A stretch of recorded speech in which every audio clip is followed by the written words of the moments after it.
Call this regular meeting of the San Marcos City Council to order.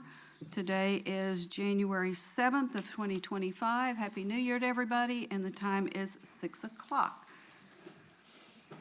Mr. Trevino, please call the roll. Ms. Rodriguez. Here. Mr. Saul Gonzalez. Here. Mr. Scott. Here. Mayor Houston. Here. Ms. Garza. Here. Mr. Mendoza. Here. And Mr. Lorenzo Gonzalez. Thank you. I have a quorum present. Okay, and do we have someone for the invocation this evening? Yes, Mr. Rick Robertson. I'm sorry, it's on my other page. It's okay. Is Pastor Robertson here? Pastor Robertson?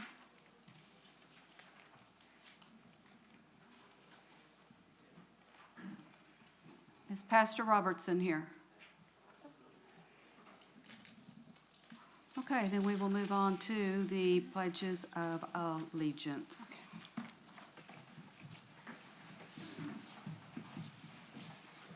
I pledge allegiance to the flag of the United States of America and to the republic for which it stands, one nation under God, indivisible, with liberty and justice for all. Honor the Texas flag. I pledge allegiance to thee, Texas, one state, under God, one and indivisible. Next up is our citizen comment time period. City Council hears citizen comments at work sessions, workshops, and regular meetings. Persons wishing to speak during the citizen comment or Q&A portion of any of these must sign up in advance, and there is a process for that. Speakers may speak once and may not yield time to others.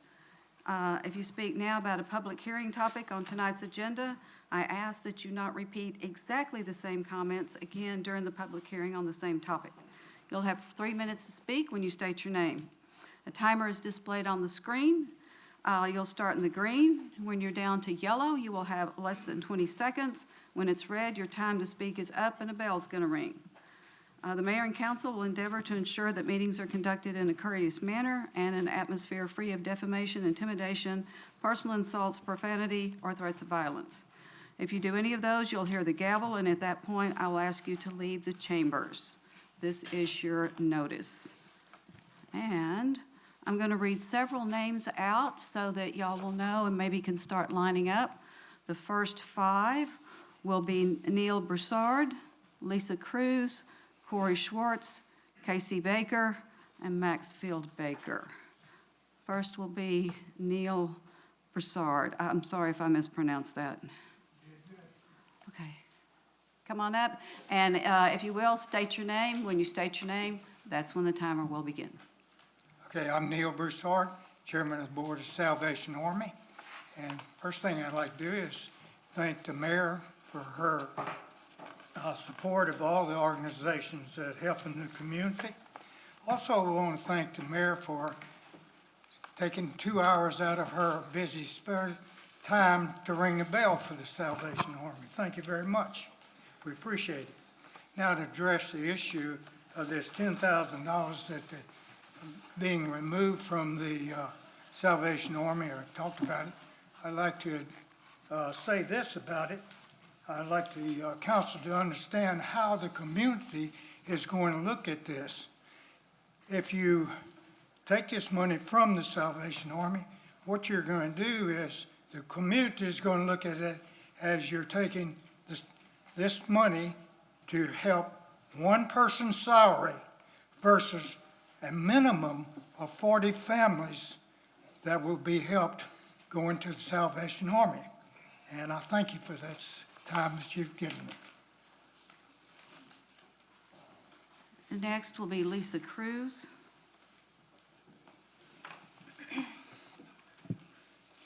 My name is Lisa Cruz, and I am the manager to the Salvation Army San Marcos. I'd just like to address the HSAB grant funds for the Salvation Army and how important these funds are for those in need in San Marcos to help people in emergency situations, people that are in crisis. Those funds go directly to help the people in San Marcos that are in need. I am here to speak on behalf of the Salvation Army, but this is not my fight individually. I am here to represent the people in San Marcos that are in a crisis that need help. to know that there were funds that were going to be allocated to the Salvation Army, and then they were taken away for whatever reason, I just see a disservice to the people of San Marcos. Somebody here on council last meeting had mentioned that they had volunteered with the home center. And they saw how important the work is and what they did to help individuals and how they help people. And so therefore, you know who the Salvation Army helps. And not only do we help the homeless, the Salvation Army helps families, single mothers, fathers, disabled people, and children in crisis and in emergency situations. We help them right away and refer them to other organizations in San Marcos that people do not know. Not everyone knows about Southside BR3T Home Center Community Action, but they know the Salvation Army, and they knock on our door first. We help them, and then we also refer them to all the places we can so they will know where they can get help in San Marcos. If they are facing a utility disconnection, we can help them immediately.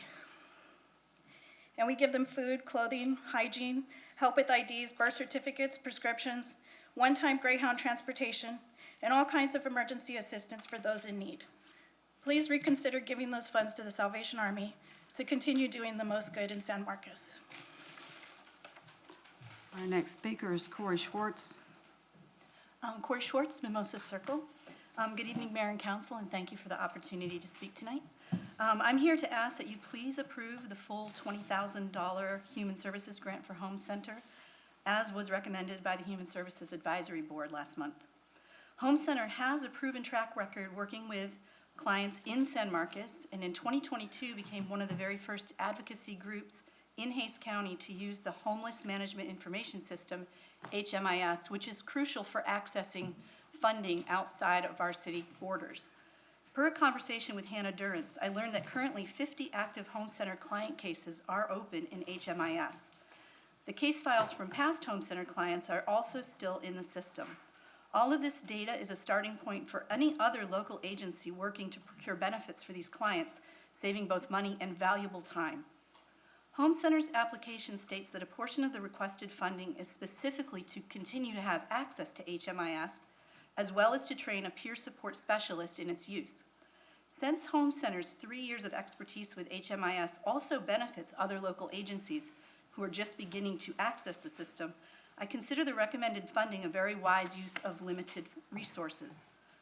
My hope that Council approves the Advisory Board's recommendation is primarily because I believe Home Center offers unique and important services for a very underprivileged group of people in our town, and this Home Center needs our financial support.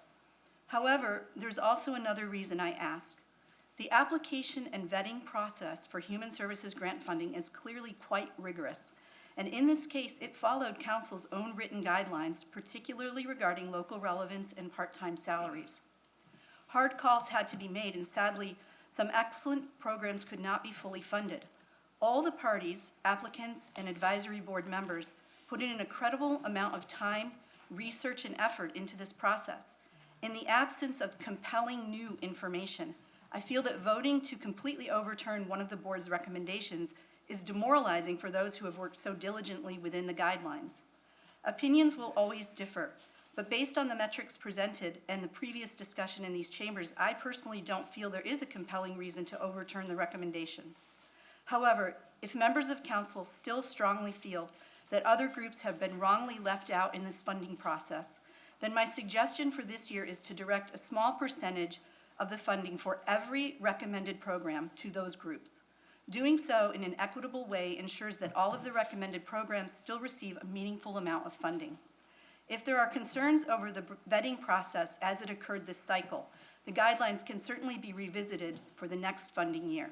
Thank you for your consideration. Our next speaker is Casey Baker. Hi, my name is Casey Baker. I would like to voice my support for the Home Center. I volunteer with the Home Center currently, and I see the boots on the ground experience that Home Center is able to provide to our clients. The services that the Home Center provides benefits veterans, it benefits families with children, we benefit individuals with disabilities. All kinds of people from all different walks of life will be able to get support from the Home Center when they apply and they are able to get to our services. The services are long-term services, so it's not something that can just be immediately granted, a one-and-done thing. This is a goal of giving people long-term, stable housing so that they can help become members of our community that can contribute back and help support our community in return. And so I think that investing in the Home Center is an investment in the city of San Marcos as a whole, in our community. It helps with public health, public safety, if everybody has stable, long-term housing. I also wanted to clarify, whenever I watched the meeting from December 18th, I believe, I was surprised to hear a comment about how this grant is all going to salary. And so when I went back and I looked through the packet, I did notice that there was something missing in the city council packet that was available to the HSAB. And so if you go to the HSAB's website and you look at the Home Center's application, you'll see an addendum at the end that has a breakdown of what the grant was proposed for. So it does include some salary for our peer support workers, but it also includes things like access to training and access to the HMIS system that was mentioned previously by another commenter. Also, this would go towards supplies that are needed for direct assistance to our clients. And so like hygiene products, making sure that people have stuff to clean their homes once they've been placed into a home. And so all of the funds that would be used towards this grant would go toward serving our community, either by helping to provide salary for the peer worker that's doing the boots on the ground work, face-to-face, giving an individualized plan to the people in our community that need services, or for other support systems to help with that process. So again, it goes towards training, it goes towards access to the HMIS, the only official recognized data system for the Texas Homeless Network, and it would go towards other supplies for direct services towards our clients. I do support the Salvation Army. We work with them, they work with us. It is a group effort, so nobody's working in a silo here to help our community. So I'm hoping that City Council can maintain the funds that were directed towards Home Center from HSAB, but find another way to help support the Salvation Army as well. Thank you. After Mr. Baker, the next five will be Rachel Durant, George Barber, Barry Donenbaugh, Carl Babel, and Joe Castillo. Mr. Baker.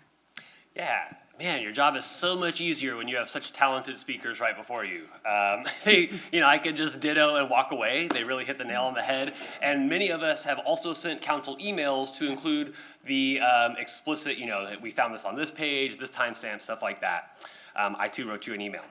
But yes, I hope that council tonight really observes the hard work and dedication of the Human Service Advisory Board. As I said in my email, they saw in their wisdom and through their discussions to invest in case management, in a hyper-local presence, and a company with a track record of helping both families and veterans.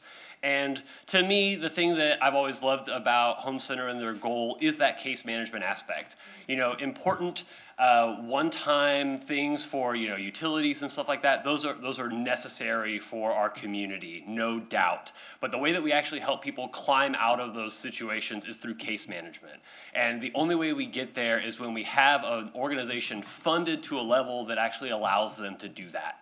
And so, as a previous speaker said, I think that, and I've had to make difficult votes like this myself. So, if you all need more time to figure out exactly what percentages and what numbers to pull from where, I encourage you to take that time. I remember even in the last city council discussion, there was the issue was brought up about this extra money that's been donated through the utility bill and people that have that luxury to pay extra. If that money could be used, as Councilmember Garza described, to also help fill some of this gap, I think that would be very prudent of you all to look at as well. I know that funding and the timelines for all of this stuff is super important, but here we are in the middle of a freeze, right? The reason this is such an important issue is exactly what we're talking about. People's water pipes might break. They might need help, getting to the other side of this, right? But I'll tell you, both Salvation Army and Home Center are out there doing work right now, right? And they're out there making sure that people are staying warm and hopefully staying housed. And so I really think for issues like this, it seems to be prudent to, again, have and follow the legwork of that Human Service Advisory Board. And I just want to end by advocating for, our community has lots of boards and commissions. They're all working really hard. And to see all of that work turn on a dime is something that doesn't build trust in our community. It doesn't build trust in the process, and it frustrates people. And unfortunately, in this instance, we've even heard this from some speakers tonight, right? It might even potentially point and make these organizations more dysfunctional amongst each other, right? And that's why the HSAB does the work that they do in the way that they do it, so that you all aren't having to come up here and make a quick judgment decision. But on top of that, it lets all of those organizations with dignity talk this out in the back end and do it in a way that best services San Marcos. Our next speaker is Rachel Durant. Is she ready? If y'all could come on in and be ready to go, it would be helpful.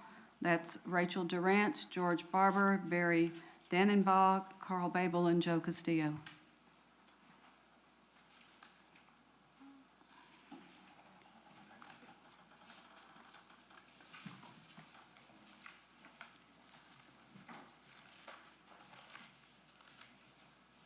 You can pull that microphone down a little if you like. Thank you. Can you hear me okay? We can.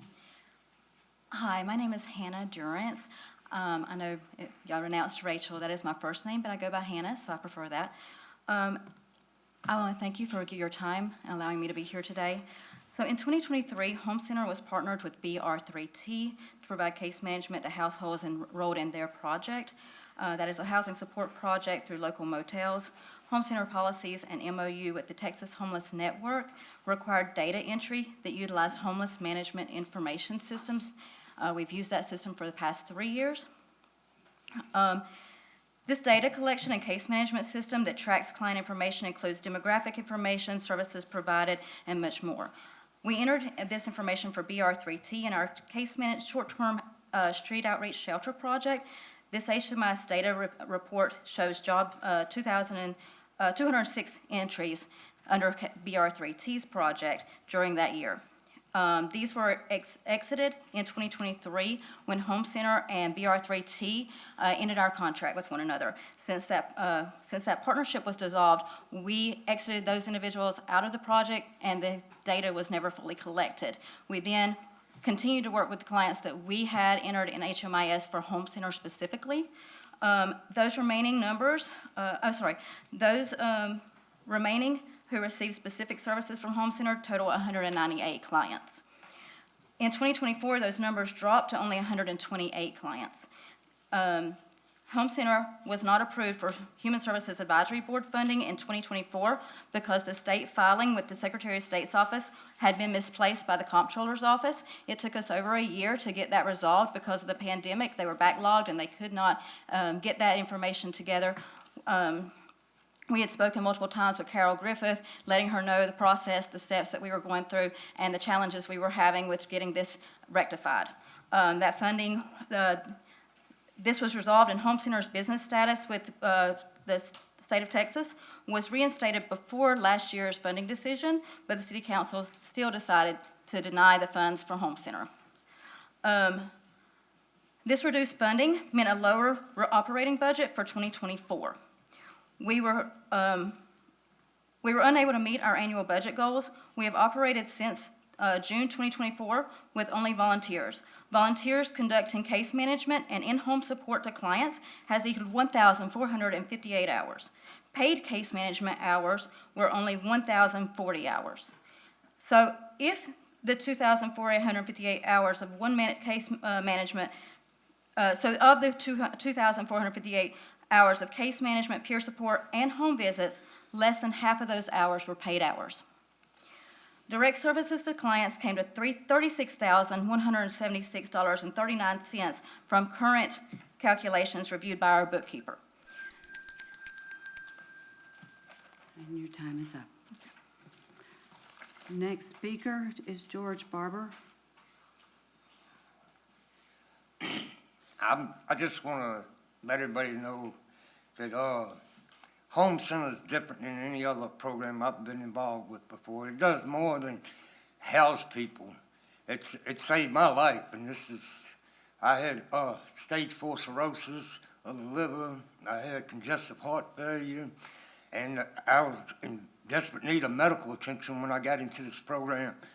Well, even before that, I never was able to get medical attention I needed, and the doctors was telling me how my heart was rapidly failing, and I was getting real grim diagnosis. They was telling me it was deteriorating at a rapid rate, and they were telling me to get my life affairs in order for a while there. And Home Center actually saved my life through the people that worked there. They took the time to make sure I got to these doctor's appointments. They took me to some doctors, and I just stayed sick, and then so they sent me to another hospital, and I was hospitalized many times after getting in the Home Center, and eventually, I'm about to skip someone. I'm sorry, people, I'm not a speaker. I'm extremely nervous right fine. now. But I just want people to know that it's not a program like the other programs I've been involved with. It just doesn't house you, and then you sit in a room. And Right. I was so sick, I was bedridden and couldn't even lift my head up for the longest of the time. And I'm sorry, I get emotional every time. It's even made me feel like God sent Home Center to me, because it's like nobody cared. My mental health was really extremely bad. They got me help with that. They've done so many things for me I can't even begin to tell y'all. And they're currently working on helping me get independent and out of the program and be able to take care of my own needs and stuff. They go way past where you think they go with their client. Well, I can only speak for me, but what they've done for me is I wouldn't be here today if it wasn't for Home Center. That is no doubt. And there was so much more I wanted to say, but right now I am I'm not a speaker, and you need to know how sick I was. They even sent me to other doctors when they kept telling me to get my affairs in order. They got me new doctors, and then they even went and got me doctors in Austin. And they hospitalized me in Austin finally, and I had a pacemaker put in, and a defibrillator, and a ICD, and got a few things in here. And thanks to that operation, and I would have never had none of that done with that then, because I only had indigent care, and they wouldn't cover that type of procedures. They don't cover the specialty stuff. And somehow they were able to get the hospital in Austin to cover that. They told me everything would be taken care of, because I was really worried about that too, about the medical bills. But I wouldn't have got it with Home Center. I mean, it's. And your time is up, I'm sorry. I'm sorry, But too. you did just fine in I'm speaking. sorry. I wish I could have got more, because it's so much more. Yeah, you Go got into your the- story across to us, thank you. Thank you. Our next speaker is Barry Dannenbaugh. My name is Barry Dockenbaugh, and I'm definitely in favor of Home Center, because when I became homeless, I was just at a loss. It was just me and my dog, and I had no idea what to do. I'd never experienced anything like it, and they were there, and they helped me figure out where to go, what to apply for, how to get help, and I would have not known what to do had it not been for them, and they've helped me get into a very nice place now, and I'm stable, at least. I may not be doing great, but at least I'm still going. And they gave me hope, which I didn't get from any of the other organizations. I mean, I went to BR3T, and they put me in a hotel for a couple of weeks, but that was really all they did. They didn't offer me anything else. No hope, no understanding of how to handle all these situations. And that's really all I have to say. Thank you. Our next speaker is Carl Babel. Thank you, Taiwan. How's everybody doing tonight? Thank you all very much for listening to us. Okay. My name is Carl Babel. I'm from Long Island, New York. But first, I just want to give you a quick history about myself, so people don't think I'm just another homeless person here, and which I basically was. I was born in Costa Rica, San Jose, Costa Rica. I was adopted at age 5. I was raised in Long Island, New York. My parents were very well educated and cultured, obviously. I went to military school in Pennsylvania for 4 years, and then went to Valdosta State University, where I majored in history. After that, I spent 8 years in the United States Army as a combat medic. 5 years ago, I moved to this city. I fell in love with it, actually. I lived in San Antonio, I lived in Austin, I lived in Germany, Oklahoma, Pennsylvania. But I fell in love with the city. And the reason I'm here today is basically to let people know that, you know, sometimes we do come up in hard times. Things come that are unexpected. It's reality. It's not an excuse, it's just reality. It's what we do with that reality that makes the difference. But sometimes we need a little help. Sometimes we need a person, just something, an organization or people, just to give us a helping hand. Not to the point that it becomes enabling of laziness or where somebody becomes basically just takes too much advantage of it, but when they take that helping hand and they rise themselves up so they can make a difference in the world. I see an organization with people that work tirelessly, endlessly, and most of all, I see them constantly trying to help the homeless out. With low funding, I know sometimes a lot of them, they volunteer long hours. They spend their gas money. As a veteran, okay, I very rarely try to use the clinic in Austin or the VA clinic, just I guess out of pride. But about a year ago, one of the members of the home center knew that I was feeling sick. I was having, I guess you could say, heart complications. And he took the time to take me to the emergency room, constantly called me every day to see how I was doing. And it's not just that the veterans try to help each other out, it's something within us, but it's also the idea that we go out of their way to help us, you know? And came to find out that I had, you know, heart complications, congestive heart failure.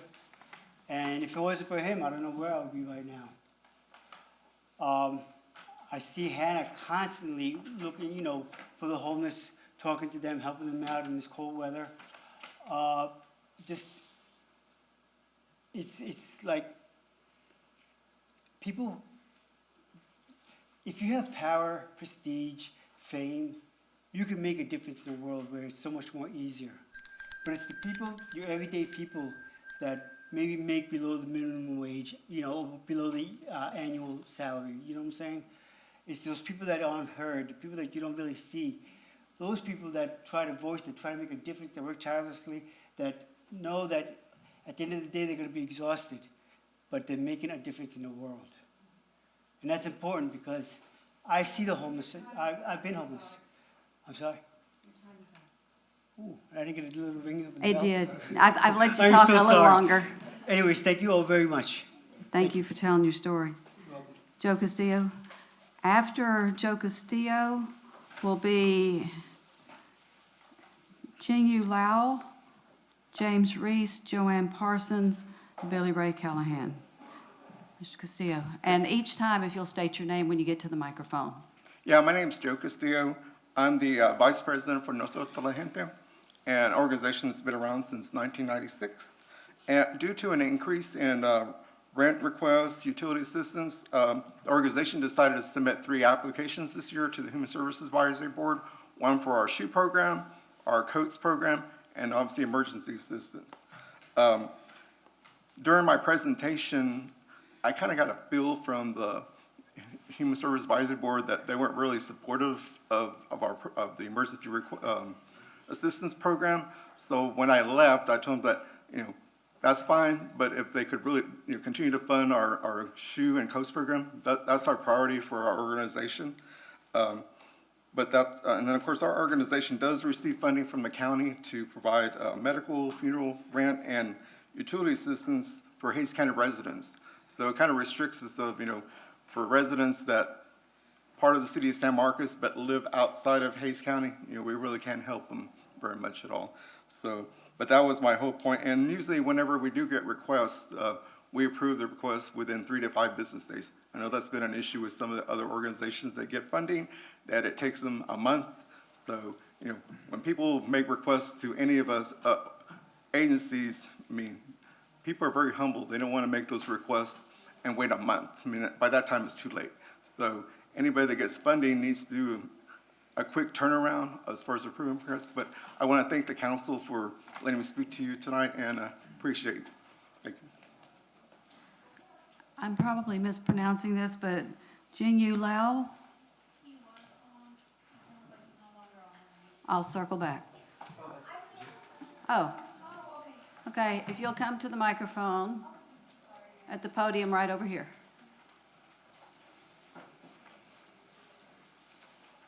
If you'll state your name and you have 3 minutes. You can Okay. watch the timer up here. Okay, 1 second.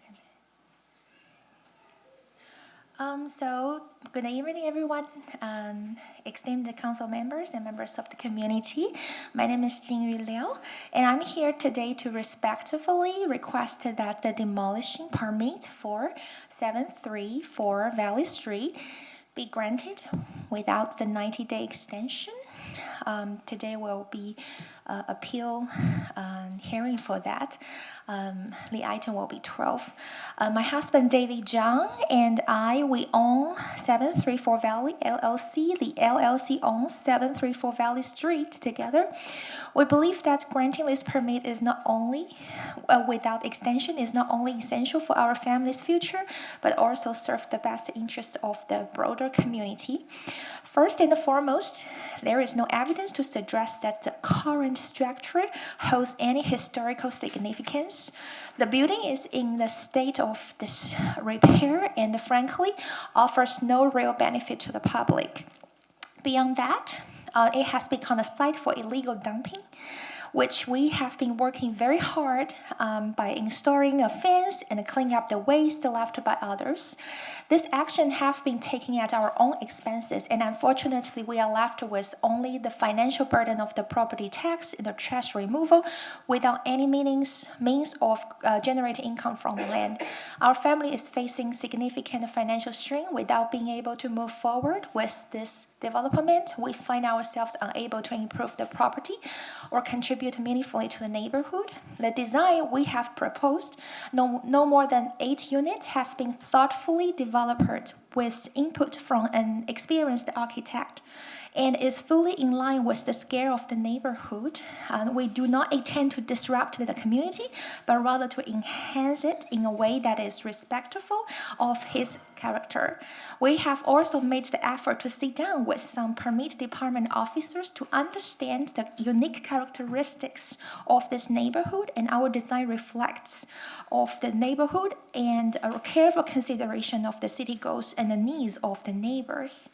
In conclusion, I ask for your support in granting the demolishing permit without extension, which will allow us to move forward with a redevelopment plan that benefits both our family and the community. We are committed to being good neighbors and working within the guidelines set forth by the city. Thank you for your time and consideration. Thank you. Our next speaker is James Reese.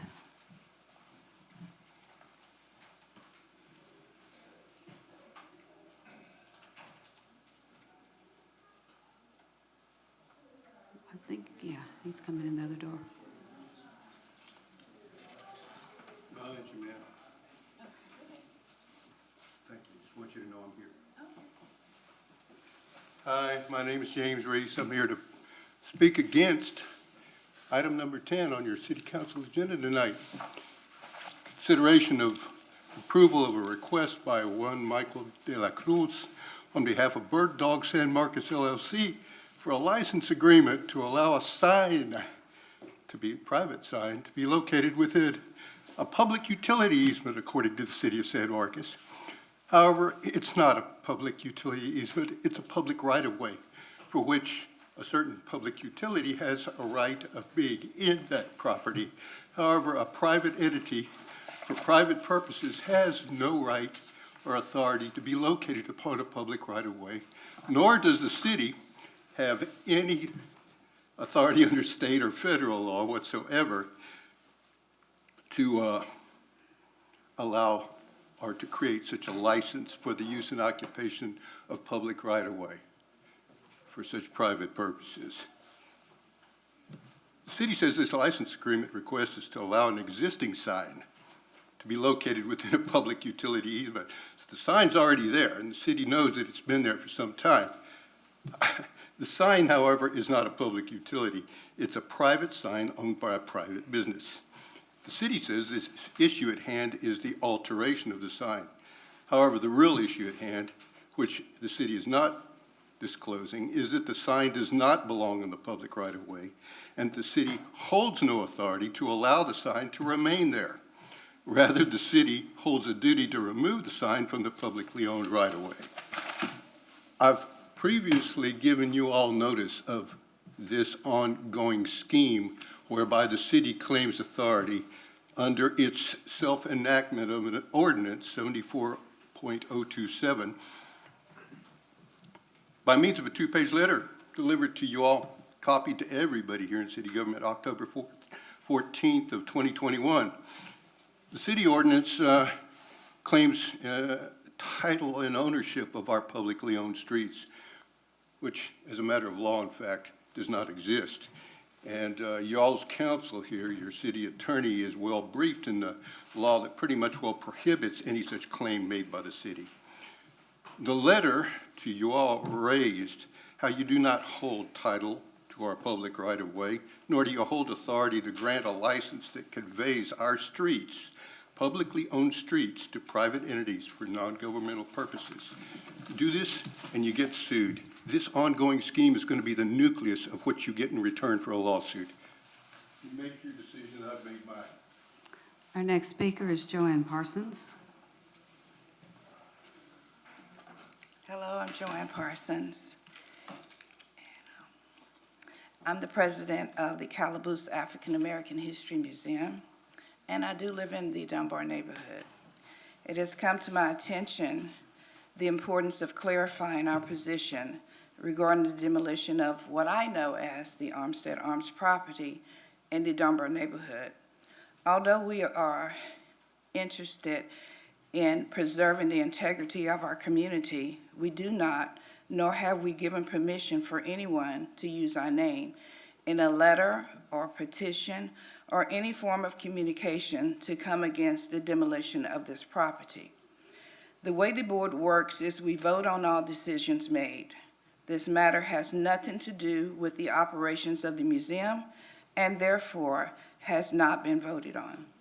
The Calaboose African American Museum is responsible for educating about the history of our community, not to interfere with what owners decide to do with their property.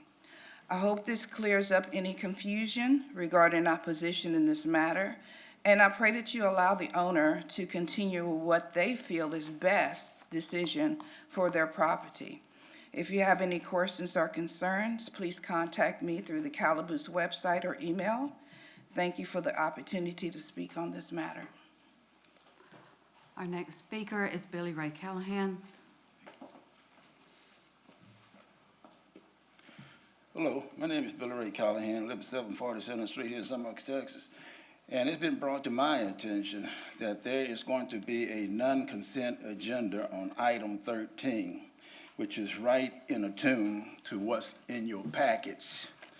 So I'm going to wait until item 13 comes up, and then I can state my concerns. Thank you. Mr. Callahan, it Yes. is not a public hearing. This is citizen comment, and this is your opportunity to state those concerns. We will not be asking for comment on item 13.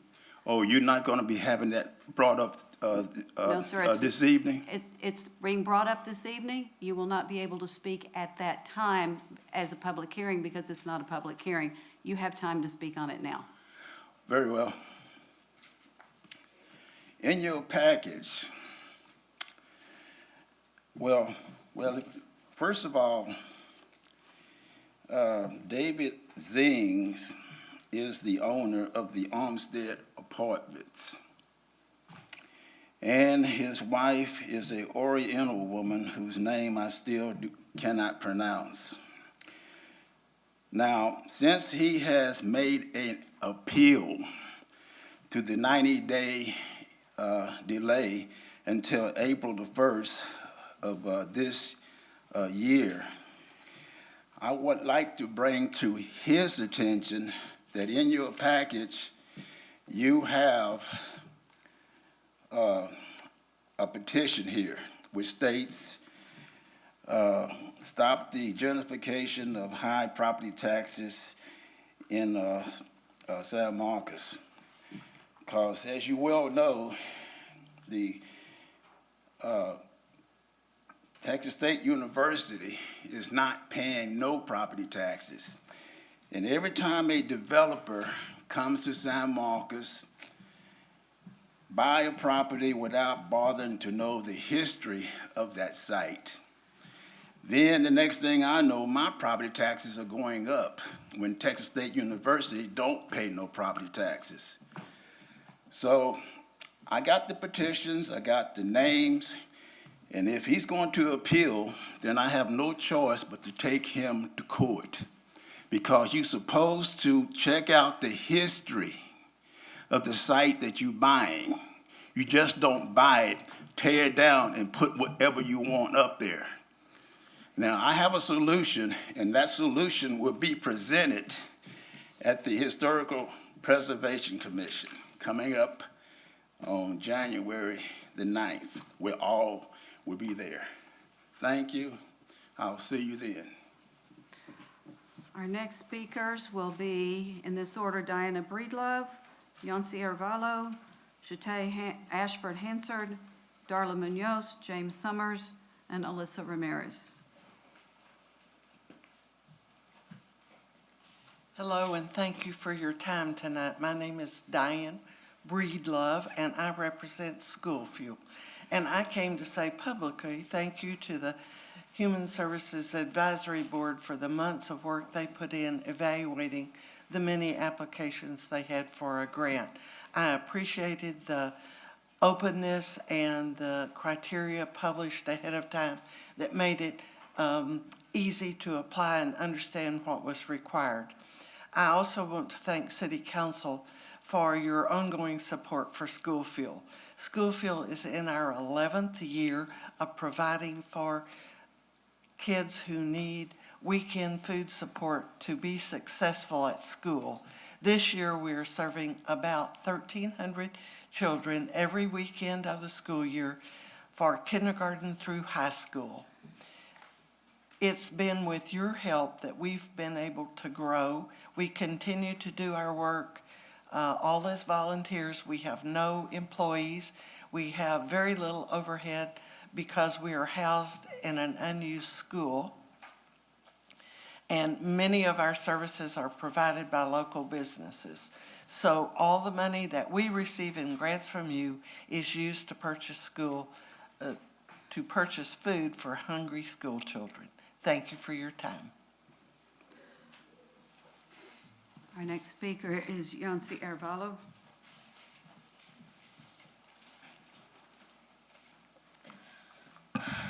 Good evening. My name is Yancy Arevalo. So I am chair of the Human Services Advisory Board, although I am here to speak on behalf of me, myself, and I. We really wouldn't be in this situation if there was more money in this pot.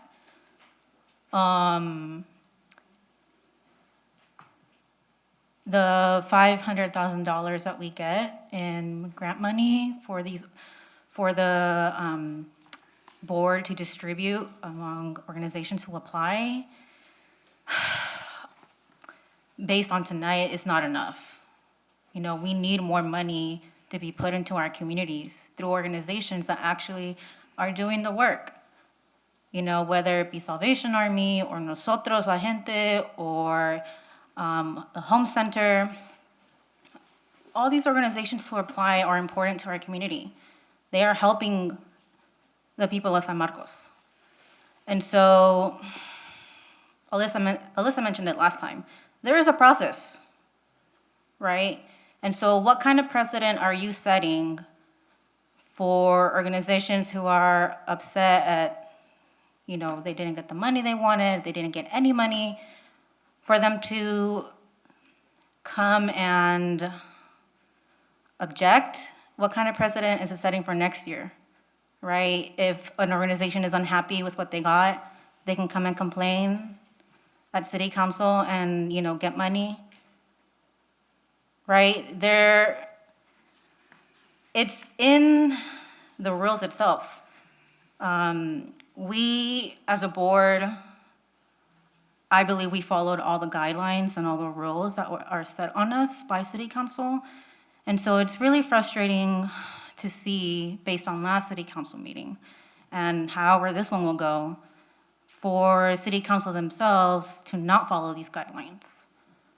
You know, we're doing the work that y'all don't want to do.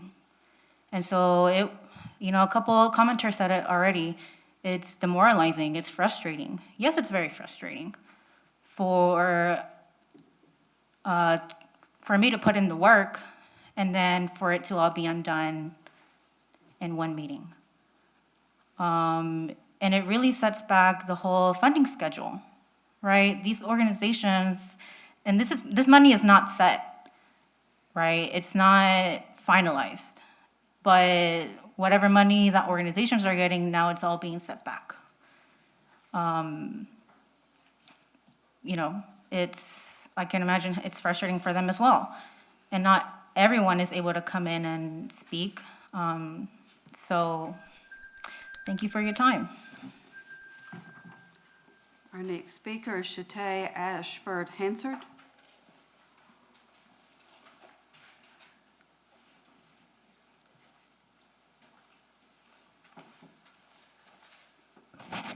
Hello, good evening. My name is Shatay Ashford Hansard. I stand here as President and CEO of Power to Prosper CDC, doing business as Access Network. I'm coming in response to item number 12 concerning HSAB funding.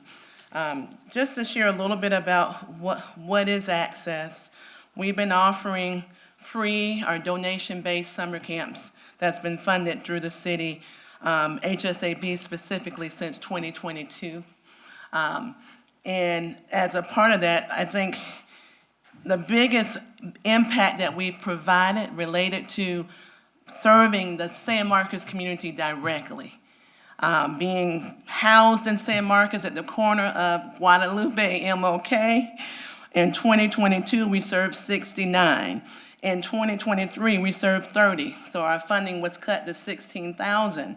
But do you know we increased our numbers last year and served 100 youth, free camps, serving those who are underserved in our community. Why is STEM so important? I am a benefactor of the reason why. You're looking at someone who shouldn't be standing here today. My high school guidance counselor told me I was not college material. So programs like Access provide indirect access within communities for those who may not have direct access within schools. So we're supplementing what's being done within the school programs. And many of you know that in-demand skills include science, technology, engineering, mathematics. This year, through funding at Texas State, I'm only able to fund 2 weeks. So with our funding being cut to $10,000, that means we will not be able to make the same level of impact within the community.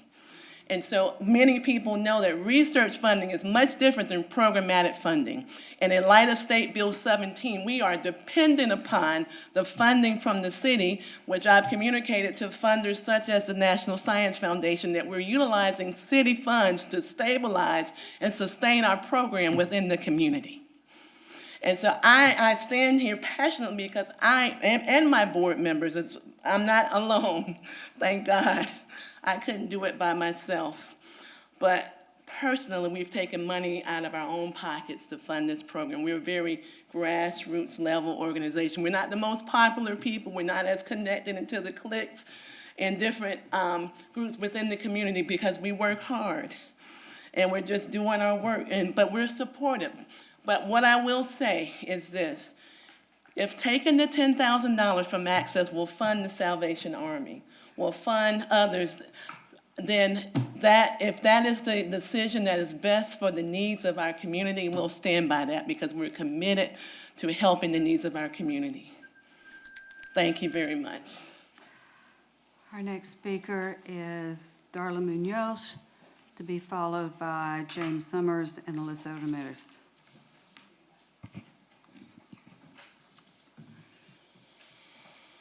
Good evening, I'm Darla Munoz, and I'd like to address Agenda Item 13, which is a request to appeal a decision made by the Historic Preservation Commission to delay the demolition of 734 Valley Street. This property is in the Dunbar neighborhood. It's at the dead end of Valley Street. It's across from Mitchell Center, and the side butts up against the Purgatory Creek and the back of Dunbar Park. There are 3 statements in this appeal that I would like to address. First, the owner states that they were not given a chance to speak before the commission voted. This is not true. The owners attended the November 7th meeting via Zoom, but they did not speak during citizen comments or during the public hearing. Before closing the public hearing, Chairman Rogers asked 2 times if there was anyone else who wished to speak. Once the commissioners began their discussion, the owners tried to interrupt several times, but were told they had already had their opportunity. They did, however, speak for the 3 minutes during question and answer time. Second, the appeal states that the committee members were emotionally affected by 2 neighbors and so voted to delay the demolition. Yes, people may get emotional when worrying about others' safety and preservation of history. When property is abandoned, nefarious things begin to happen. Vagrants, drugs, illegal dumping, these activities are scary and make neighborhoods unsafe, and especially for children near a park. Also, if they had gotten their permit 2 years ago, this process would likely be finished by now. Instead, they tore out the walls and the floors and then abandoned the property to the elements, all the while stating that they intended to restore the property. But yet they had plans for a 3-story apartment to go up there with parking underneath, which would have made it a 4-story structure. They only applied for a permit when they were being taken to court for their code violations, which was 3 months ago in October. Third, the owners are claiming financial stress in maintaining the property. Well, all property owners need to spend money to upkeep property. I went out and took some pictures 2 days ago, and you can see there's this big white barrel floating around the front part of the property. They're using the springs and wires from 2 old mattresses as a barrier between their property and Dunbar. And I don't even know what this white thing is. It looks like an old shelving unit or something that's being used for fencing. You can see the pictures if I can pass them out, but it doesn't look like they're keeping it clean to me. And if they're complaining about the expense now, I have no confidence that they will upkeep this property once they have renters on site. For these reasons and the request for time to research the historical significance, I ask that you respect the decision of the HPC and deny this appeal. Thank you. James Summers.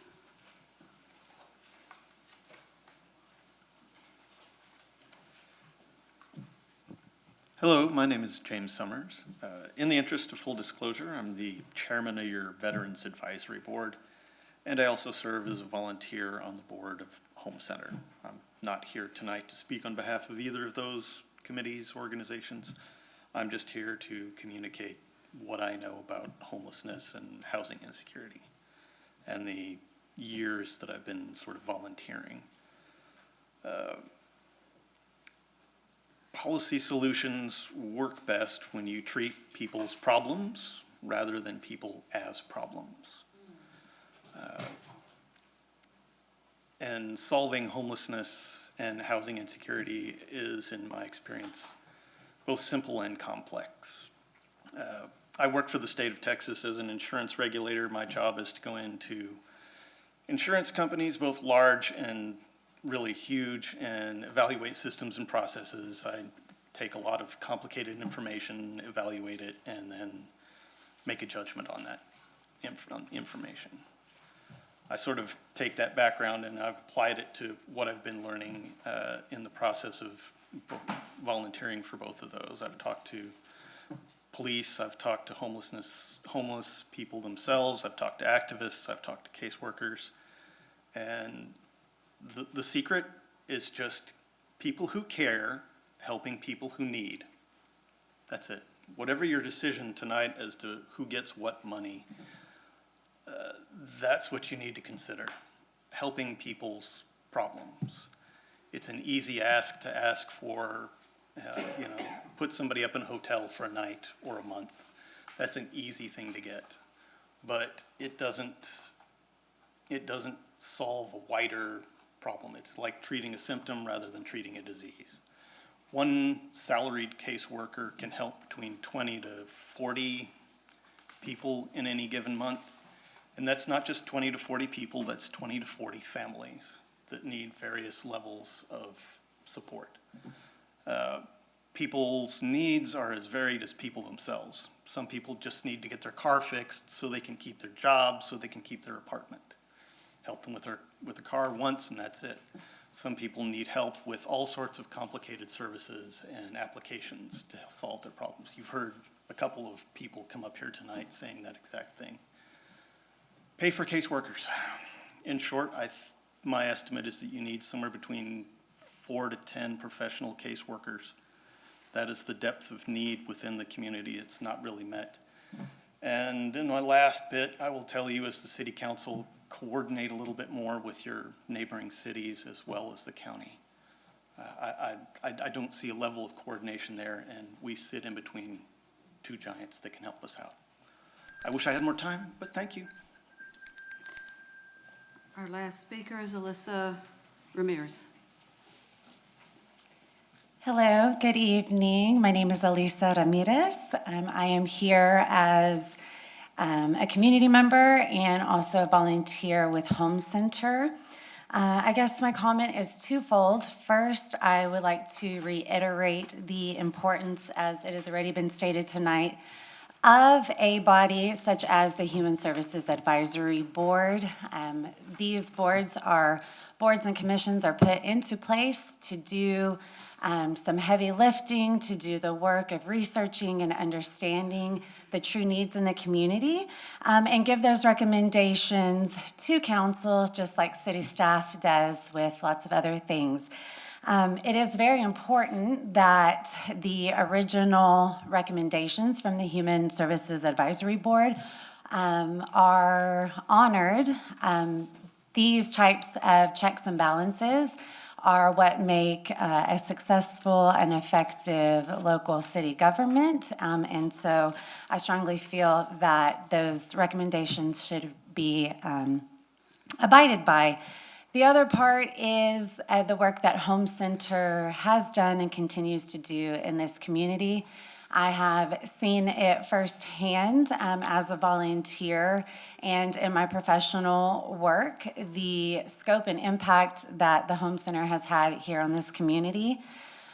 They are doing a whole lot with a very little, and the advisory board obviously scored and ranked them in such a way to make them eligible for this allocation of funds. So with that, I know the budget has already been discussed and what the true budget of the scope of the project that Home Center has asked for. But I do also want to reiterate that it is not uncommon for organizations with any type of funding that they receive to use upwards of 15 to 20% on administrative costs, which includes salaries. And like it's already been stated, there are tons, hundreds, thousands of volunteer hours that the Home Center staff, board members, and volunteers have put in to making a difference and caring for those in our community. So I implore you all to take the recommendations, the original recommendations of the Human Services Advisory Board and allocate those funds to Home Center. Thank you. That ends our citizen comment time period. We are now to the consent agenda, which is items 1 through 10, which may be acted upon by one motion. I'm looking to see which items any council member wishes to pull. I'm pulling number 3. Which one? 5 and 7. 5 and 7. Anyone else have any others? Okay, so we're going to pull 3, 5, and 7. I'm looking for a motion to approve 1, 2, 4, 5, 6, 8, 9, 10. Motion to approve. Motion by Ms. Rodriguez, seconded by I'll second that. Mr. Mendoza for approval. And we're push-button voting this evening, Yes, correct, ma'am. Ms. Trevino? The motion passes 7-0. All right, so that's 7-0. What we will do is we will go to our public hearing next.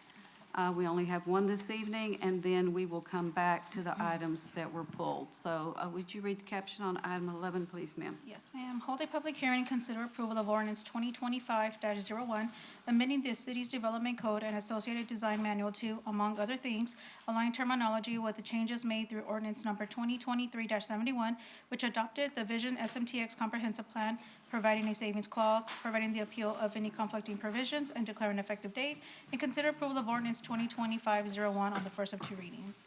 All right, presentation by Ms. Hernandez. Good evening, Mayor and Council. Amanda Hernandez, Director of Planning and Development Services.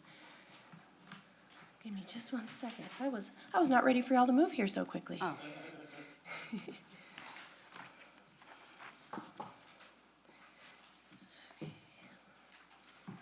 And yet we did. You did. You moved so quickly. All right. We are here this evening because on October 15th of last year, City Council approved Vision SMTX, the city's comprehensive plan. With that approval, we immediately had conflicts with the terminology in our development code and our comp plan. On the screen, you'll see an example of our old comprehensive plan, preferred scenario map intensity zones. We had 6. Now we have 10 place types. A lot of the changes you're going to see this evening are because of this change. You'll also see some amendments that are just changing the name of the plan. We went from Vision San Marcos, a river runs through us, to Vision SMTX. So I'm going to go through these as quickly as possible, but if during the discussion you have any questions, want to talk about them in more detail, please let me know. Next slide. The purpose of this amendment is only to align terminology. We're not doing any analysis or making big changes to the code. Those changes are upcoming. They will start this year. We want to make sure we have public input and have a big process associated with those changes. So this is just for terminology. City Council provided initial authorization in November of last year, and in December, the Planning and Zoning Commission recommended approval of these changes with some minor modifications, and I'll point a couple of those out along the way. Next slide. First, in Chapter 1, we're updating the name of the comprehensive plan. Next slide. In the comprehensive plan implementation section, we are updating the name of the plan, as well as accurately listing the items that are within the comprehensive plan now. Next slide. In Chapter 2, we're updating existing neighborhood to neighborhood low existing and neighborhood medium as locations where neighborhood presentation meetings are required. Next slide. In the comprehensive plan amendment process section, we remove the reference to medium and high intensity zones because we no longer have those, and we're changing existing neighborhood to neighborhood low existing. Next slide. For exemptions to platting for infill development, this section allows property owners to build a single-family home or accessory dwelling, or accessory structures, or expand an existing building without going through the platting process. The change here is to use the new preferred scenario map. Place types, and it's actually a good example here of a Planning and Zoning Commission amendment. We used to have bullets A1 and B1. Well, a list of 1 is not a list, so we turned A into A and B into B without the sub-bullet 1, but the context has remained the same. Those are the kind of modifications Planning Commission recommended we make at this time. Next slide. Our code includes cross-sections for existing streets, which were generally in the downtown and midtown intensity zones on the old comprehensive plan map. We don't have new boundaries that are similar to those areas, so we're actually going to reference to a map that's in the design manual, and it references the downtown and midtown areas, and we'll have a picture of that map in a few slides. So on the next slide, for flood control requirements, we have another instance of a reference to high and medium intensity zones on the preferred scenario map. Instead of referencing the new map in the comprehensive plan, we found it more appropriate to reference the map on the next slide.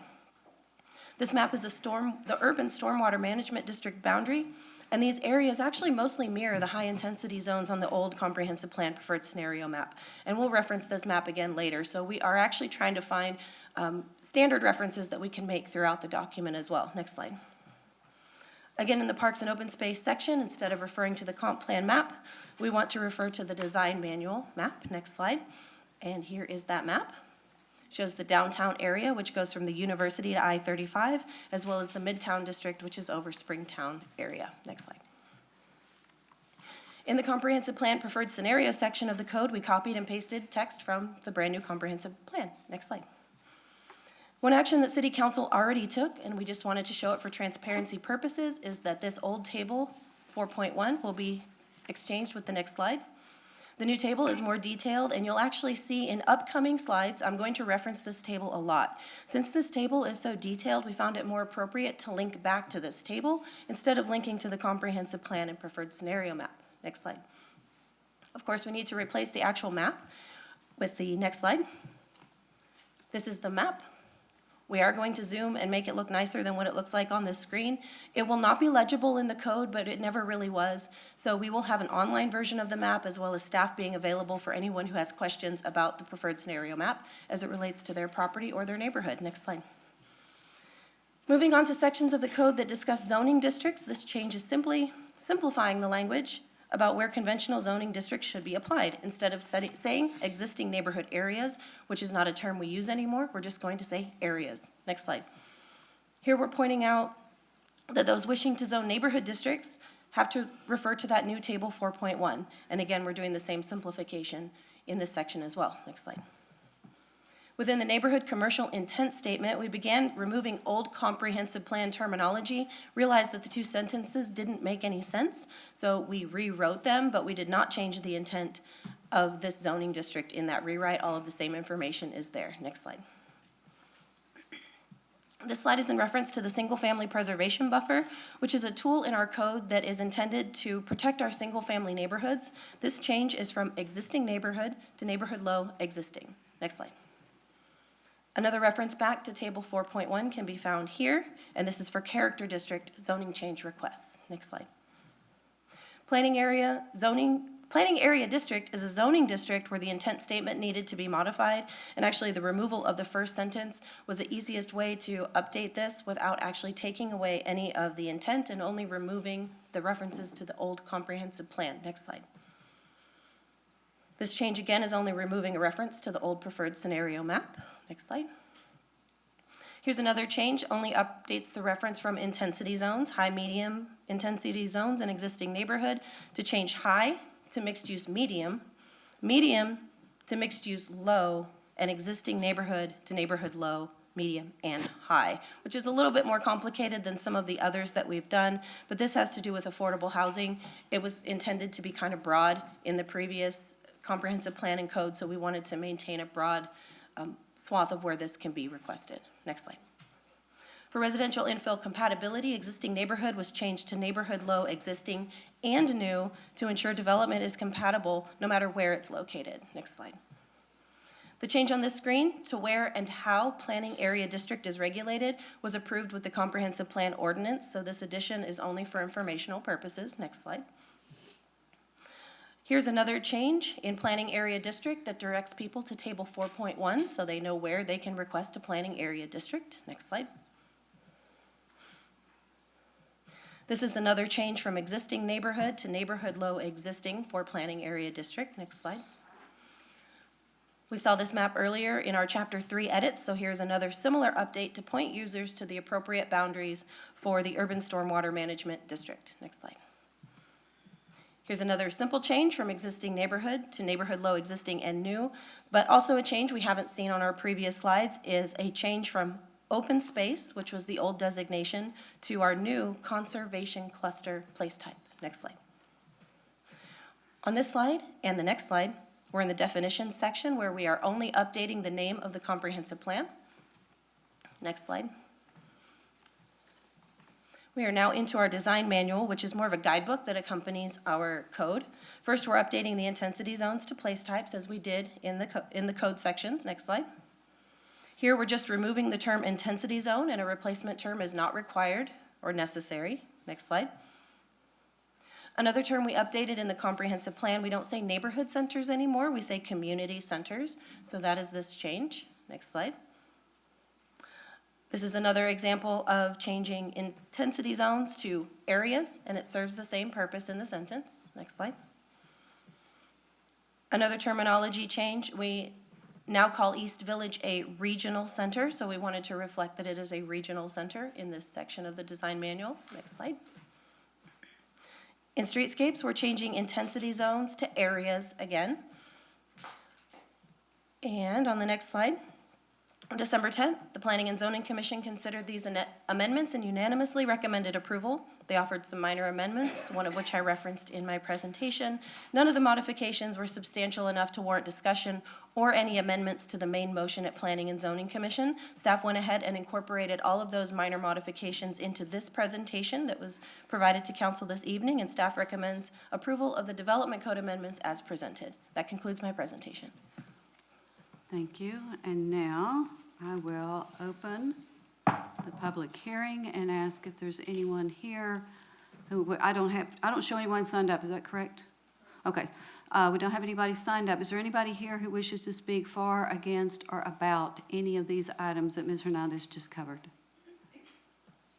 Anyone wishing to speak about the changes to the Land Development Code precipitated by the approval of the comprehensive plan? Anyone? I will close the public hearing. There have been no speakers, and I wait a motion. Motion to approve. Second. I have a motion by Mr. Scott, seconded by Mr. Mendoza for approval. Questions, concerns? I had a few questions. Ms. Hernandez has resolved most of them. There's a couple I think could still be confusing to someone not as familiar with all of this, so I'm going to work on that. I'm not going to bring amendments tonight, maybe to the next meeting. Anything? Mr. Gary, I should have asked you this, but I got wound up with some other things. Can we discuss anything that is not on the list, but it's on one of the pages? Or do I need to put that on a future agenda? Or we can put it on your list of You can discuss other things. anything that has to do with an amendment to the development code. No. Or to the design manual. If it's not related to that, that really wouldn't be. Well, it's on the list, but it's not something that Ms. Hernandez is suggesting to change, because it's not something that would change based on comprehensive plan adoption. It's something that I thought wasn't even in here anymore, and it turns out that it is. So I wanted to make that correction, but if we need to do that the normal way, that's fine, I can wait. Yeah, I think based on the posting, that would be best. Okay. And I will add that we are accepting any thoughts on the development code as it exists today as we're going through that larger amendment. I think we're going to be doing a lot of outreach, looking for things that maybe we missed, didn't know were still in there, or what did we lose that we thought was still in the code. So we will have a fairly interactive process for the development code amendments in this coming year. Well, and I'll just give you a heads up, it's on 2422, where it has that still limited to twice a year. Yes, ma'am. And I thought we got rid of that a long time ago, and we didn't, so. We added caveats that didn't require it to be twice per year. Right. And Well, that's also on our list already. It's not requiring it to be twice a year. It was, you can only do it twice a year on the big list. Yes, it's Okay. on the big list already, actually. Oh, it already We've- is? We've identified that from a staff perspective and to realized go. it needs to be looked at. All right. Council, last chance. Mr. Trevino, we're going to vote on this.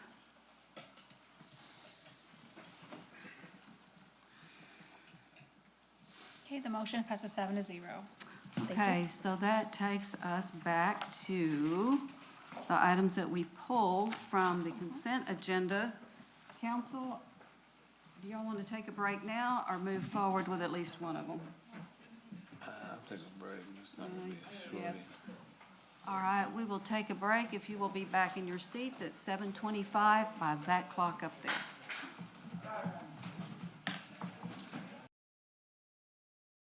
We have returned from our break. It's 7:27. Ms. Rodriguez, did you have something you wanted to bring up? Yes, ma'am. I'd like to propose, to make a motion that we move item number 12 to the current item for discussion. We don't need a formal motion, a suggestion will work, and then I'll see if we're all doing this. Is that not a, did I word it wrong? We don't need a motion. Oh, no? Okay, just a suggestion then. Yeah. Are y'all good with that? We bring up human Tackle services it. funding now? Okay, we've got a lot of people here for that, so, all right. Then, Ms. Trevino, we are on to item 12. Consider approval of resolution 2024-252R allocating to nonprofit agencies human services grant funding of $550,000 from the city's general fund. Authorize city manager or her designee to act as the official representative of the city in matters related to said grant funds, including authorization to execute funding contracts with selected agencies on behalf of the city and declare an effective date. Okay, Mr. Gary, do we need a motion since it was postponed? Or would it just be helpful to do that? You can pick up where you left off, but I think we should refresh everybody what was pending. Well, I want to know, do I need a motion to get on the table Oh, before we even yes. talk about that? A motion to, yes. Because we're picking it up where we had it Yes. before. Okay, then I'm looking for a motion. Motion to approve? Okay, motion for Mr. Mendoza, seconded by, anybody? I'll do it. Okay, if you will, I need to make a declaration that my apologies, I failed to do last time. I'm on the board of the Lifelong Learning Organization. I'm not making any comment on their application or funding level. So, is that okay, Mr. Gary? Yes, ma'am. No comment on that. Where we left this at the last meeting was we had approved a motion to amend by moving $10,000 from the Access School Program, STEM program, to the Salvation Army, and that had passed. I had a motion pending. We had not voted on it. I'm not going to make that motion again, so we can pick up with a conversation on this item, and if there are any other motions to amend or any other thoughts.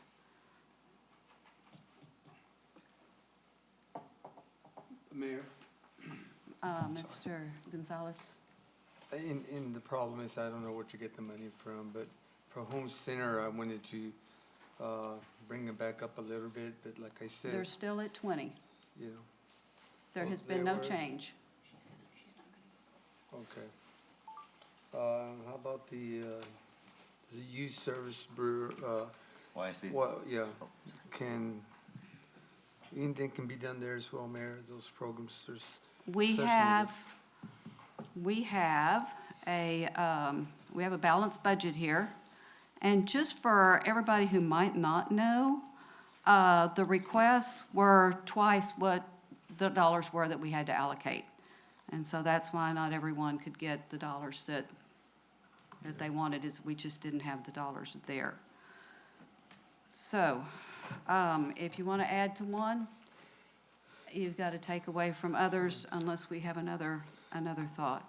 Yeah, I was, You wanna- this is really a hard one, maybe if my colleagues Yes, it is. feel the same way, maybe they can come up with a suggestion, but it's just a tough one, we all know that. If you want to think about it for a moment, I'll see if my colleagues have Yes, ma'am. anything else. Mayor, I do agree with Mr. Gonzalez there. YSB is, we all know they've been here for the longest time, and they've been one of those great after-school programs that's just been amazing. We had mentioned, Ms. Garza had mentioned funds sitting in our, I believe it was electricity. But that's for utility assistance Oh, so we can't, okay. only. Would we be able to move some things around to give some of that money to, I'm sorry, Salvation Army? If we move Salvation's Army money over to YSB?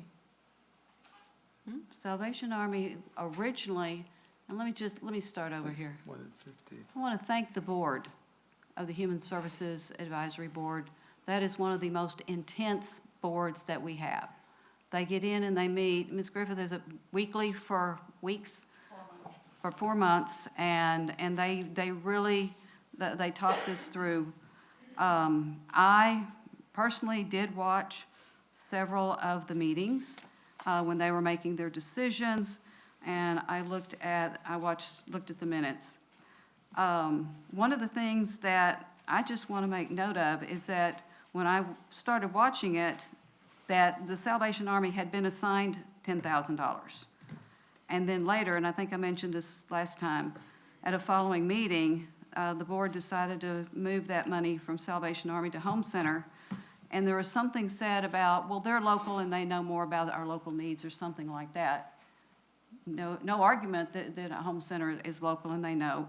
I disagree that it's more than Salvation Army. Salvation Army, they may be a national organization. Our office here knows our people. They've been serving them for many, many years. So that surprised me. But there was 10 assigned to Salvation Army at that time. And I'll have some other stuff whenever we finish up. May I speak on that actual discussion, though? Sure. I did go rewatch that hearing. That wasn't all that was said about the home center. That wasn't all that was said about the justification behind why they wanted to give that money. One of the things that was highlighted was their success rate, 90%. 90% of their clients, correct me if I'm wrong, it is 90%, right? Okay, that was in their application. But it was about the fact that they don't just provide the initial help. Right. It's the long term.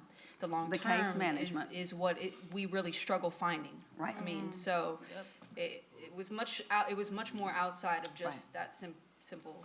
Well, there's that, and, we're spending, not to take away anything from Home Center, there's a lot of need out there, and I know we're not meeting all of it, even with all of our agencies.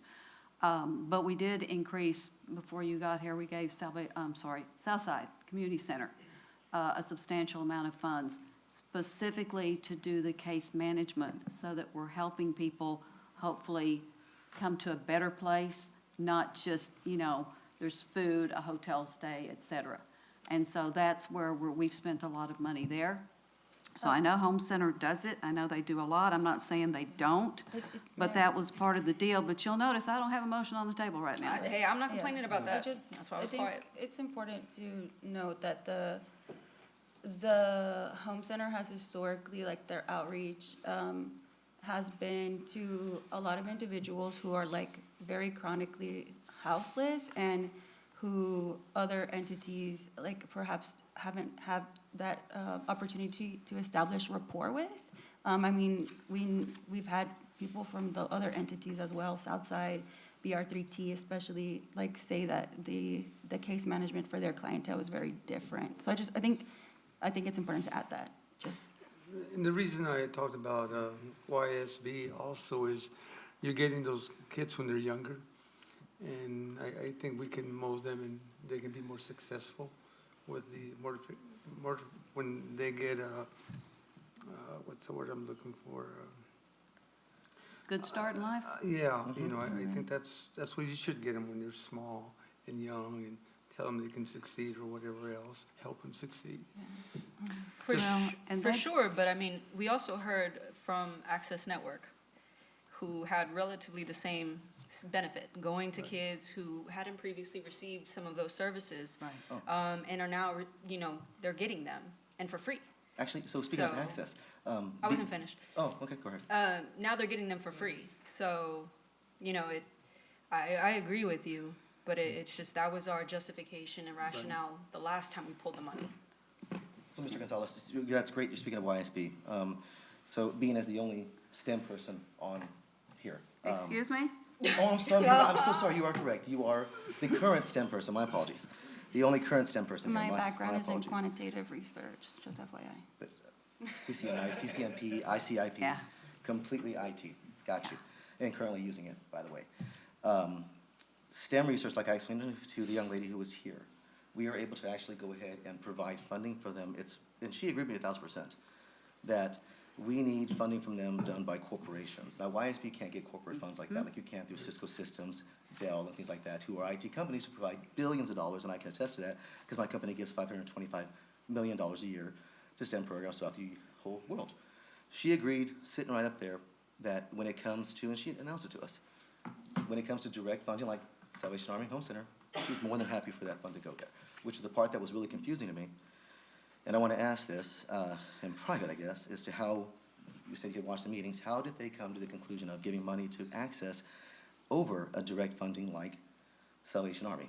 So that's how we kind of get here right now, as to, we sit here on council, and we've been saying it for years now, that we have to help somebody directly with their rent, with their assistance, the whole 9 yards. But yet we were willing to give money, $30,000, to an after-school program without even considering the longest-running after-school program we have here in town, which is YSB. So I think that, I hope the future board will consider that when they look at to basically funding. We need direct funding, not just after-school programs. And if we do after-school programs, just somebody who's been here for 20, 30 some odd years, that they can't depend on other companies to provide them with that. Just throwing that out there. I think, I'm so sorry, Mayor, is somebody else lined up? Go ahead. I think that we have made improvements as a council, giving direction to kind of create a process that is very transparent, that the volunteers can follow and our neighbors could follow along, watch the videos, like there's a matrix, like there's an application, everybody gets the same forms. The city staff will provide like one-on-one support if they need it. And like I hear you, I even throughout this process, I was like in my head, I was like, ooh, you know what we can add to the next time, like lessons learned. Maybe we can consider right? Like what I'm hearing from you, it's like consider like how long they have served our community of some, right? But I think that part of the process is to build on that for the future, right? Because I'm very uncomfortable with seemingly randomly or just like not super fleshed out and thought out moving around funds. I think it's like, it's not a good look, and it's also like difficult to come up with justifications for motions on the fly. And so I hear you, I think we should consider that for the future. I'm happy to like second an agenda item to revisit all of the direction for the next time. But for now, I really am trying to lean on the Human Services Board's recommendations. But yeah, I just wanted to validate that I hear you. Yeah. And we plan to bring an item back. And we plan to bring an item back to get input from the council in regard to next year's process. So there's no need to second. That is something that we're planning on doing. And at their next meeting, they're going to start that process, but that was something that I think we should, in advance, and it may change a little bit each year, and talk about where we want the emphasis. Is it on the emergency assistance? Is it on food? Is it on, children's programs? They're all important. They're all important. But the emergency assistance, that's the one that we've been dealing with the most lately. And so I think that the more we can give them guidance in advance, if we have it. So I'm glad to see that they're going to get started on some things, possibly a recommendation to get started sooner, because I know this postponement was not helpful for the process. And so I think you're going to need to start more than a week before, but anyway, I'll let y'all figure that out. And so I think that's what we're going to need to do here. But it's a balanced budget, so if you want more in one place, you got to figure out where it comes from. And I know they've already done a lot of that. It was hard to follow because y'all were saying, gee, I make a motion to accept what's on the screen. I can't see what's on the screen on the Zoom recording. So I wasn't sure what some of those were. I could only go, well, when somebody said, I make a motion to change, and when they said dollars to particular organizations or something, those I could follow. I think we can do all of that. Yes, I think those are great things. But it was mentioned that if you want to get to the root, we as a city have really created a system that relies on nonprofits to provide critical social services, right? We've created that.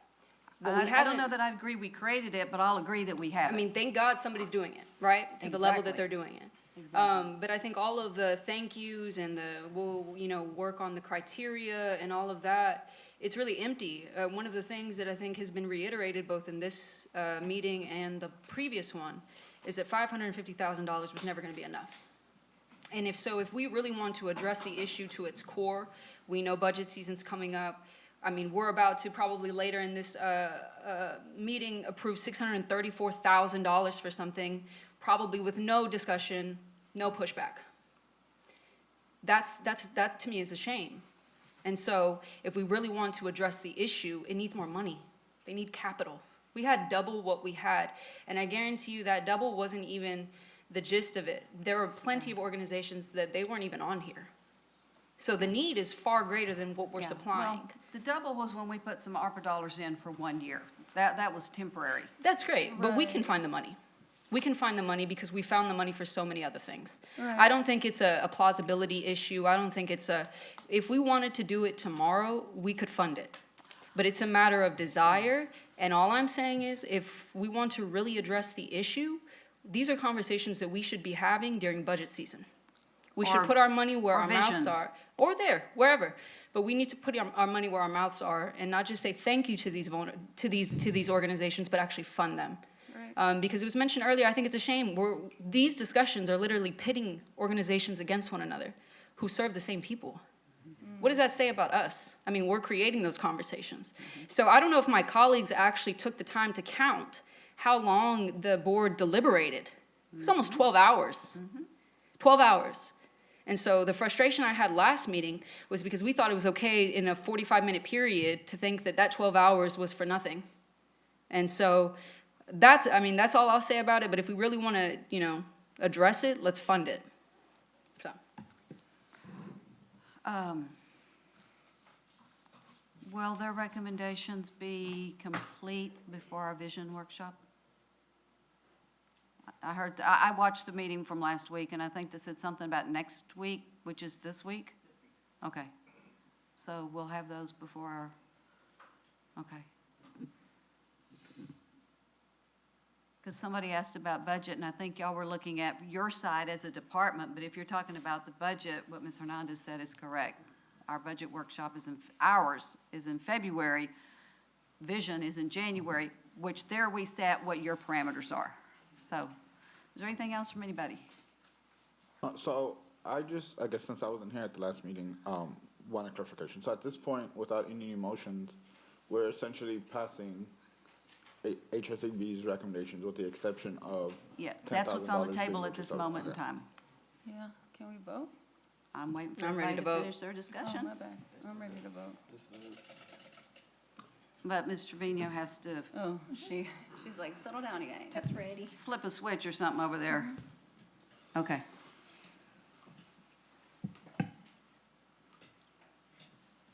Okay, the motion passes 7-0. All right. So now, and I want to thank not only the Human Services Board members, but all of the social service agencies. I thank you for what you do. You're out there helping people every day, and we know that the need is more out there than what you can help now. And so that's something that we will be addressing. So thank you all. Okay, that brings us to item 3 as pulled from the consent agenda. Consider approval of resolution 2024-248R, approving a lease agreement with Becerra Group Corp.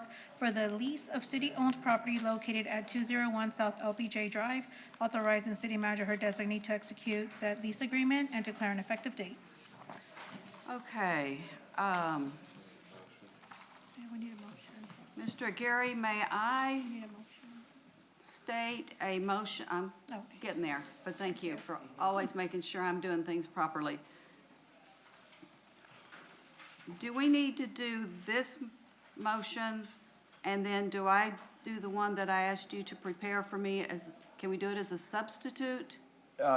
You can start with the one motion I provided you an example for. would be a main Can I- motion if you want, or you can just have a motion to approve and then make amendments accordingly. I need to let her read this before we do anything else. And then I need to let her read that, but I can make the motion that you provided for me. That's correct, Mayor. All right, thank you. Did you already read it? Yes. And it's not even 7:48 yet. Okay, so then the motion that I'm going to make, oh, did we provide one to go on the Jumbotron? I did not, Mayor. I Okay. did not create a slide. Sorry. So I will, can you email that to somebody real quick? Yes, ma'am. Yes, but the audience doesn't. Okay, so I'm going to go ahead and read this. I move to approve a lease agreement with Becerra Corporation as provided in the agenda packet, subject to Becerra Corporation demonstrating good standing to conduct business and providing evidence of authority to enter into the lease no later than the close of business on January 31st of 2025. And if such evidence is not provided, all occupants of the property shall vacate the property by the close of business on April 30th of 2025. That's the motion that I'm making for item 3. Second. Okay, I heard Mr. Gonzalez first.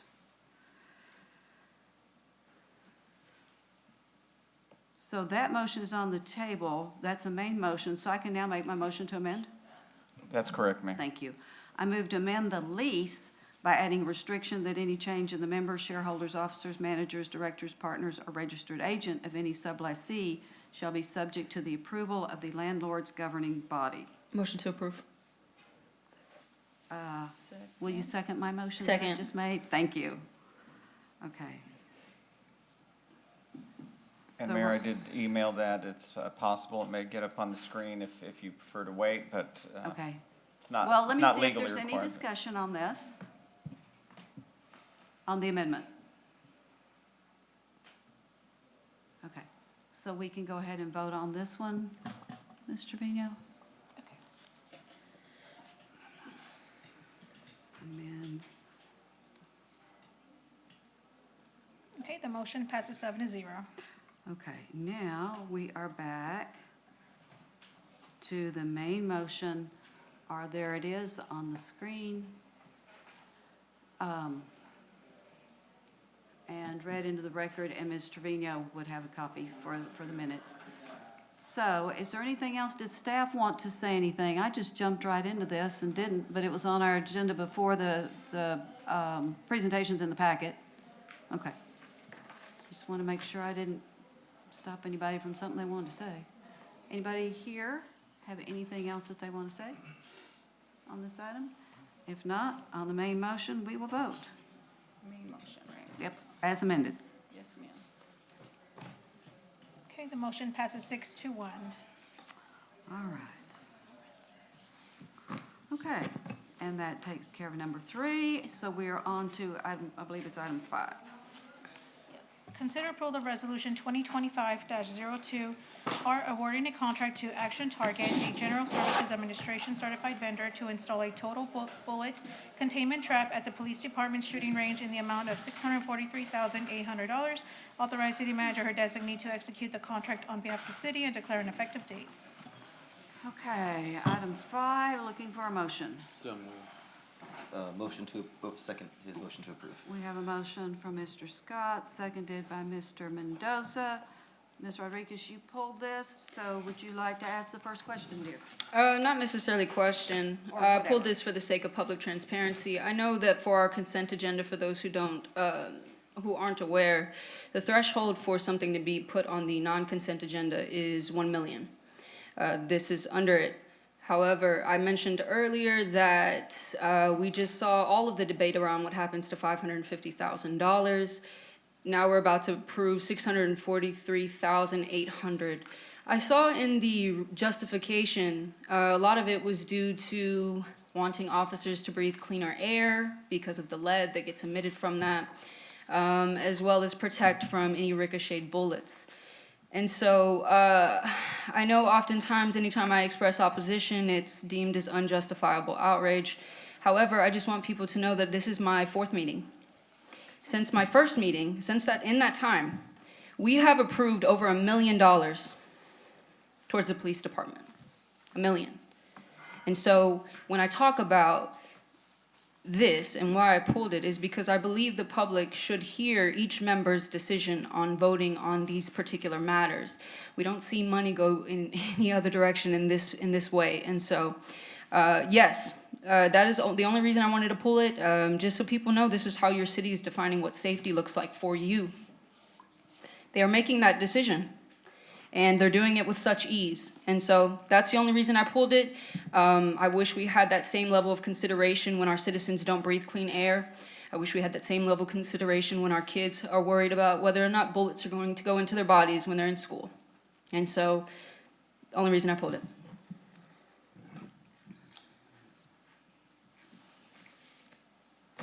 Anyone else? Yeah, I just have something to add that I just thought of real quick. This is one of the reasons why former Councilman Baker, I want to call him Max, and I really pushed for things like participatory budget or to begin exploring that, because in the packet, it explains that this is money from CIP. And like even things like that, it's like where's the money coming from? Is this the one that's like, is that it? Yes, right, yeah. Like where's the money coming from? How did that get decided on? Because that in part is like decided with community impact, like right, allegedly, like they're supposed to come in and like, I don't know, all of a sudden wake up as geniuses and know how to unpack complex budgetary documents. But yeah, so I just wanted to say that, like I hear Ms. Rodriguez's frustration, but I also think the whole process is difficult for neighbors to get a sense of what money is coming from where and like how it's being decided on. So maybe something to consider for the future. Like, yeah. I also have a question. I know I asked it in the message board. I saw that there's $156,000, a little over $156,000 unexpended with this project. Does this money, is there a time frame on when this money, the unexpended money needs to be encumbered? Yes, the money's not unexpended. It's actually been something that's being used for the design of the improvements at the site, as well as there's some some foundation repairs that need to occur for the actual bullet trap to be installed. And so typically it's paid with CO bonds, certificate obligations. And so those, you have 3 years to expend, I believe, like 80% of the value. So it's 31 million or so. We as a city are obligated to encumber 80% of those. And don't quote me on that percent. John Locke, Finance, can tell you what the actual number is. But within 3 years is what we need to do. Okay, and when did that clock start? When we approved the CIP? No, when you actually sold the debt, so Oh, okay. summer 2025, or Okay. 24, sorry. Okay. So, And it was for that specific purpose, the list of projects. yeah, so when that he, were yeah, in approved. the message board, he put the description of that 31 million.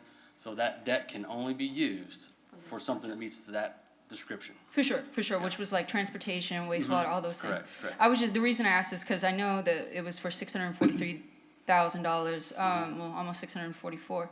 And initially it was allocated 800.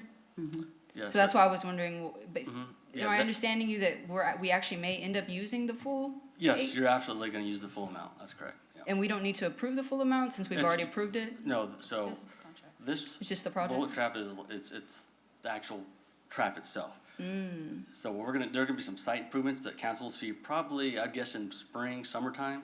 There'll be some other improvements, the police track reconstruction. All this was a part of that 2024 CIP.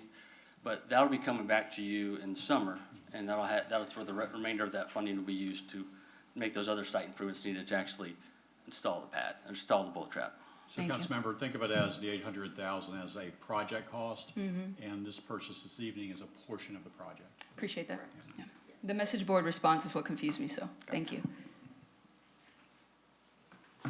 Anything else? Anybody else? Yeah, I have a question, Mayor, for the chief. Okay. You're asking for some breathers of some sort for up there at the range and also asking for some shields. Maybe I misunderstood. What actually are gonna purchase with this money? Stan Standards, Police Chief. What you are being asked to approve through resolution is the purchase of a total containment trap system. It's engineered steel, and it will actually capture all of the rounds fired on the range versus them hitting the current sand berm. When they hit the sand berm, they cause a tremendous amount of dust, which is then polluting the entire environment. They also are coming back at us. And these are examples of the bullets and the lead fragments that are coming back at staff and striking staff. The reason being is, once you shoot the sand, it becomes occupied. If you continue to shoot the occupied sand, these things are coming back at you. And so what we are asking you to approve is the purchase of the actual system to capture all of the actual rounds plus the dust. This one has a patented dust collection system, so it will pull all of that dust in lieu of us breathing it and put it into drums. And you said some of our officers got hit by the bullets that were shot and the remainders came back and hit someone, or? Right. Okay. So don't think about the ricochet as the bullet shot, but the bullet shot is striking something already suspended in the sand, and that's what's being ricocheted back at staff. Okay, well, thank you for the clarification. You're welcome, sir. I appreciate it. That's all I got. I actually have a question, Mayor. Okay, hold on, Mr. Scott. In this new trap, is it collective lead? Yes, sir, it does collect the lead, so it hits angled steel, and then it hits an internal decelerator, and it accelerates around that until it actually loses its speed, and then it's going to fall into a trap system, and it's going to actually capture all of the lead via drums that are located at the base. What are you gonna do with that lead? The vendor, I believe, will actually pick up that lead. Well, you know, actually, our green guy will pick it up too. Just FYI. Yes, sir. Thank you. Or they can always sell it to them. Cause I buy lead from him, Yeah. make bullets. Okay. If there's any value in it, Yes, currently, I don't want to say currently, as of a couple of years ago, it ranges from 24 cents a pound up to 48 cents per pound. The last time we mined the sand, we got 3,500 pounds of lead. so if the vendor picks it up, do we see a check for that? I think the vendor is available and online. Liz, if you could move him over. Yes, he's already booked. I'm going to ask Mr. Aaron Ludwig to speak to that. Sir? All righty. Thank you. Can you hear me? Yes. Perfect. Thank you so much for having me. And I would like to clarify, we do not just take any lead. We actually pay for it based on the London's Metals Exchange, and you'd be paid in full as per the weight of what you have. You can also compare that against any local recycler. So it's a very easy metal to recycle. Great, thank you. So we see a check or For that. credit or something. And as far Okay. as far as process, Mayor, so with the CIP, just for Is clarification. your microphone on? It is. Okay. Move Just it a little as- closer to you, maybe? Okay. Thank Is that you. better? Sorry. Yes. As far as process is concerned with the CIP, so that goes through a multi-step process throughout the year. That is the neighborhood commission, we've added that component, so it goes to the neighborhood commission because if those are the sectors of the community that are appointed by the city council to represent the neighborhoods, then we hope that there's some input that's given there, that they're going back and taking that information also back to their neighbors. CIP being our capital Capital improvements. improvements program. Thank you. Obviously, these meetings are all open meetings. And then the other thing we're adding is we are adding a process in by which there is going to be a digital platform so people can provide their input into the budget process now as part of that. So we're always looking for additional ways that we can engage the public in that and get their feedback into the budget process so we can bring those things into either our recommendations or they themselves bring their recommendations to the city council. But I just wanted to provide that clarification in terms of the multi-steps that get to the point in which the overall CIP document is approved. Right, and you said we added neighborhood commission, it's gone to the planning and zoning commission for as long Correct. as I remember before it gets to us. Correct. Ms. Garza? I guess, I think I kind of understand the CIP, how it gets from CIP to here, right? But how then, and this is not just unique to this item, but just generally, how do we, I guess, city staff balance, like, what vendors to choose? Or like, so there's there's a need, right? Like what Chief just described, like we have to find something that's gonna stop these bullets from like ricocheting and all that, whatever. But how do you land on a vendor? Like, is there, I don't know, I've always wondered, like, how do you know that this is like the most cost-effective? Trade shows. Sure. Typically what you would do in this scenario, if you have a need for certain infrastructure that's not common, like an asphalt or a concrete, that's more specialized like this, you reach out to other cities or other agencies, see who they're using, what are they doing, what is working, what's not working. You can talk to your architects who design and build these things. The architect we have in this project has worked with Action Target before, and they're highly recommended for this type of product. So it's just word of mouth, talk to the folks, talk to people, and that's how you would settle on something like this if you need something very specialized like this. Gotcha, yeah. Okay, something I'll bring up in the future when we talk about participatory budget is like having those like little info snacks. I think it's really helpful for our community so that folks on the sidelines aren't like, oh, are you just giving all your homies like contracts and deals, you know? It's like, no, like there's a process, although it doesn't seem like it's a super scientific process. It's more just like vibes, which you just described. But it depends on. For the specialized stuff, and I get it. Right, Yeah. right, because then it's like if it's sole source, but of course, you know, if it's not sole source and it's something that has a wider net and wider groups of folks that would qualify to provide those services, then we would do obviously an RFP or something like that. Right, right, Or we right. buy with buy boards, but it just depends on the type of service. Yeah, as for you sure. I mentioned. didn't mean like you're just going off vibes for everything. I just meant like for really like niche, like specialized things where there's not like a whole. Yeah, gotcha. Mayor, one last question on this. Hold on, I think Mr. Mendoza had a question about 4 people back, so I'll come to you next. Thank you. Chief, question for you. How long do you feel that this equipment will be adequate enough for you?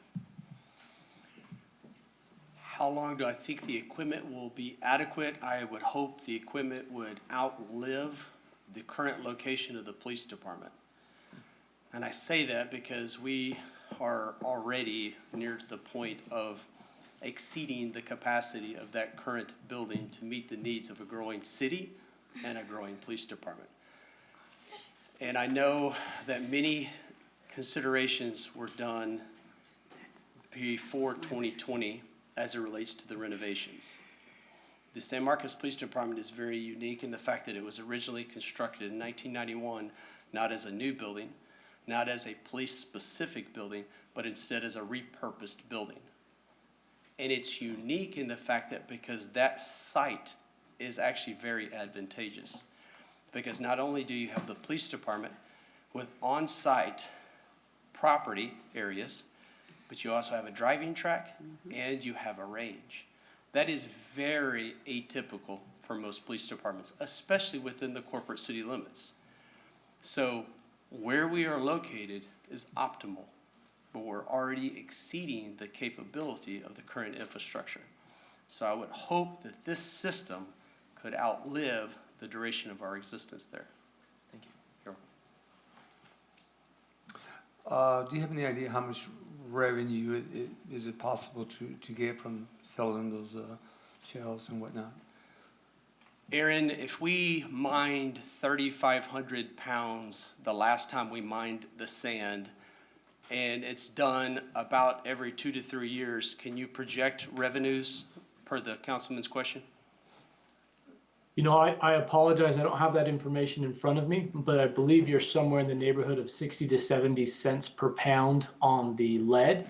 And then we would also purchase the brass, so the brass that falls on the concrete deck in front of the bullet trap, and that's actually upwards of almost $2 a pound. And I would also like to note, as you said, it will outlive your current infrastructure. I agree with you completely. We have bullet traps around the country that have been in use well over 30 years, and it's completely modular. So if you were to move your police department to a new location, this can be completely broken down and rebuilt as needed in a new location. Can you give me a number, dollar-wise? Well, let's go back. We know it's 60 cents a pound and said $2 a pound for the brass? Yeah, he didn't give you a number for the weight of brass. That's just an addition. I'd just like you to know there's even more value there. That was gonna be my next question, is I'm just getting the numbers to multiply together, and I got my calculator here.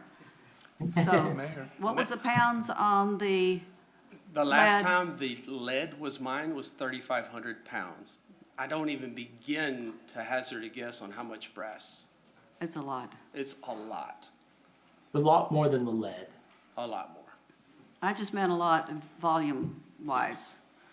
But still, this is not going to be hundreds of thousands of dollars. This will be a nice benefit, but I don't know that we would, So, I don't know that we're buying, I don't know that we're replacing every police car with it, so.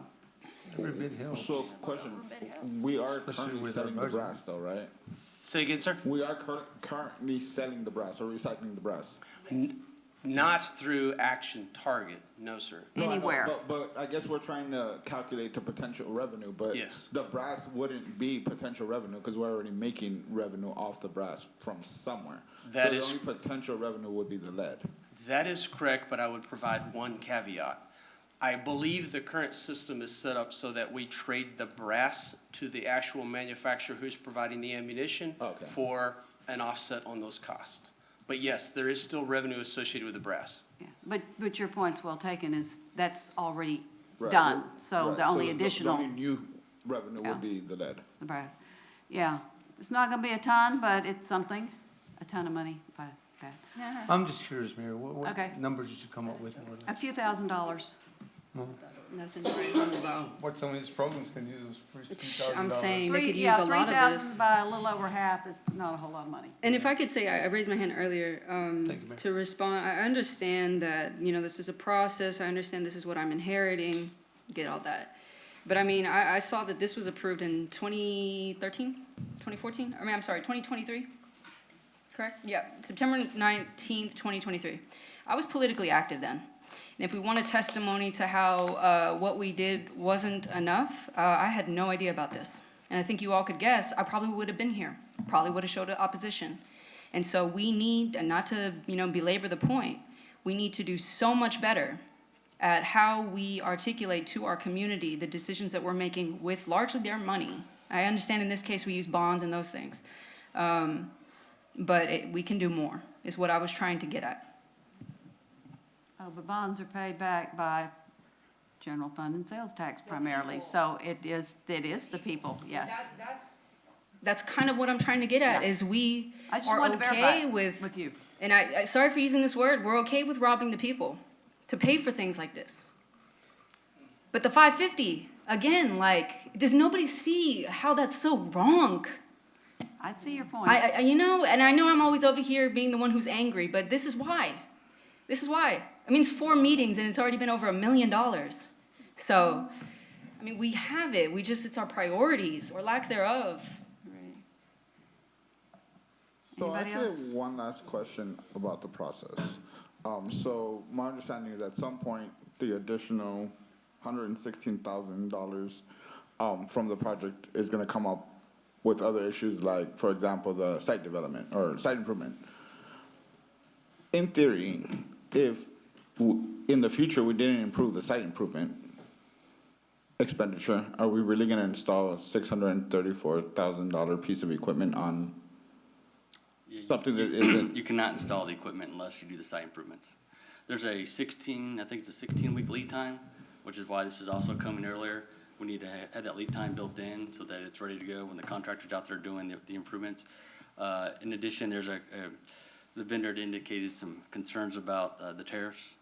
And so they recommended that we get this through before, because they anticipate the prices going up after those, whatever happens with the tariffs. So, There's a potential for it to go up. yes, yeah. Well, no, my kind of question was, and again, I don't necessarily foresee it, but theoretically, we can be buying a piece of equipment that we're never gonna install if we never Right, what if there's past like the an site issue? improvement. Like, I just think the process is backwards. We should like approve things like site improvement before we go and spend $634,000 on a piece of equipment that we're not guaranteed to install. Oh yeah, why didn't we do it the other way? So the reason, again, we would ideally, that you'd bring them concurrently. The issue is the vendor had indicated the prices have a high likelihood of going up, so this locks in that price. And if we were to come back and say 3-6 months, it could be another 25% higher. I don't know exactly what it would have been, but this locks in that price. And there's typically ways to get out. I don't want to know, I haven't pulled this contract confirmed to see how to get out of contracts, but you can typically negotiate with the vendor if we could not proceed with the project, so. I'm going to ask the question another way, not as, why are we not delaying this? Why isn't paperwork in front of us, a complete set of paperwork and the dollars for the site improvements? Are they less than 100,000 and don't come to us? So it's, the site improvements are being packaged with the reconstruction of the driving track. And so it's a schedule value, you know, Yes. it's a lot cheaper if we do a big project versus just No, doing this one right here. I'm with you, just, Yeah, I and didn't so- see that anywhere. Right. Those Okay. plans are done. We're kind of getting through that. We got a backlog in their purchasing department to get stuff through, and so as soon as they can get those going, we're gonna get that out, but Got they're it. ready to go. Oh, gotcha, so we don't anticipate like y'all finding Narnia down there and like not being able to like fix it, or you know, like all this, Oh, like no, we're good. There's Designs not are gonna be done. We have surprises. geotechnical engineers there. They verified the foundation. They got the design ready. We're ready to go. We just need to get it out on the street. Last question, when we're doing the budget for y'all guys, why didn't y'all bring this up then? Why now? Bring what up? About this shooting guard or whatever. It was in the CIP. It was? Yeah, this is a CIP. It was in there. Which- Along with the yeah. other 199 or whatever it is. Yeah, so that speaks to. Thank you, my great yeah. memory. Then it was, we okayed it then. Yeah, we did. Yeah, no, I had to That's go like it was back. 2 weeks ago, something else. We okayed it twice, as a matter of fact, because we okayed it when we approved this capital improvements program. We okayed it again when we said, we're gonna go borrow the money to fund it. So, yeah, we saw it twice, Yeah, shooting Yeah. twice. along with the other, I'm exaggerating, maybe the 199, but it's a long list. Yeah, it is, and my apologies. I hate to go back on my word. If we okayed it? Okay. Wait, one last question. I saw in the packet that the sand, and correct me if I'm wrong, maybe the packet was wrong. The backdrop, the sand backdrop, it suffices for simple handguns, correct? It was when we switched to military grade weapons that's what doesn't work? No, the sand is sufficient. It could last indefinitely. The issue is the safety of that sand That's what I'm getting trap. at. Right. In the packet, it talked about that the safety of the sand is seemingly sufficient for handguns. But since we've moved to military grade weapons, it's not. No.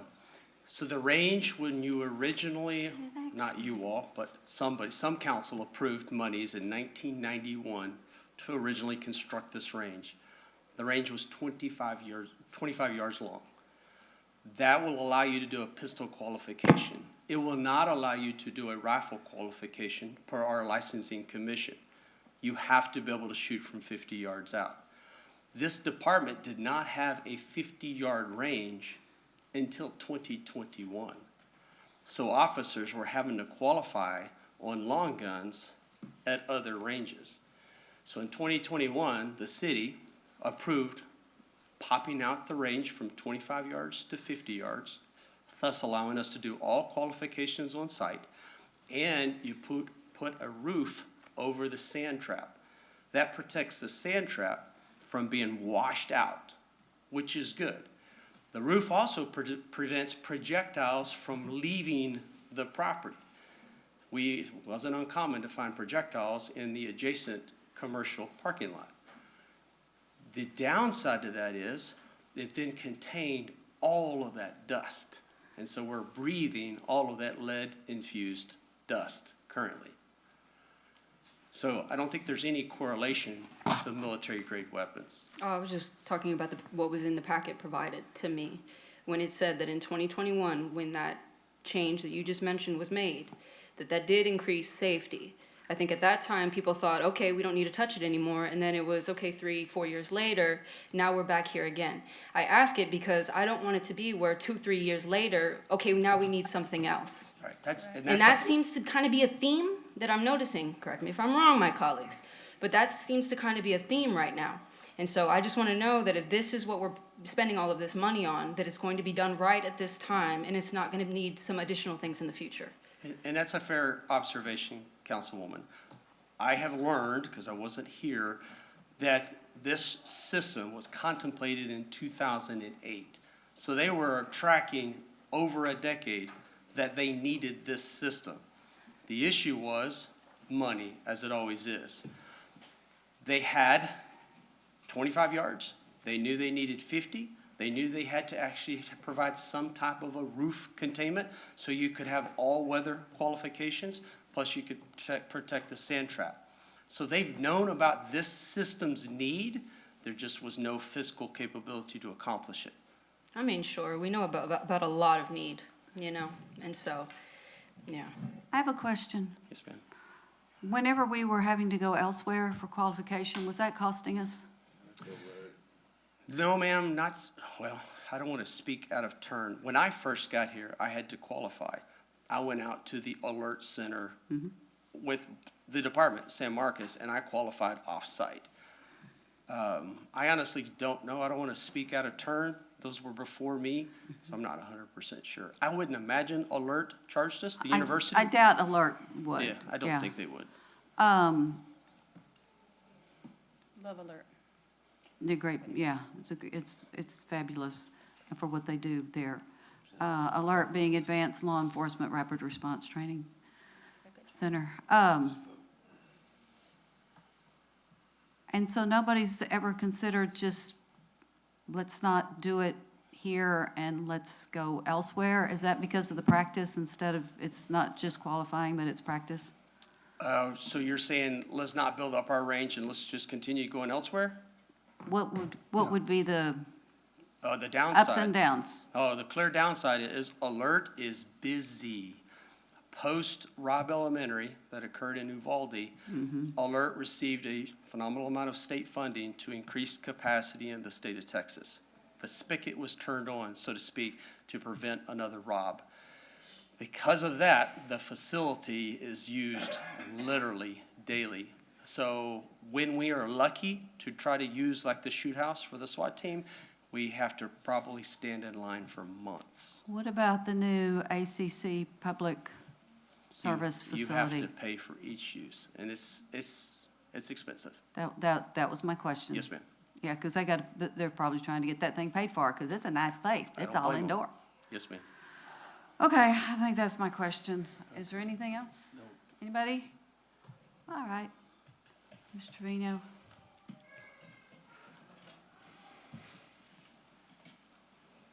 Okay, the motion passes 5-2. All right, so we are on to item 7.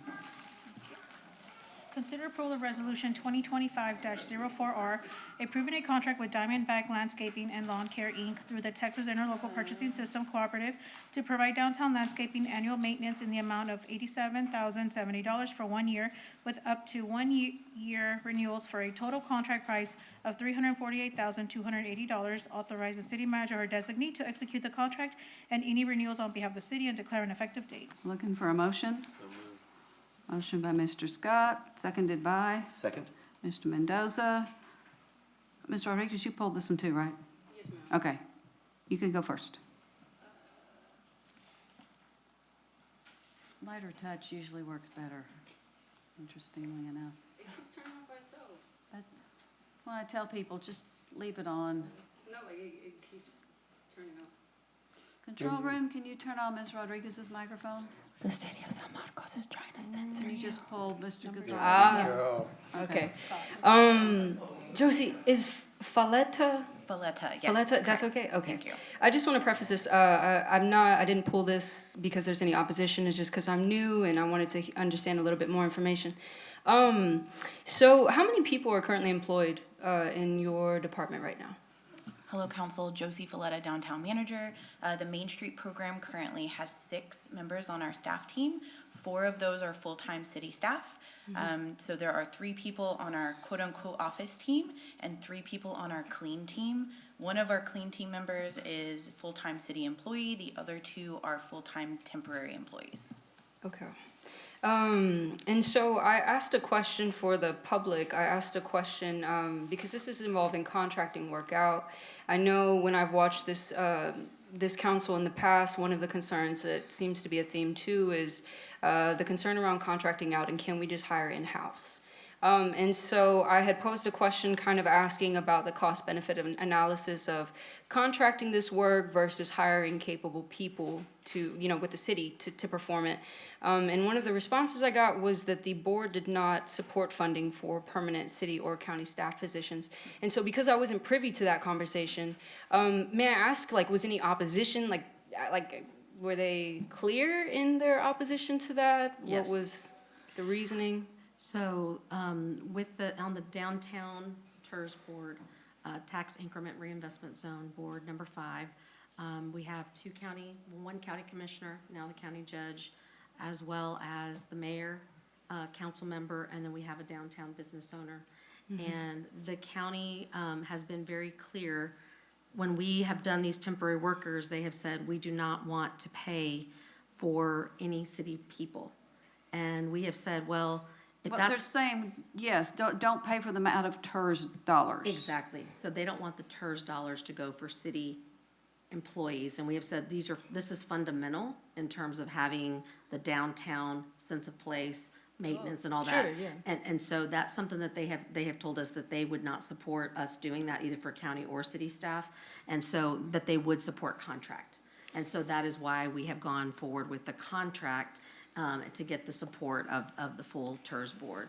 Because I saw the downtown area plan, which Ms. Falletta, thank you so much for providing, but specifically recommendation D14 states, create a dedicated management strategy that incorporates a permanent funding source and/or staffing increases to account for maintenance needs. And so I wonder if the board had this particular part in their head when they said that.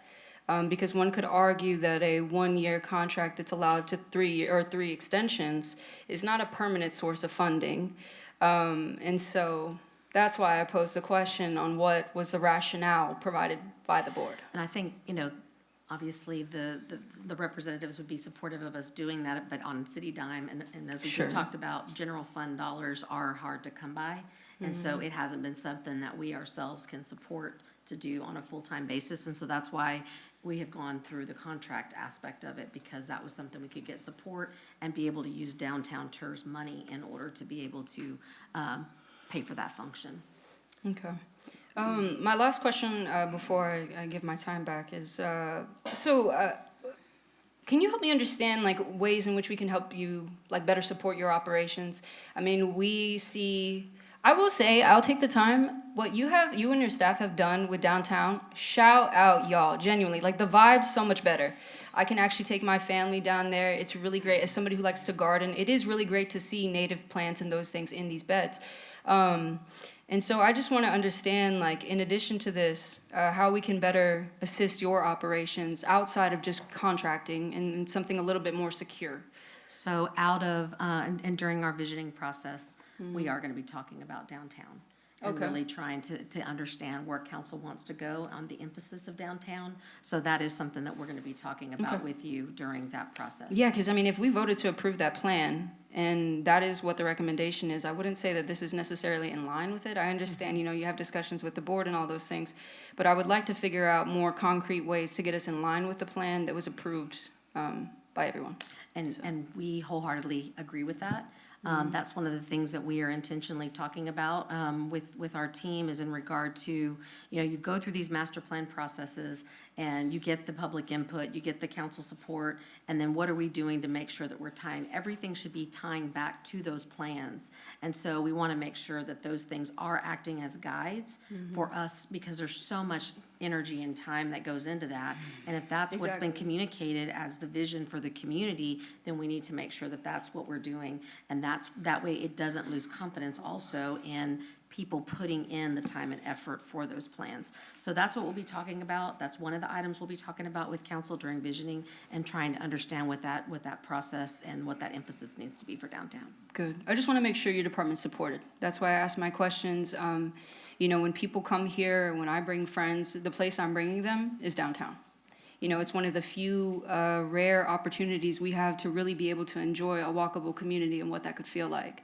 And so however we can best make sure y'all are supported in that process, I'll look forward to that conversation, but thank you. And there have been those, downtown is where we started doing a planting palette, because that was also another part of that. That's what I was gonna say, hallelujah. So that is, we're working on beautification efforts throughout the community. That's one thing that, I won't get on the soapbox, but it's like, I love this community and I hate seeing it look like total mess sometimes.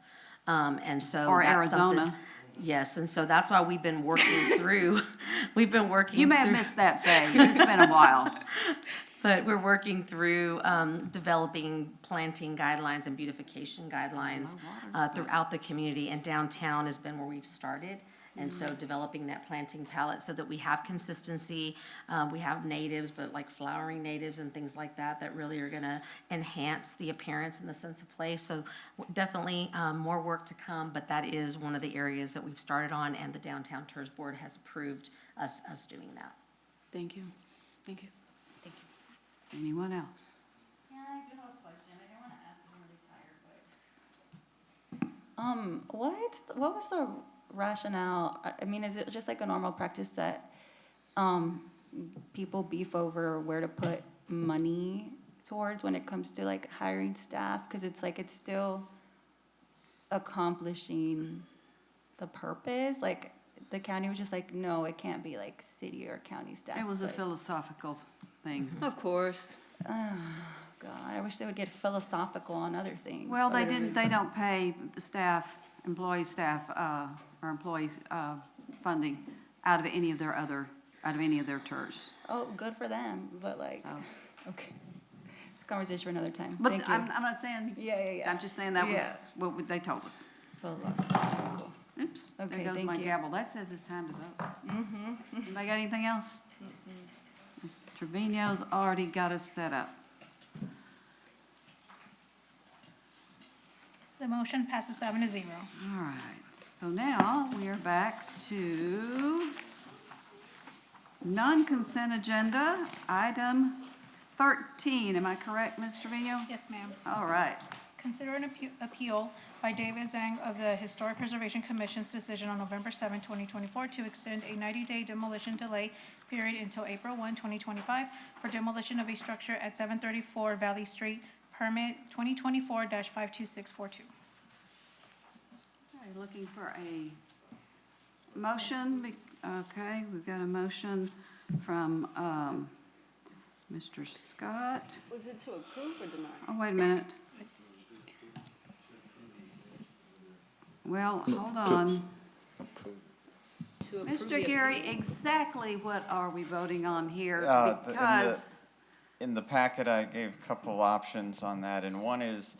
no, what exactly, This is an appeal. what happened? So there was a decision under our code, you have, and Mr. Knight is going to talk about it, but there's an initial 90-day demolition Right. delay period, and then the commission can extend that to actually be 180 days. Right. So, or an additional 90 days. They made that decision to extend it. The appeal is seeking to reverse that decision. So really, your options are to reverse the decision of the commission or to affirm the decision. But a motion to approve this means that we are going with no extension? That's why I think the appropriate motion should be to affirm or reverse is the proper verbiage. Affirm or reverse the additional 90-day demolition delay? That's correct, Mayor. Was that your motion? Affirm That was your motion? to, yeah. Okay. I'm looking for a second. Well, I'm so confused. So an affirm is in line with the appeal, is supporting the appeal. Basically Okay. upholding the decision. Okay. No, that's No. two different things. Yeah. She said one thing and you agreed, and then you stated it differently.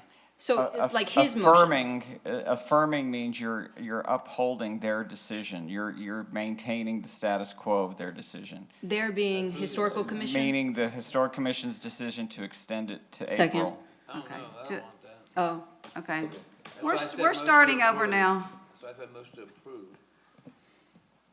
which is the extension of the demolition delay, the 90-day extension.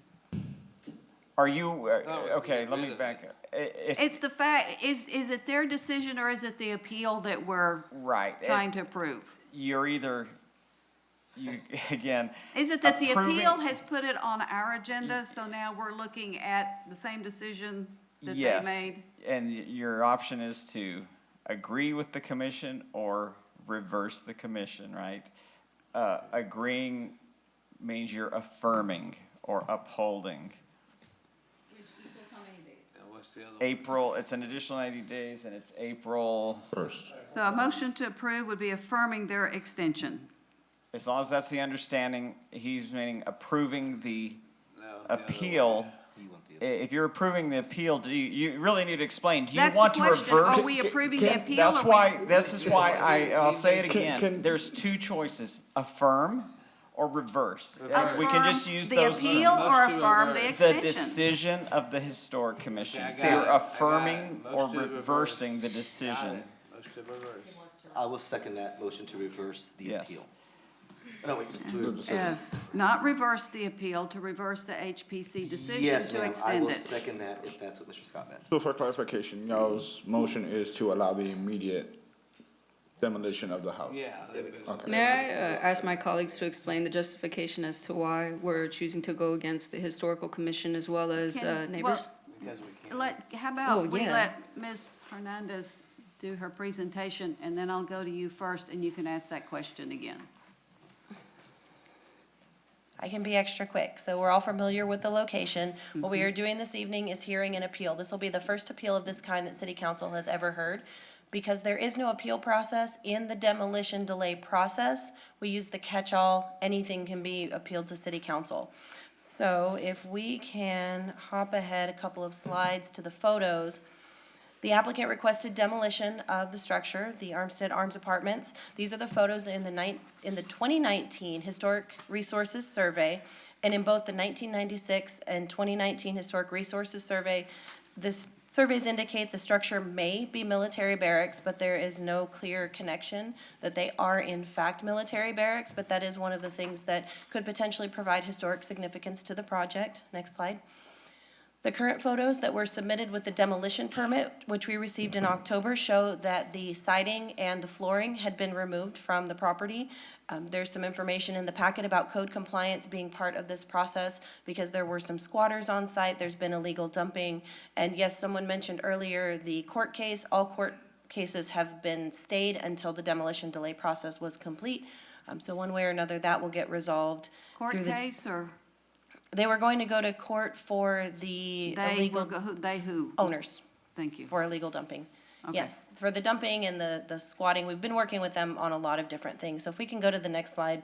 The slide shows a history of the demolition permit.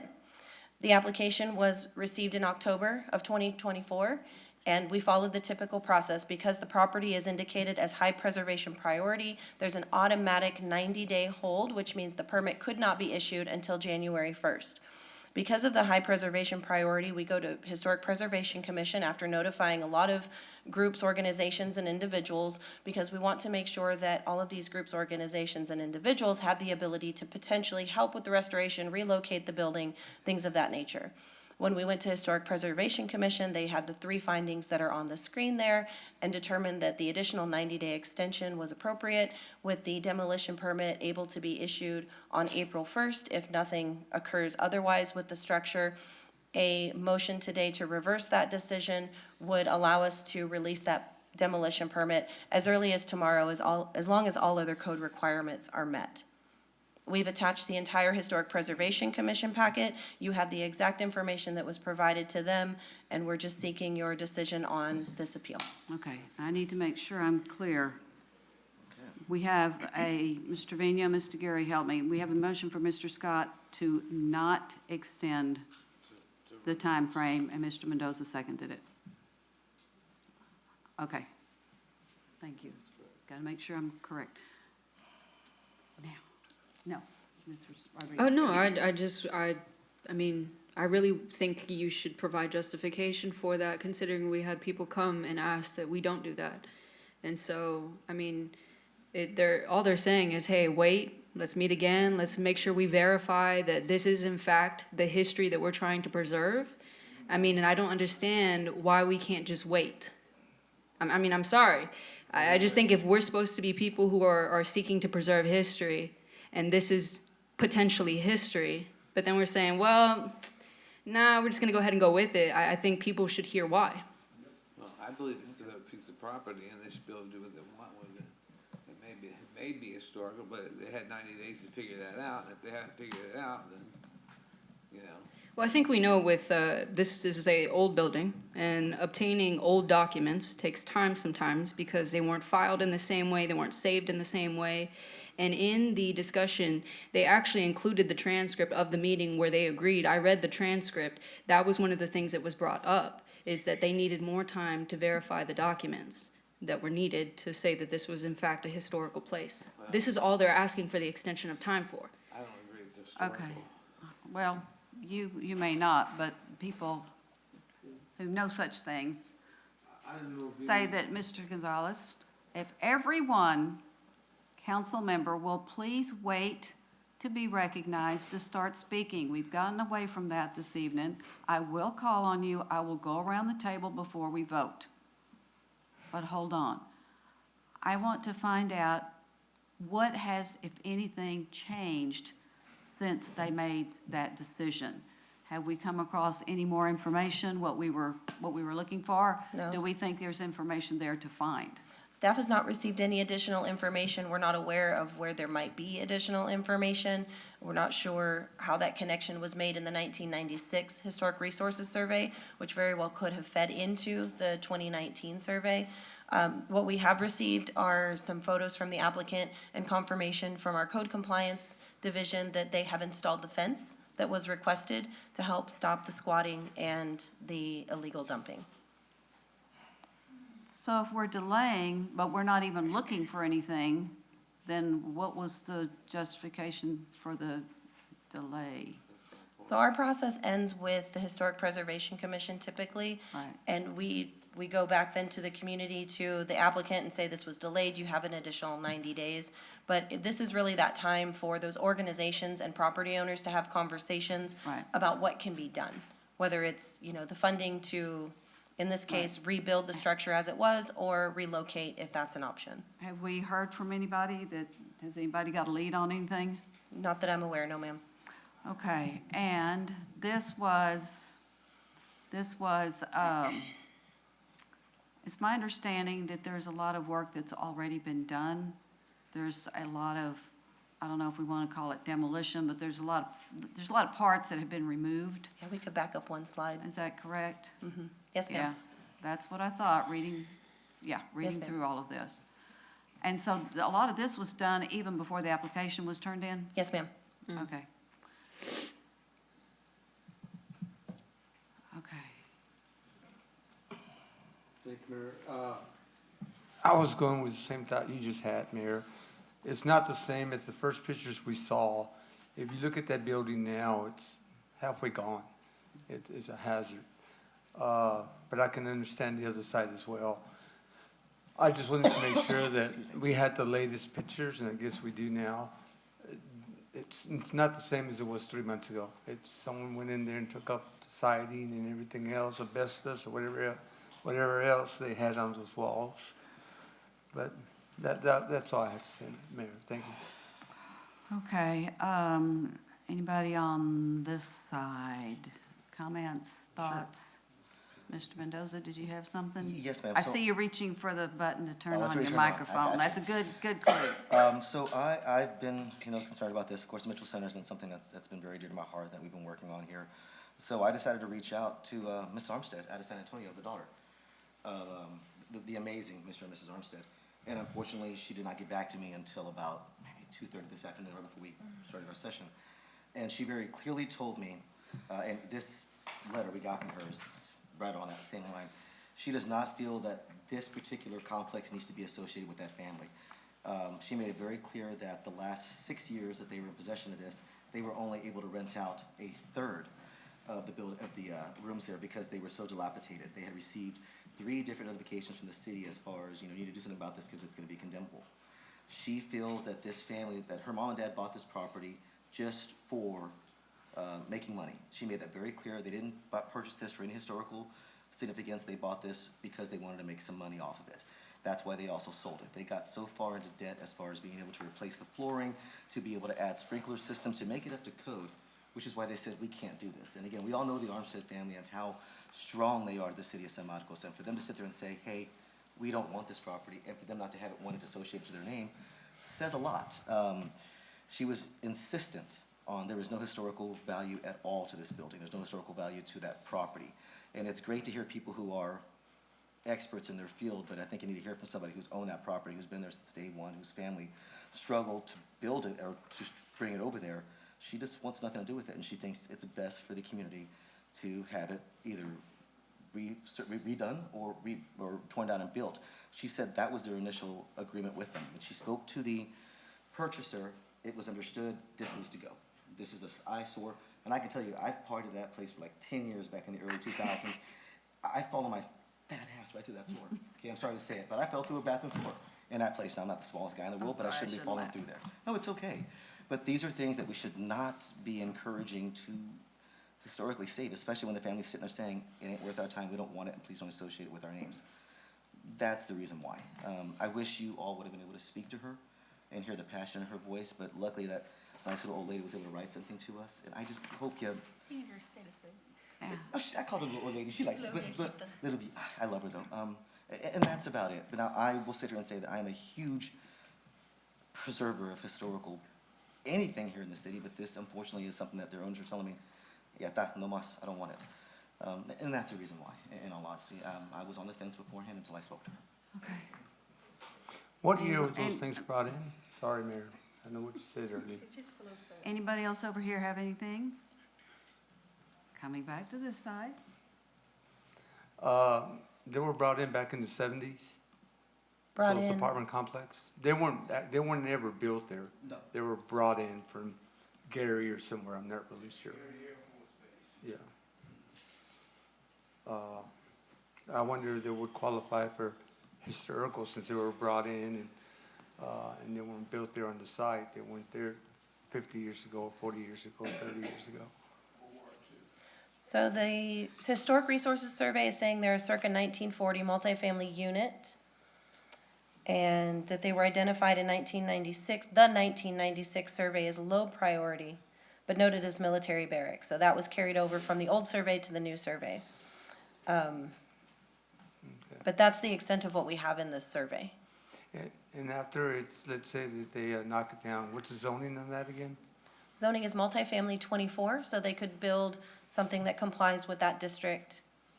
And the demolition permit, whether or not reversed today, could be issued on April 1st, just to. That's what I'm saying. But either way, they'd be able to do that, Yes, sir. either now or later. Yes, sir.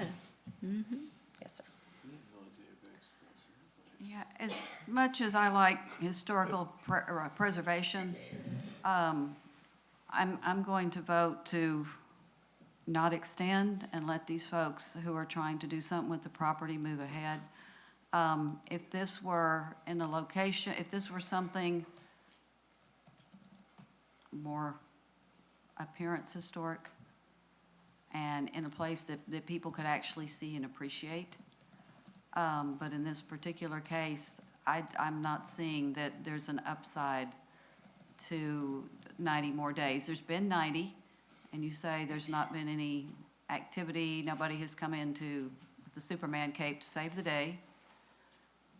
No, ma'am. So that's why I'm going to support not extending the deal. People still have things to say, Mr. Scott, possibly.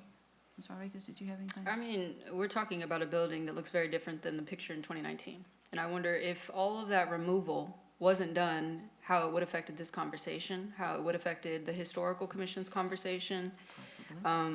You know, I just think when I talk about history and why I feel like this is important to let the historical commission make a decision, is the Black community in this city and across this nation has long seen what they consider history removed. And so I think the least we can do is honor that and just wait a little bit. Nobody's saying that this can't happen in the future. But if there is any small glimpse that this is actually a historical place, I mean, I'm sorry, I think if there's one community that deserves a second consideration, I think it's the Black community. And so that's my 2 cents. That's all I have. I have a comment. I mean, I feel like everybody's contributing, so I should just contribute. I know my strengths, I know my weaknesses. I also have the intellectual humility to say that historic preservation is not my area of expertise, and so I'm inclined to support what the commission says, and that's why I'm gonna vote that way, so. And, oh, I'm sorry. I would love for it to be my area of expertise, it's fascinating, but we don't got enough. You can't do everything. Yeah. And it was mentioned earlier, and it is true. You read that transcript, the owner had the opportunity to talk on this. They didn't. Like, I read the transcript, they Right, didn't. yeah. And so we've said for a long time, well, if you want something to happen, you need to be here, or you need to say something. Nothing was said. And so, you know, we have that energy for other things, but not for this. And But they're here today. today, yes, but that's a whole, this today is not, it didn't impact the decision made by the Historical Commission that happened a while ago. Mayor, And do you so- mind if I interject on that particular topic? Because I was not at that meeting, I actually was away at conference. When I went back and rewatched the video on this one, I noticed on the Zoom window, and I think maybe staff didn't see it, that the owner had put their hand up. But with everything else going on, when you're on Zoom, sometimes it's hard to, you know, keep track with just two of us in the room of who's doing what on Zoom and when's the appropriate time to ask for something. So I don't want that to be a reason that we hold that against the owner, because I did at some point in that conversation notice that they put their hand up. I think it was towards the end of the public hearing, and they probably should have been called on, so we're working on those types of things to keep an eye out for with staff. That's a good catch. And it's rare that I miss one of those meetings, and that's kind of one of the things I'm tuned into is what's happening on Zoom. So I'll apologize for that we may not have given them the opportunity because all the other moving parts that were happening in the room. Zoom gets complex. Thank you for that clarification, Yes, because that was good to know. Thank you for always acknowledging your strengths and weaknesses and areas of growth. I think that's really admirable. Thank you. So I actually do have a question now. What exactly would have to happen between now and April 1st for this permit not to be issued April 2nd or shortly thereafter? The permit will be issued on April 1st. If someone comes in and says, hey, I'm going to pick up this building and move it, they come and ask for a moving permit, and we would issue that moving permit. If someone were to say, I have $2 million and I want to recreate this structure or remodel this structure or put it back the way it was, we would determine if it needs to go back to HPC or if it's maintenance that they would be doing.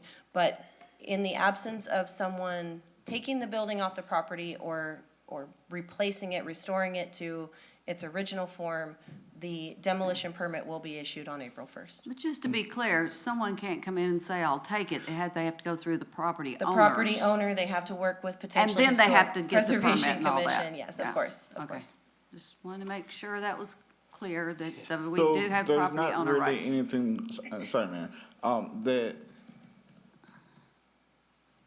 can prove it more historical that would still save the building. It would actually have to be somebody physically wanting to save the building. Correct. The 90-day extension at Historic Preservation Commission was the commission saying, we think this is something worth saving. We're going to give you 90 more days to try to do so. And the demolition, I'm gonna say demolition ordinance is relatively new. It came about after it was the old phone company, but it wasn't CenturyTel. On San Antonio Street, the blue building was torn down as part of the parlor. And what the hue and cry was, because we didn't know until like a few days before that building was coming down. Mr. Mendoza, I'm speaking. I talked to the developer, and he said that he had gone in and gotten an estimate to move the building. It was a concrete building, and the estimate was $360,000 to move it. That doesn't include site prep, with no guarantee that that concrete building wouldn't Fall apart. implode. But what council did is we took what the public had said to us, even though it might not have worked in that particular case. People said they were willing to try, could raise the money in 3 days, okay?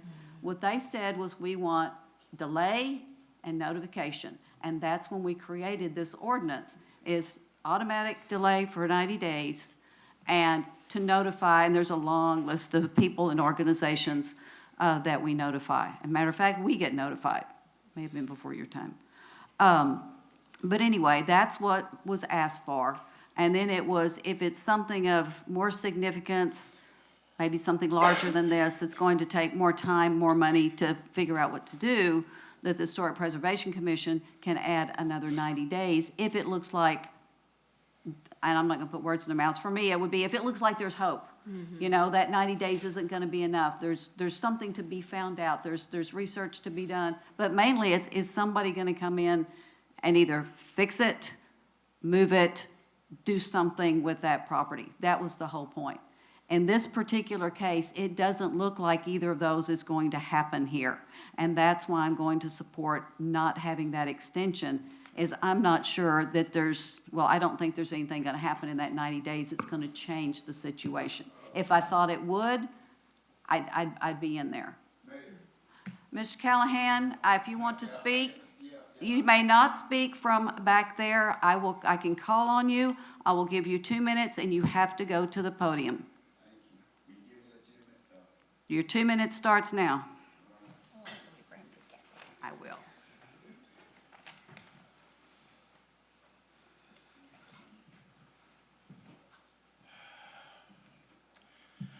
Yes, Mayor, on January the 9th, I'm going to be at the Historical Preservation Commission, and I have solutions to this dilemma, provided they just listen to me and get in touch with the owner, let him be on there, be at that meeting January the 9th, so that I can present my solution to this dilemma.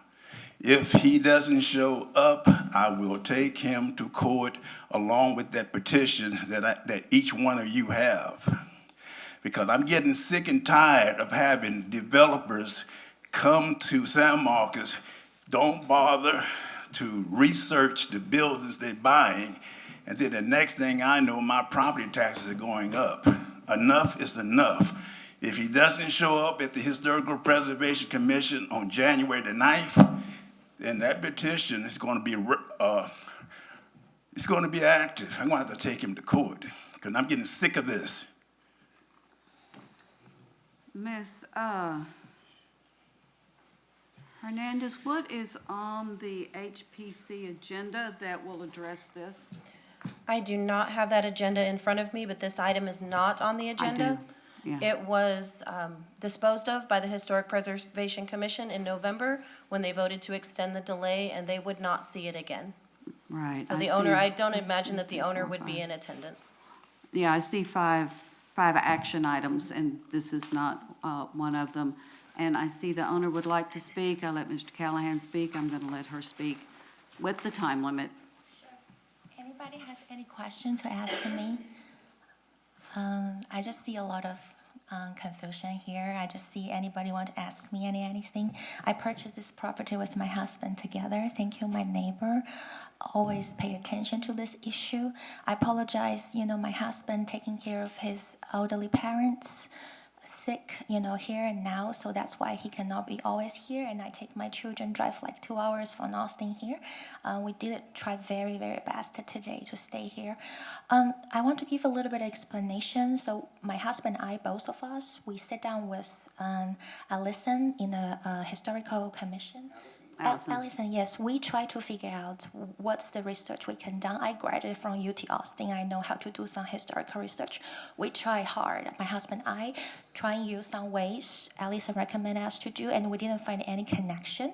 Although we don't find any connection, we already talked with my architect and we have business partners. We are trying to put funds together because we want to build something reasonable and reserve the characteristic of the neighborhood. So we, I respect African American, I'm Asian, I'm the only Asian here today maybe.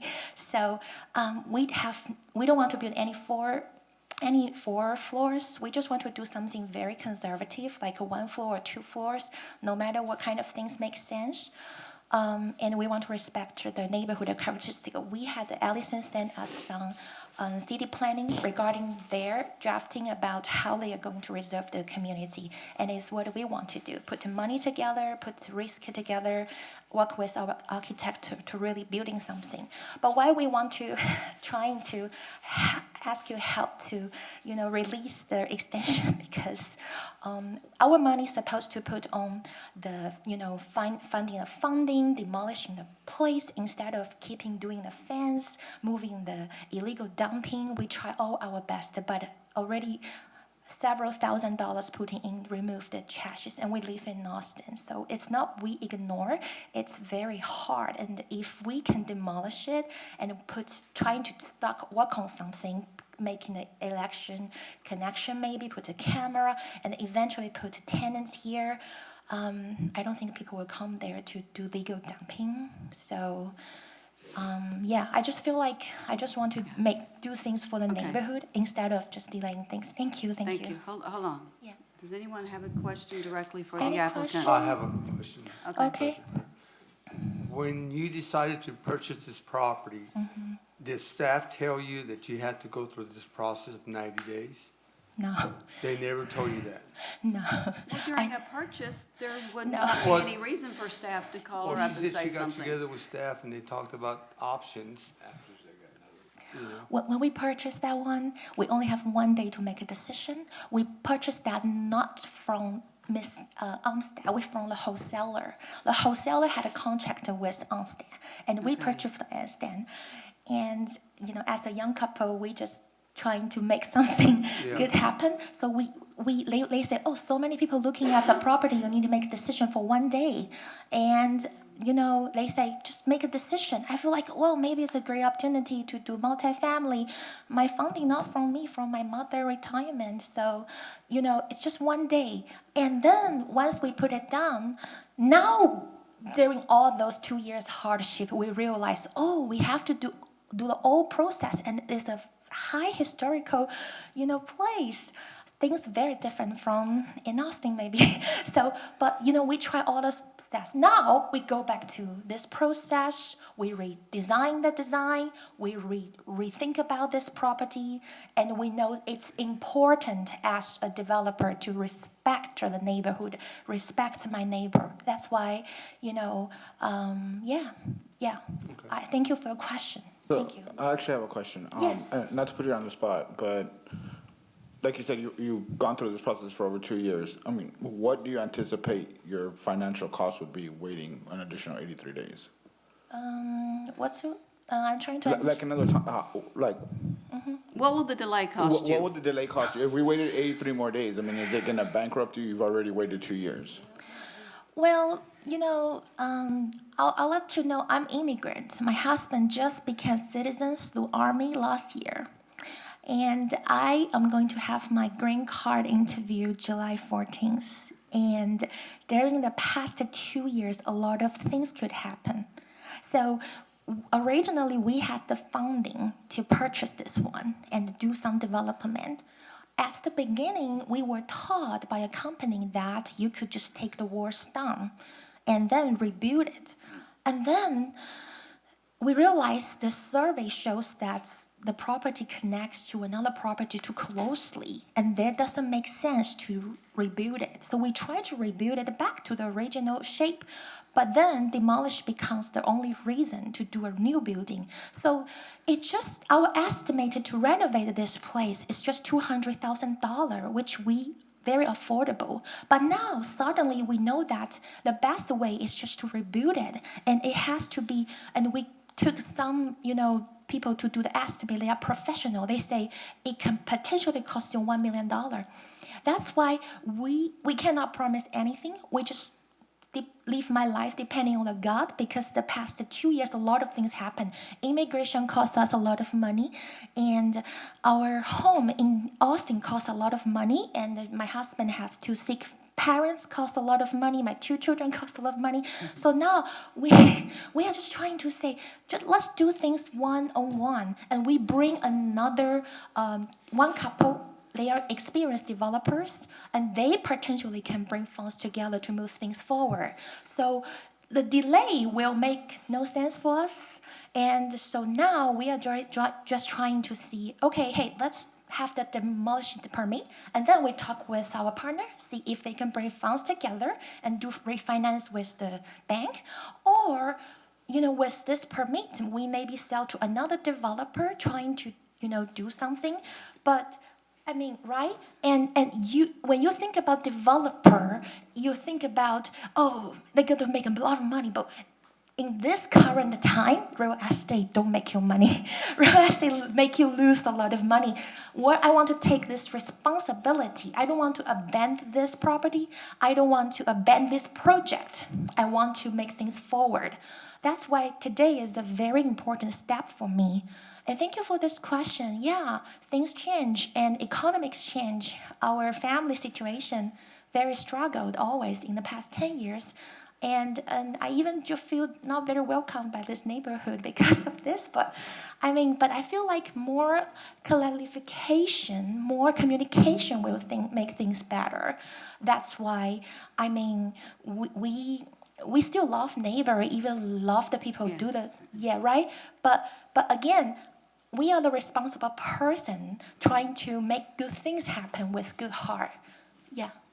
Thank you. Any other questions for the I hope applicant? that makes sense. Okay. Then, thank you. Are there any questions, concerns before you vote on this item? And the motion was to not extend the delay. And it has been seconded. That was a lot of extra context. So, we have learned a lot tonight about a lot of things. Okay. Ready to vote. Wait, what is on the table again? If you vote, stop me if I'm lying here, Mr. Gary. If you vote yes, it is do not extend the delay. Yes. That is correct, and that means Thank you. demolition permit can be issued soon. Well, yeah, because we're Yes. 6 days past the other one. I appreciate all the extra context. Okay. Okay. So I changed All my. right. So the motion passes 5-2. Okay. That concludes item 13. And we're on to item 14. Do y'all need a break? Yes. A short bio break. Be back at 9:10. Yes, ma'am.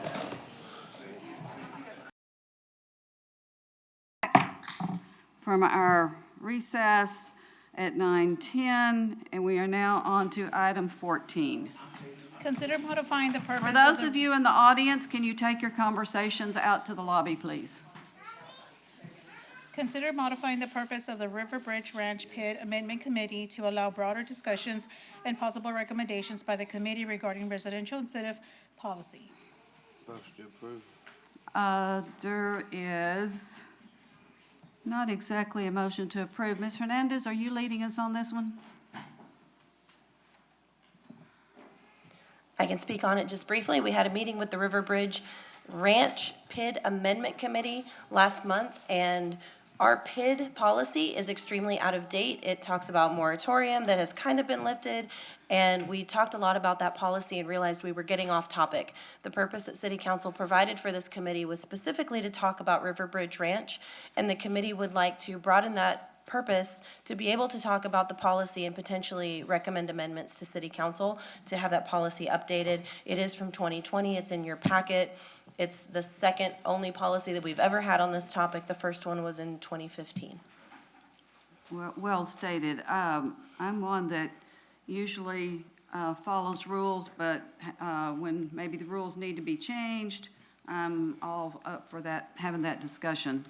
But I'm on the committee. I didn't want to do this one particular one and violate the rule that we had. And the conversation that we had, we kind of got further and further and went, you know, we just need to talk about this comprehensively, not just for this one project. And so that's where we were. And do I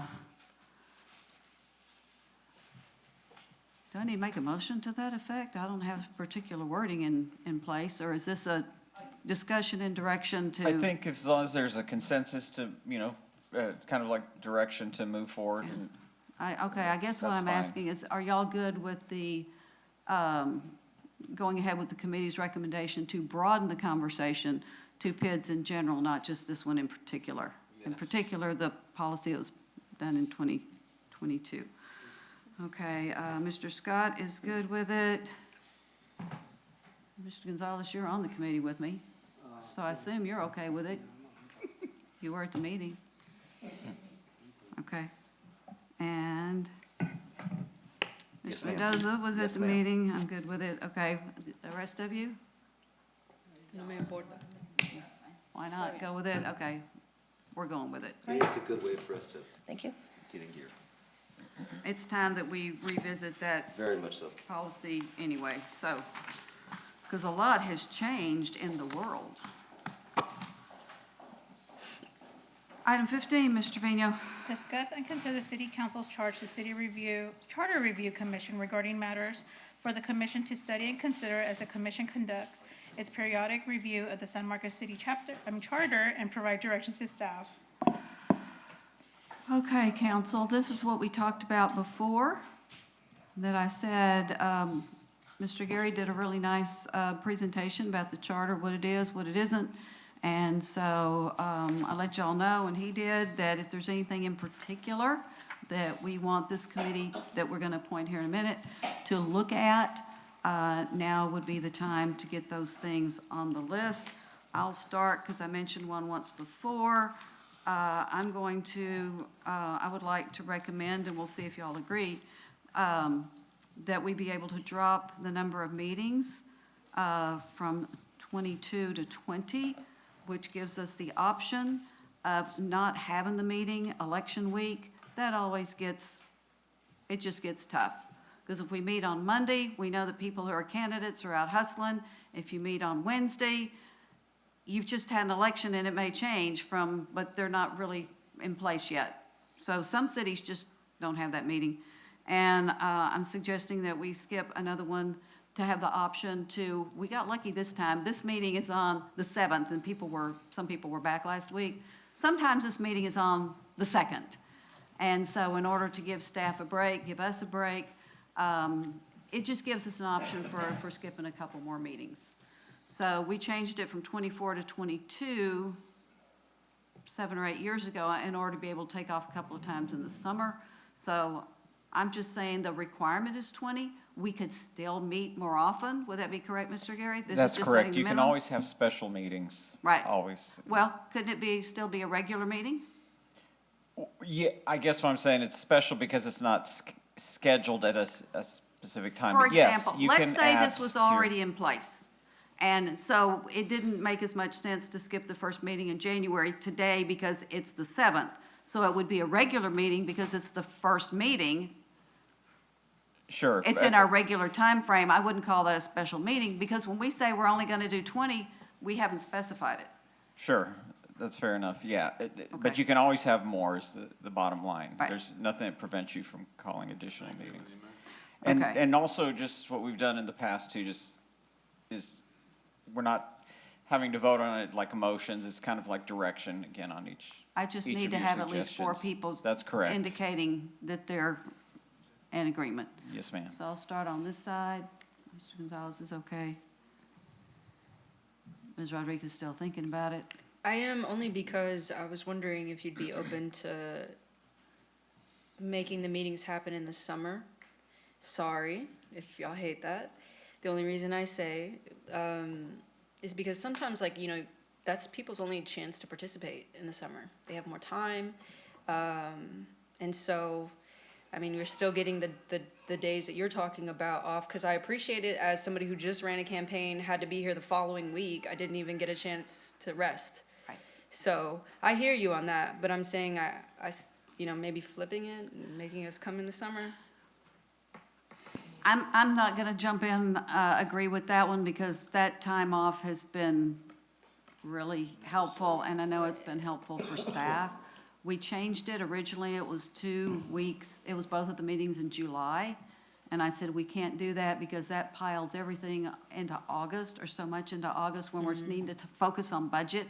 And that year or two, we didn't focus on budget like we needed to because we had so much other stuff. So we've gone to taking one off in June and one off in July. The fact that people can watch at home, they can watch the meetings afterwards, I think if somebody really wants to follow us, I think that opportunity is there all year long, so. I mean, if this was the state talking about getting rid of some days, I'd be all behind it. That way they couldn't do damage, but with us, it's not necessarily the same, these are productive meetings, and so. I'll think about it. Okay, I'm on my way around the table. I will call on him. I'm confirming the 2 yeses over here. So I actually have a question to Ms. Rodriguez's point, because if I'm reading the charter correctly, it just says we shall hold 22 regular meetings. So in theory, we could have the summer meetings and take these other 2 meetings off. Like, we don't actually, in the charter, we don't have the dates, like. Correct. Okay. And I'm not suggesting we put those dates in there either. I just asking to go down to 20 to give us the flexibility of choosing which ones it's gonna be. And then the individual councils Right. decide their meeting schedule. Each year or Correct. each fall for the upcoming year. So I guess second question, if I agree to this now, and we're still gonna have to vote on it later, correct? It'll So- go, if 4 people today say, let's send this to charter, we'll see what they think about it, what their report comes back to us. And then the next thing is we'll decide what goes on the ballot. And there's been times when they've suggested things that we didn't put on the ballot. And then it goes to the citizens. Personally, I'm not sure why this is really even in the charter, but it is, so there we are. Sure, it gives them something to do. Okay, so you're a yes. Ms. Garza? I'm gonna be a no, just because I feel like it's one of those things where I would want to talk to constituents, like, I don't know what they would prefer. I think there is some conversation around summertime, that's when I'm more available to. So, yeah, I'm gonna be no, but, Okay. yeah, I can't make that decision on my own. Mr. Mendoza? Yes, ma'am. And you're, I've got my 4, so. Yeah, you're okay, but I'm a no. Well, and let's let them discuss it, and we'll have an opportunity to discuss it if it comes back from them. If I could provide my rationale, I was a part of some people who spoke during this last summer. I think y'all were about to get ready for summer break. And the consensus among some of the organizers and some of the people standing outside at that time was, who do they think they are that they can just take a break, like the work doesn't stop? I get paid 50 cents. Yeah, same. I get paid 55. So that's what I'm saying. I feel like I would need more time to think about it and talk to people. They'll think about it, it'll come back to us Yeah, if yeah. they bring it back. So there's time, and that'll be But time I to appreciate get the input. your rationale behind it. Okay, Mr. Scott, what you got? I would like to. Can you speak a lot louder, because it's really hard to hear you when I try to listen to these meetings on tape. Okay. I'd like to have the charter review look at requirements to become a city council member, Such as? such as time served, or, just the normal things, like P and Z has all these That's so undemocratic. regulations that they have to do. You're gonna have to really I wouldn't get have been able to run. closer to the microphone, Mr. Scott, because I'm not following you. I want to try to match P and Z, what they do with their requirements. All it is 5 years. What's that?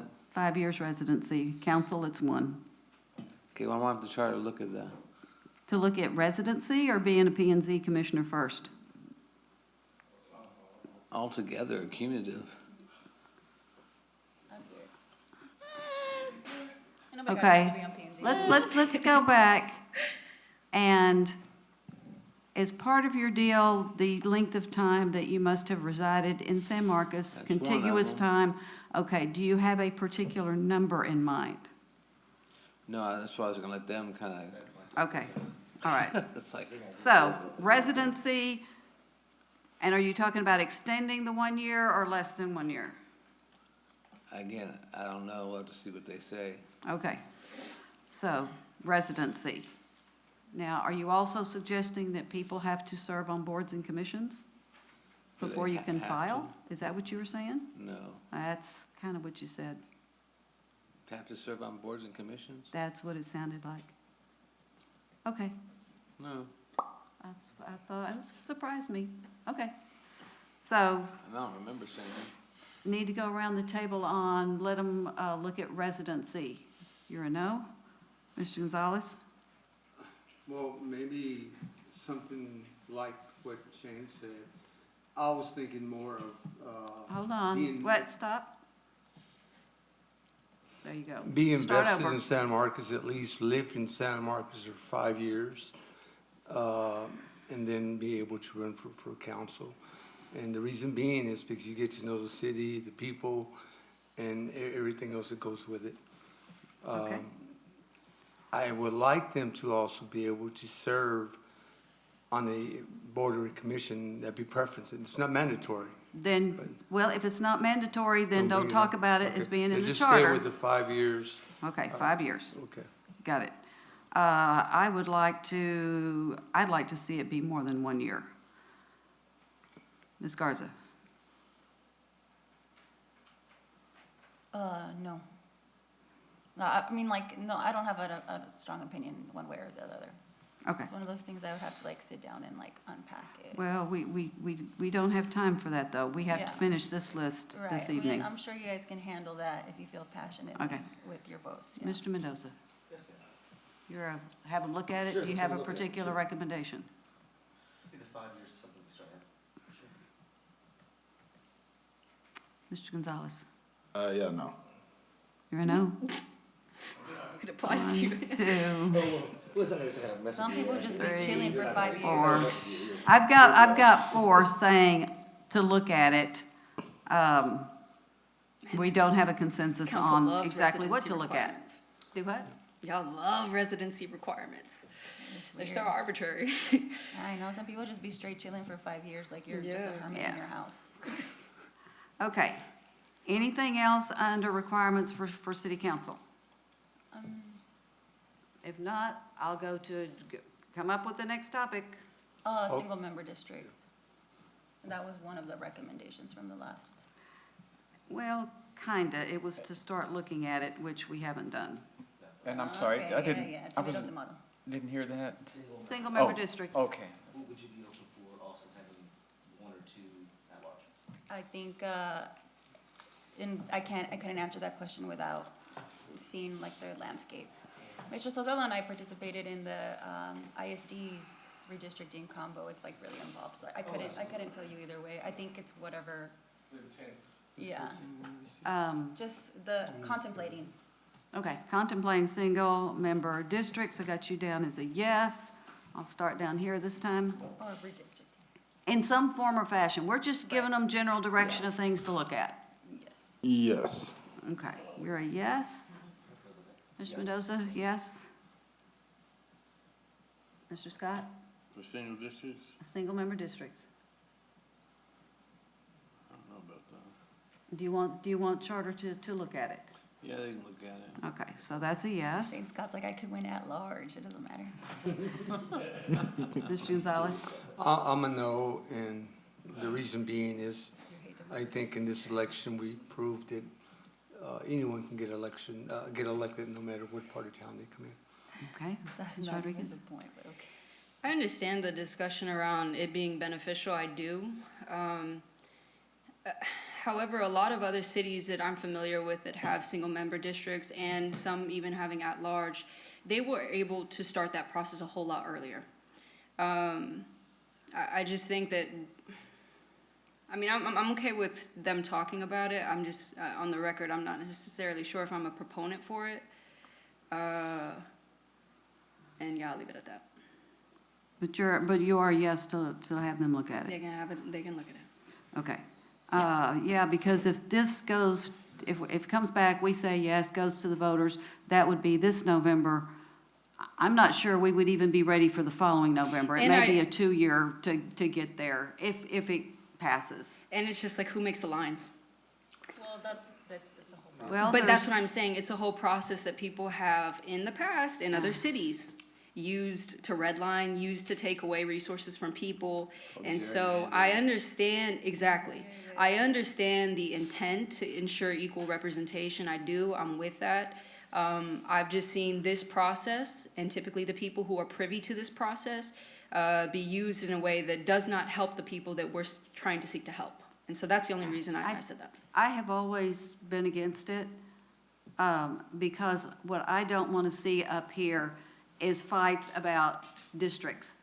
I like it that we all represent everybody, and I don't want it, oh, well, that, And we see it at the state. extended library should be in mine and not in yours, and that kind of stuff, so, Yeah, and to expand on that, I mean, we see it at the state where there could be something really good that could benefit so many people. But the members will invoke, well, I have to vote my district. And oftentimes, it's only 1 or 2 members of their district that are saying no, and you're robbing everybody else from getting that potential benefit. Right. And so, I'm just saying, if we would do it, it's gonna need some serious, careful consideration to make sure that we are not actually hurting people. I And- understand the reasoning, but. Okay, Mr. Gary, if this were to go on the ballot, I guess I understand that it could go on the ballot to say it's gonna happen on X date, and it would have to happen on X date. Can we put it on the ballot to see how our citizens and our residents feel about it without a commitment? I You hate, can I have a hate to say non- that, but I'd kind of like to know how the people feel, but I don't know that I want to commit to doing it. We've actually had, Yeah. since I've been here, we've had 1 or 2 non-binding referendum that Okay. have gone to the voters. So that's a possibility, just a So non-binding basically, it's a referendum. non-binding referendum, not a charter change, Right, but it could go on the same ballot. sure, absolutely. I think that's the only way that I would go for it, non-binding referendum. So I'm for that one. Okay, so those of you that are saying yes, I've got enough people, so this will go. Speaking of referendum, Ooh, I had something under that too. go ahead. Section 6.02? Is that the part you're talking about? The I power of can't referendum? quote that, but So, go ahead. one of the things I wanted to have the commission study and consider, was extending the period of time after the effect. So it says right now, it says prior to or within 30 days after the effective date of any ordinance which is subject to referendum. I think they can make that petition to repeal it. And it's currently 30 days. I was just trying to see if we could extend that to 60 or 90 days to give people time to organize, or, I mean, God forbid, there's a majority of council that goes against what the city wants. I would want people to have more time to organize and come together to work to repeal. So it would just be to study the benefits of extending that time. And this is after it's passed, not prior. Okay. I'm still not sure, whoops. I'm still not sure I'm following what the change is that you're wanting to do. So, and Mr. Aguirre, correct me if I'm wrong, but my understanding is that after an ordinance is passed, the citizens have a 30-day period to petition a repeal of that ordinance. So basically, Okay. they don't agree with it. Oh, I see, I'm with you. And so this would basically change that 30 days to either 60 or 90, just to give people a little bit more time to consider, to organize, to talk amongst each other. I've seen us make other extensions so people have time to get their thoughts and things together, and so I just felt that was in line. And again, Do you this want- is just an opportunity for the commission to explore it and study Yeah, that to study and topic, consider. and they would Okay. come up with a recommendation. So you're saying yes, but in your mind, you've got 60? Yeah, 60, or I also said, or 90, I know those are 60 two plus. timeframes. Okay. Anyone else? I can do, I'll jump on board with 60, I think.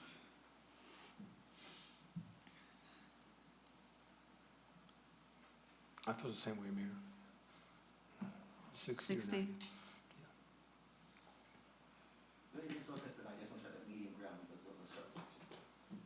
Yeah, because, I mean, you don't know the bodies that we'll have in the future, and, I mean, the hope is always that they will be in line with the people, but I would also like to have a mechanism in the case that they aren't, and so. I think 60 is Well, that's what we're recommending. We're gonna see what they come back with. So let's not spend a lot of time about 60 or not 60. Well, so that was gonna be my question. I mean, like, if we make the recommendation at, extending it to 60, they still have the ability Yes. to recommend a different number. Yeah. I mean, we'll tell them that we talked about 60, or that'd be Mr. Gary's job. Sorry, man, I was looking at the charter just now, but We've got people that are saying, one says 60 or more, a couple are saying, I'm going, if it's only 60, but you're just gonna give this recommendation to them, and then they're gonna they can figure it out. explore 60 versus 90. They may come back and say, nothing. how about we should split the baby, for example? Yeah. They'll come back with their own recommendation. Mr. Scott? Yes, no, yes, Yes. and a number? 31. I'm writing that down. 31. Ms. Garza? I don't know enough about it, I don't care either way, like, I'm down to let them explore it, And I'm a yes, fine, if they're looking at it, I'll just throw in the 60. We already had 4 60s anyway, so we've got that.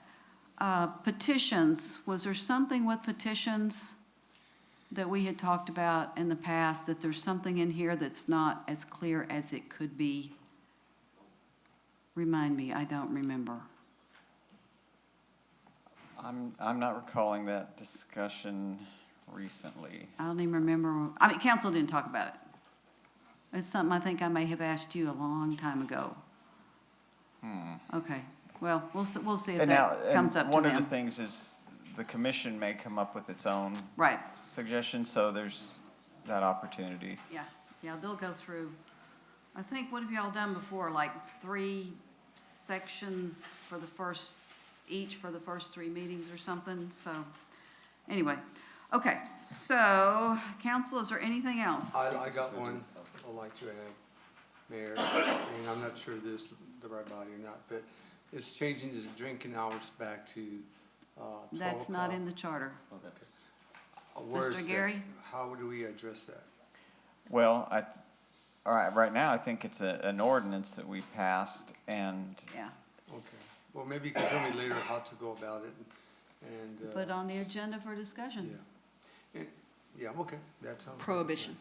and I think there may be some TABC rules about that too, so Yeah. it gets a little wonky, but if that's an issue you want to explore at the council, that might be appropriate for a you might just committee, want- actually. Chat with Mr. Gary and see what, but that's for another Okay, time. I wasn't sure where to drop it, but. Yeah, it's not in the charter, so Yeah.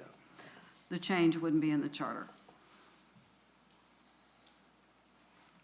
So I have one with petitions, and it might be a non-issue, but the way I'm reading it, so 6.03, initiative petition paper shall contain the full text of the proposed legislation in the form of an ordinance, including a descriptive caption, but a referendum petition shall contain a sufficient description of the ordinance. So it sounds like if you want to bring an initiative, you have to actually know how to write law.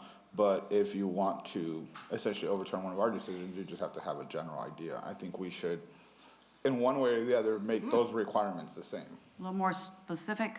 Yeah, either both have the more technical, or both have the more general idea, but not I'm with that. different restrictions for different types of petitions. There was one in 2015, I think, might have been 2016. Y'all remember the fluoride one? Yeah. Yes. Because it was written in a way that was not really possible to do. It was to remove all fluoride, and there's some of it naturally occurring in the water. And so what the person who initiated it wanted to do was he just wanted us to quit adding it. But instead of saying that, he got real convoluted in all the language, and we weren't able to correct it or fix it. And so I think that somewhere along the line, I don't know how you would do that, because I don't know. But I know that one was a real problem. That was ultimately a kind of a negotiation process. Yes. I think there was actual litigation on that, so it was through a negotiation It got more process. complex than Yeah. it needed to. If they had just chatted with somebody to say, this is what I really want, and had put that in writing, but it got way more convoluted than it needed to be. And things do get complicated when, you know, depending who's organizing the initiative. For example, do they have the skill set to draft an ordinance like it should be drafted? Or are they putting the city in a position of having, you know, an ordinance that is difficult to enforce because of maybe an ambiguity in the wording or the Exactly. structure, things of that nature? So certainly worthy of And did- exploration and study by the commission. And did they read the CDC recommendations? I mean, the CDC straight up says, which is why I actually have one of the things I want them to consider is removing that whole section. So we can put it back in? Mm-hmm. I know that's a hot take, but the CDC actually does say that it helps dental health. And we live in a community where people struggle to get dental insurance. Yeah. So, right. I'm just talking about science. Right, so on the ordinance, do we have the four? No, I'm getting ready to Okay. go around and ask. I think these two are kind of the same thing, but are y'all good with the Charter Commission looking at petitions, some consistency, and Mr. Gary will be able to explain, I'm just gonna call it the fluoride example. Are y'all good with them looking at that? Yes, yes. just to I'm consider. saying yeses over here, over here. Ms. Garza's a no. I think you're a yes, because you were suggesting I brought one. it up, so I'm Okay. assuming. Mr. Mendoza? I've got And that's just to streamline the petition, Right. either making it, yeah, that's fine. Make some consistency. Sure, But trust me, having done this a time or two and been on the Charter Commission, they gonna start looking and do whatever they feel like they need to do, so. And we don't even have to point them at the thing for them to do. Is there anything else? I have Mr. Scott, um, get closer to your microphone, please. Thank you. I have one. Yes.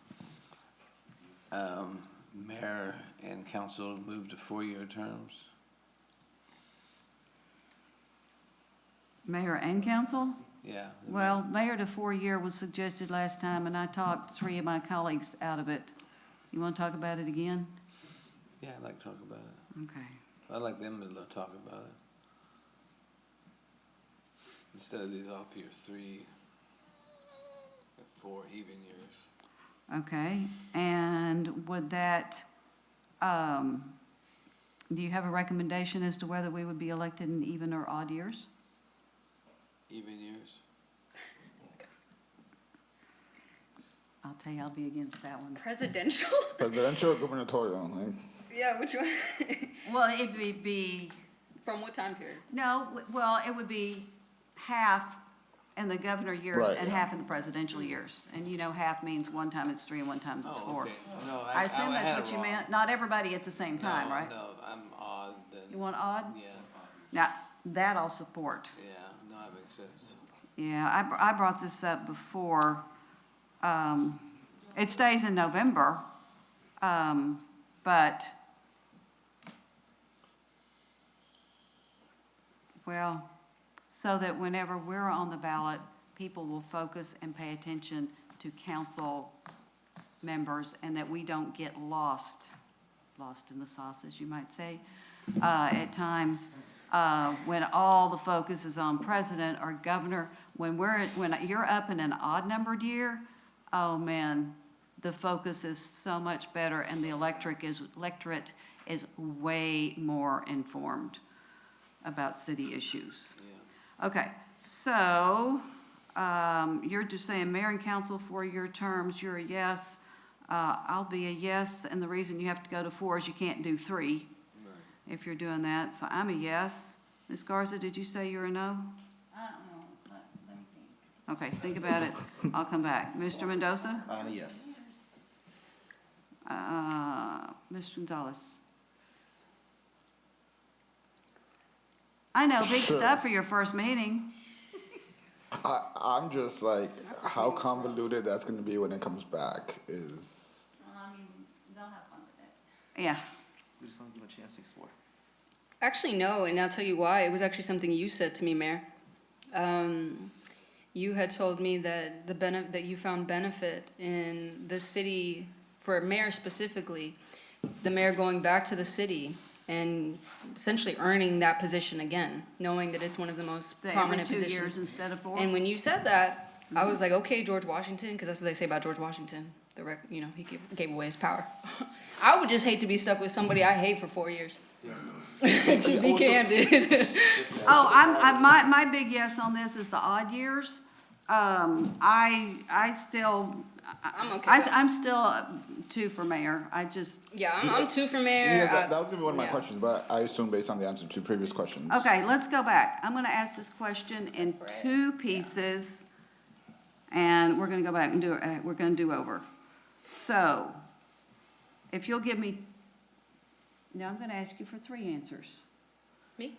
Yes, because it's gonna be council 4, mayor 4, and odd years. Those are gonna be all 3 different questions. Jeez. I can go first, it's fine. Okay, go ahead, if you're ready.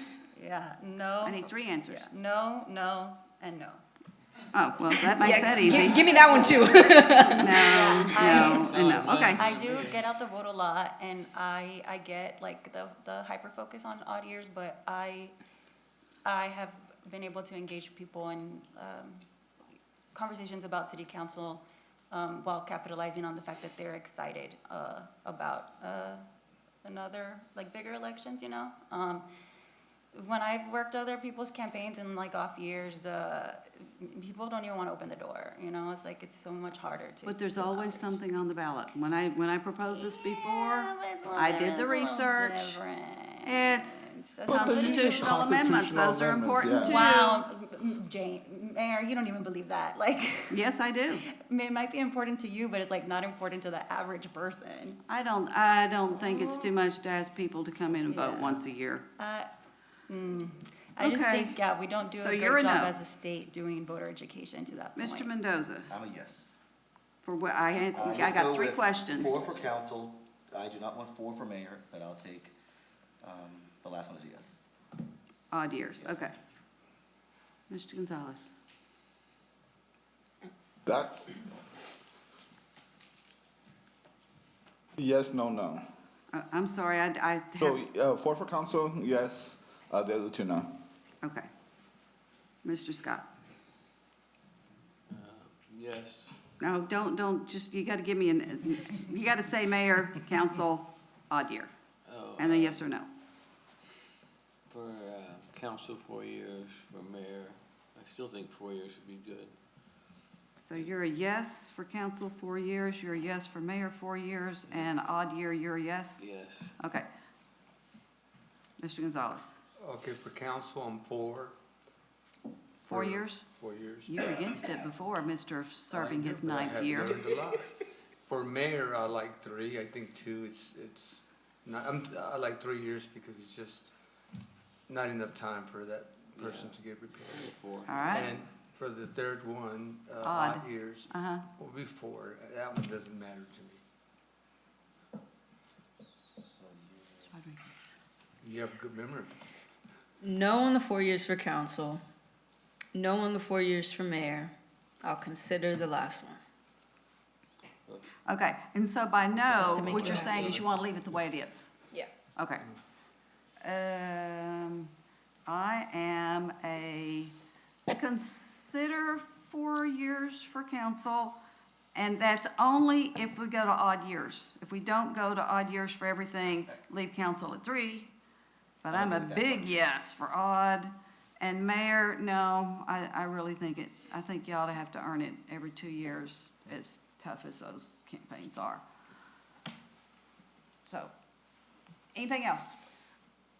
Ms. Burgess, wait for a Oh, while. it's okay, I think No, you no, were no, next. please, you've been waiting Oh, for a okay. while, please. I thought you were just stretching. No, I got ADHD and autism. Okay.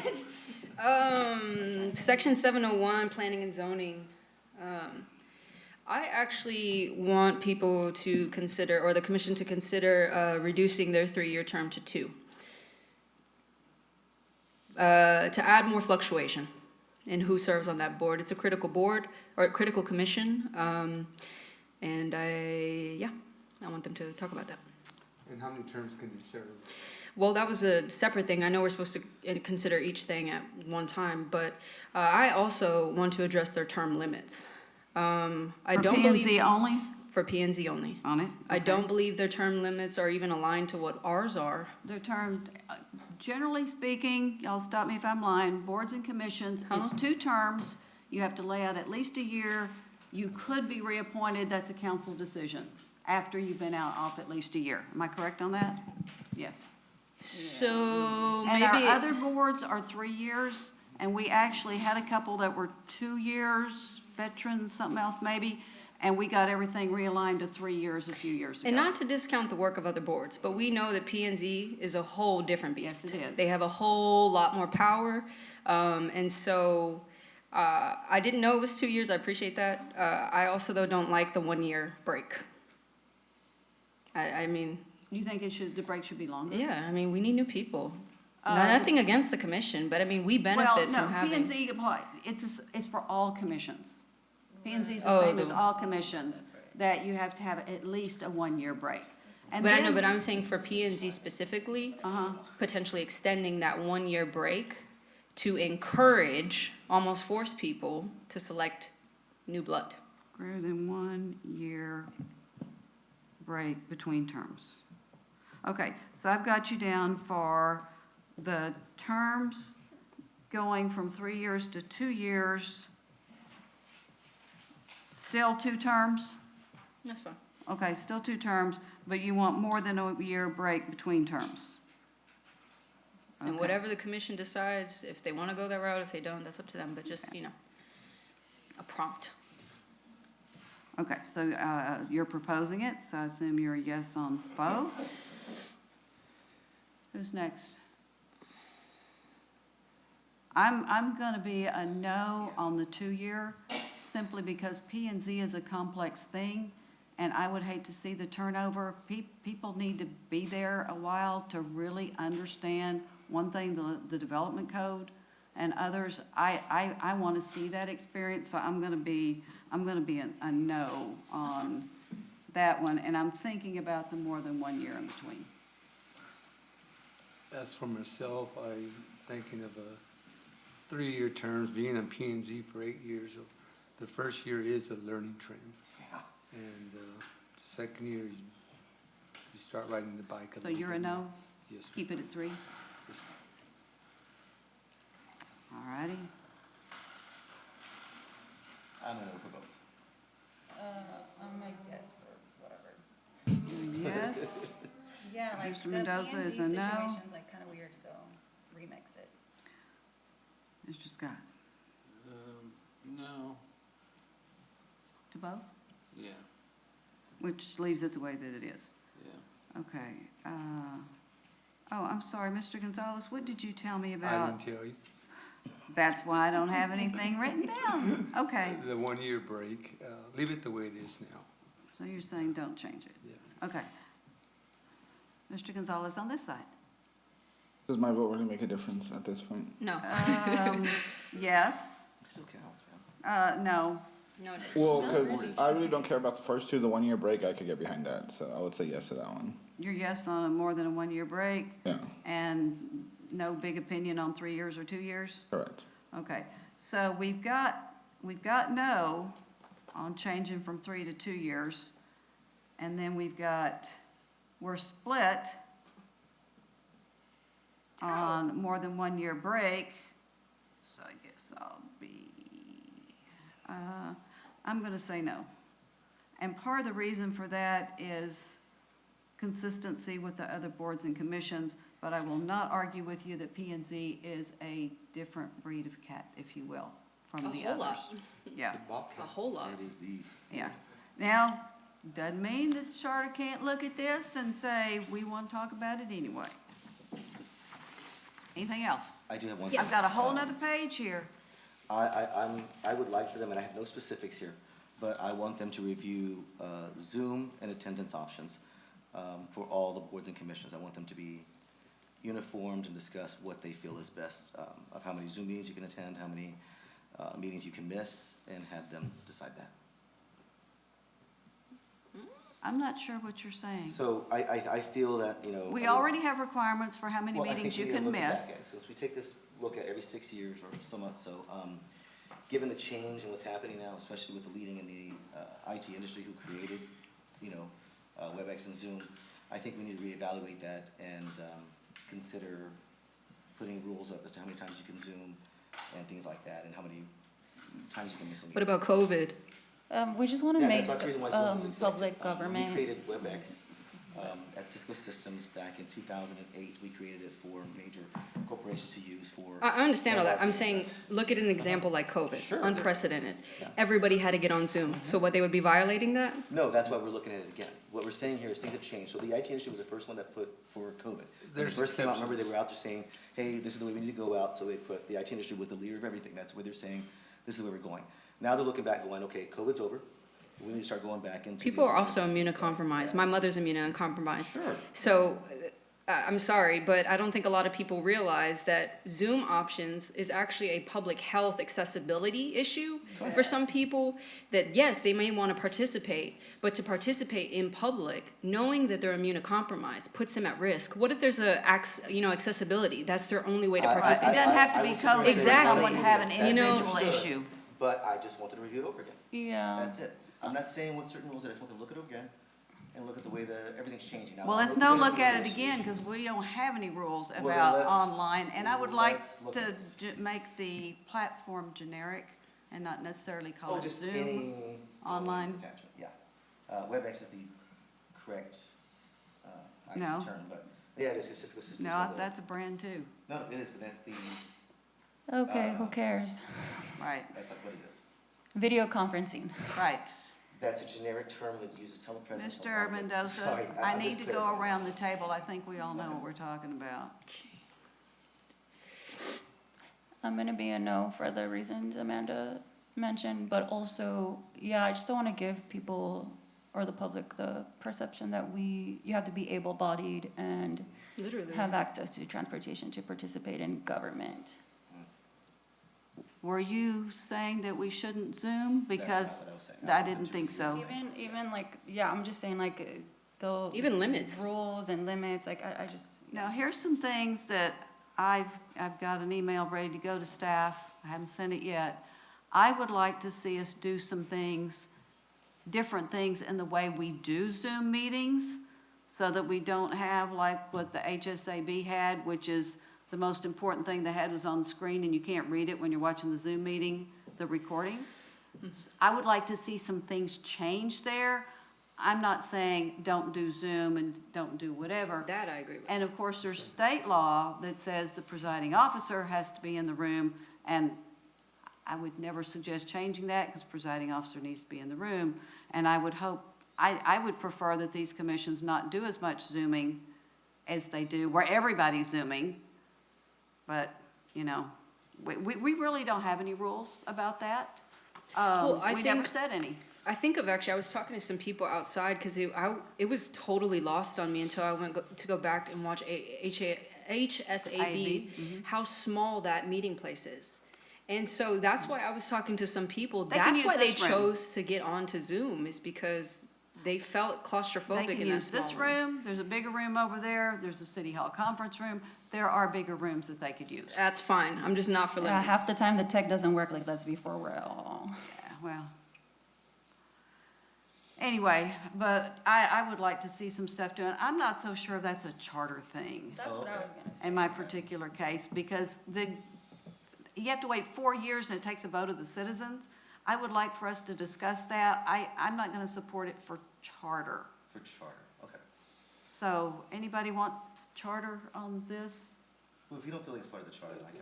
As long as. I don't wanna we're put this out kind of it. rule in charter. Okay, then that's fine. If you don't think it's part of the charter that should be there, I can take that out. That's fine. But I would like to have a discussion on it. Okay. Anybody else, anybody want to see video conferencing in the charter? No. Okay, so we're a no on that one. Okay, what else do we I have? have one. I'm sorry. I have Oh, one. okay. Under the power and duties of the P and Z Commission. This isn't even, I just want to ensure my understanding is correct. So, it says P and Z, the commission shall have the power to review and be the final approval authority for the subdivision and platting of land within the city and its extraterritorial jurisdiction. Is that correct? Like, it doesn't even matter anything we say after they make that final final decision? Is that state law or? We're is it- elected. Is it the state law that allows the council to delegate that authority to the Planning and Zoning Commission? I will have to double check that because I think it's been delegated to the commission. But there's also administrative plat approval allowed under state law now as well. I'd have to look at chapter 2. So to mine would be to 212. study and consider removing them as being the final authority. I just think think, that's a recommendation. yes, I think all of us on this dais ran, the voters voted us in, and nothing, not to discount the work of the P and Z Commission, but they are appointed. Those are two very different things. And to be the final authority, I just think that's too much power. And just one of the things, and this is what happens when you get into the charter review process, you start to look at suggested changes, and then you have to filter it through whatever state law is, and one of the things that comes into play there is, the shot clock. Y'all may be familiar with the 30-day approval period, and so Oh, you have that to would never consider. happen if it had to do that. You have to consider those kinds of things too, of what impact will it have on compliance with state law, but is it an area to be studied? Again, it can be studied, but sometimes we would come back with a recommendation, for example, that, maybe it's gonna cause risks for the city, for example, with the shot clock. And I would much rather us hear those recommendations than not, and it just being final. Like us actually getting an opportunity to weigh in on it. See, that's gonna be problematic with the timing, I think. If we have to get a recommendation, then go to council, I think we're gonna have timing issues with plat approval. It would never happen. Under state law. But it would have to be more of a final approval authority. I would say it's problematic if they're a recommending body, and then it goes to council for final approval. Because it's only. Because of the The shot clock timelines. is a 30-day. Right. And they've got to have time to do their deal. For us, then it's two more, yeah. I understand what you're saying, and I can somewhat agree with that, having been in both roles. But with the shot clock and the 30-day shot clock, what would happen is if we don't do it in the 30 days, it's presumed approved, and nobody gets to make any changes. Okay, so let me change it, because it's not related to Go that. ahead, go for But that. it's in that same section. Okay. There's a portion in the section, we all know, my first meeting addressed this too. Decisions of the commission to revoke or suspend, I'm talking about subsection 4 in that area. Decisions of the commission to revoke or suspend conditional use permits will be final and may not be appealed to the council. I want that gone. So I know that we're not making decisions on that, but I would like them to study and consider removing that portion. You talking about in the first sentence? No, ma'am, it's the No. last sentence of subsection 4, section 7. I'm there. Last sentence. Decisions to revoke or suspend. I can support you on that one. Thank you. Me too. Shane's a yes. Mr. Gonzalez.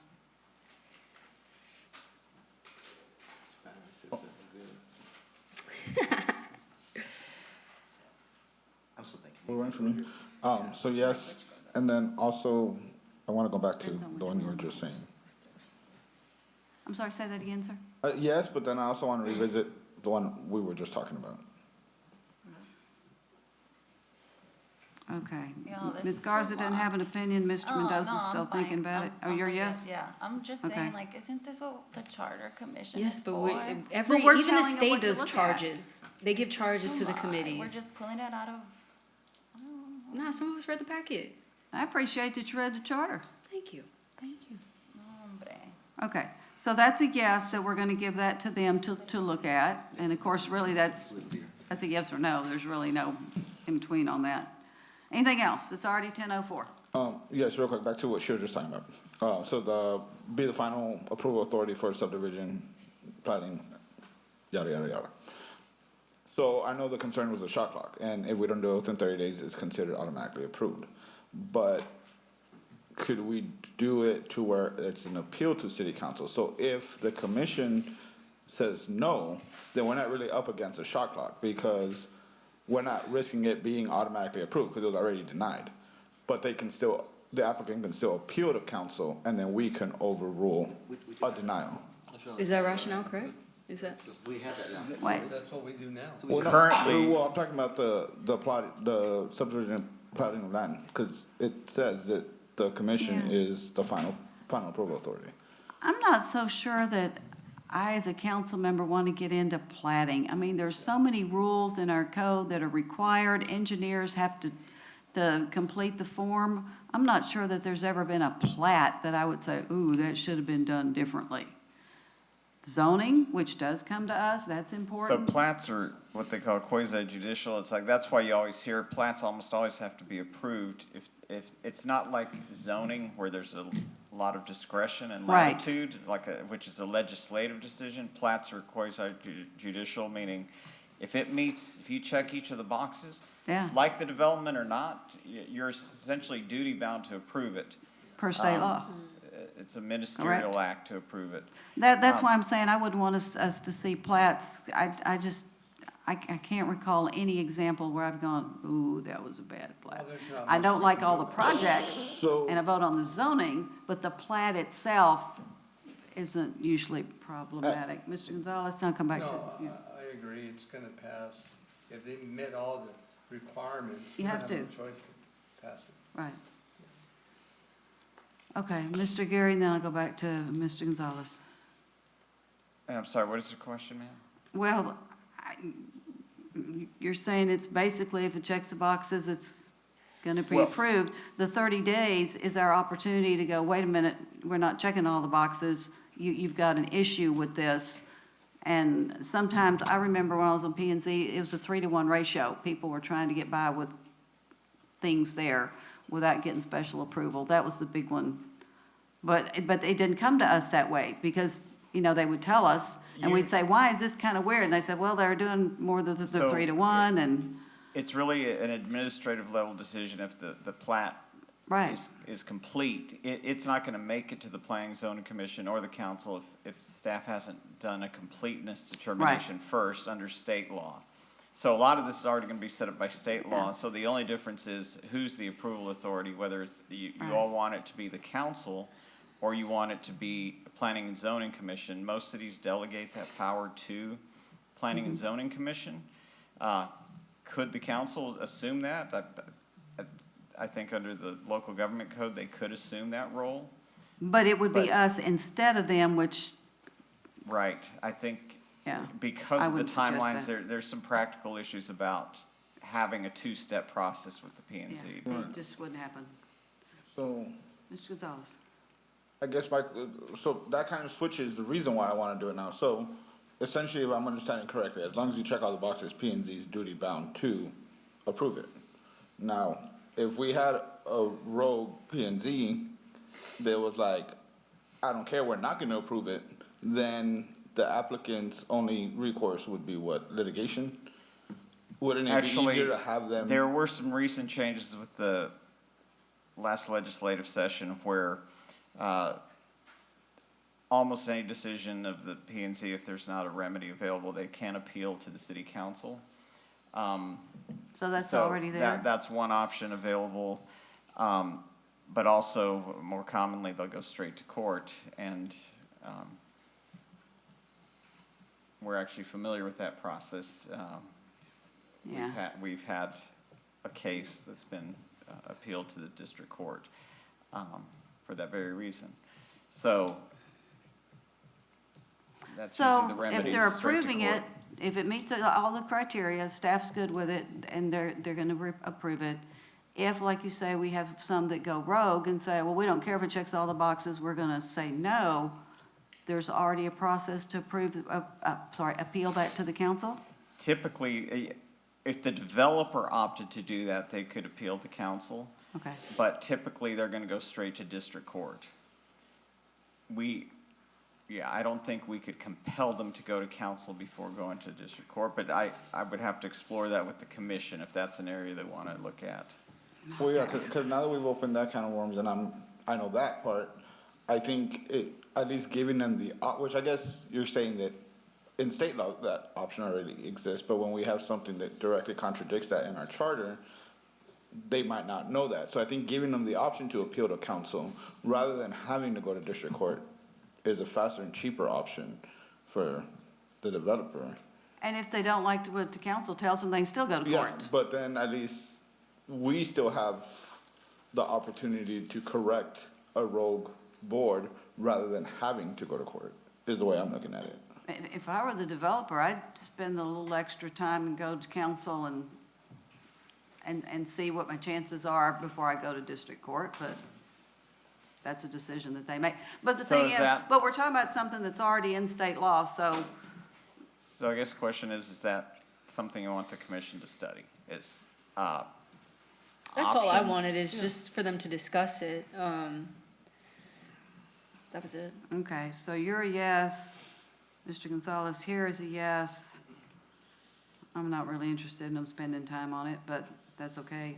Ms. Garza? Mr. Mendoza? No. Mr. Scott? Yes. Mr. Gonzalez? No. Well, we got 3 of each. How? There's 7. I'm sorry? Oh. I said 3 of each, and then I was getting Ándale. ready to look at you. No, Roland said no.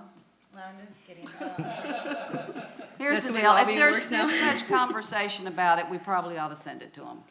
That's fine, yeah, that's We'll fine, send it to them, Mr. Aguirre. Yeah. Okay. I'm generally fine with whatever, because I think it's our appointees and our community's responsibility to also like chime into the conversation. So I know we're giving like parameters or like suggestions, but what do we know? No offense to us. Yeah. And that's the And- only board we're not gonna do, it just ZBOA or nothing, right? Because all those go Yeah. to court. Right. They get denied. And again, it's a little different than zoning, which is legislative, a lot of discretion. Yeah, And again, and- the parameters for approval or denial are so narrow that, And just FYI, I don't, and I understand you're looking at what could happen, and that's what I do a lot too. I don't recall that we've ever had a P and Z that just started denying plats because they knew better. But anyway, but it's on the list now. Okay, is there anything else? Because the next thing we're gonna do is choose who's gonna be on that Charter Review Commission. Anything else? All right, but I do have a note. What month do we want their interim report back? you know, in the past, Mayor, I was looking at what was done in the past, and usually what we really want is the final report really by Memorial Day, the beginning of June, because one, the meeting's scheduled with council, and then it has to get on to the, we have to call the election, first meeting in August at the latest, typically. So, looks like in the past, trying to get some sort of interim report by April has been common, and I was gonna say April 1. I wonder if that's a meeting date. You're gonna say, I got it, you're gonna say April Fools. It's actually a council day. Yes, but in order for that to be on our council agenda that day, they would have to get it to us like March 18th. Thanks, Mom.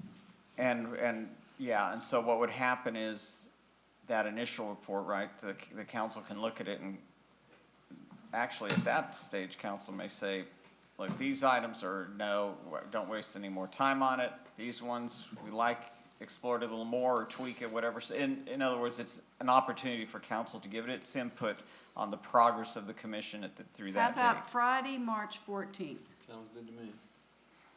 Okay. I'm good. I'm seeing no objections to that. Okay, so we're gonna go with that. Okay, so we've got that done. We're done with 15. Mr. Trevino, would you read number 16? And we're ready to appoint our people, Just one, right? one each. Discuss and consider appointments to the Charter Review Commission and provide direction to staff. Okay, so I'm going to go around the table, and it seems like Mr. Scott's ready to make his, so Michelle Burleson.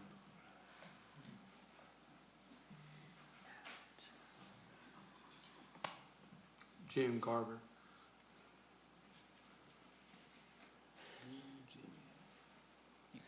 who else is ready? Rob Rourke. Who? Rob Rourke. Oh, I like him. Daniel Ayala. I'm sorry? Daniel Ayala. Did you say Daniel? Could you spell that last name, please, sir? Ayala, A-Y-A-L-A. Oh, Ayala, okay. Ayala. Ms. Garza? John Tomides. Would you say that again, please? John Tomides. All righty. It's a good chair. Couldn't even tell why he wanted to be a part of this. Because he told me. Okay. He was on it last time, and he chaired it That's all he last said, time. and his reason why he wanted to do it this time. Don't hate the player, hate the game, Amanda. Just saying. And your appointment? Yancy Arevalo. Okay, I'm gonna go to the restroom now. We can take a break in the next minute. Okay, so, Mr. Gary, I think the way we've done this before, we have laid out our people here of the names, and now we need a motion to accept the entire slate. Right. I will make that motion. We discussed that at the last meeting, yeah. It's I will almost like make a that motion. confirmation. I'm looking for a second. Second. Mr. Scott is seconding it. This is to approve. Ms. Trevino, let's go around the table. Mayor, I'm sorry, who was your I made the selection? motion and Mr. Scott seconded. Right, who was your election? Yeah, Mine, Amy Meeks. Amy Meeks, sorry, I did not hear that. Thank you. Sorry. Okay. So this is all of them, not For individual? all of them. Just to make it formal. Make it a fish. That's right. Mr. Gonzalez?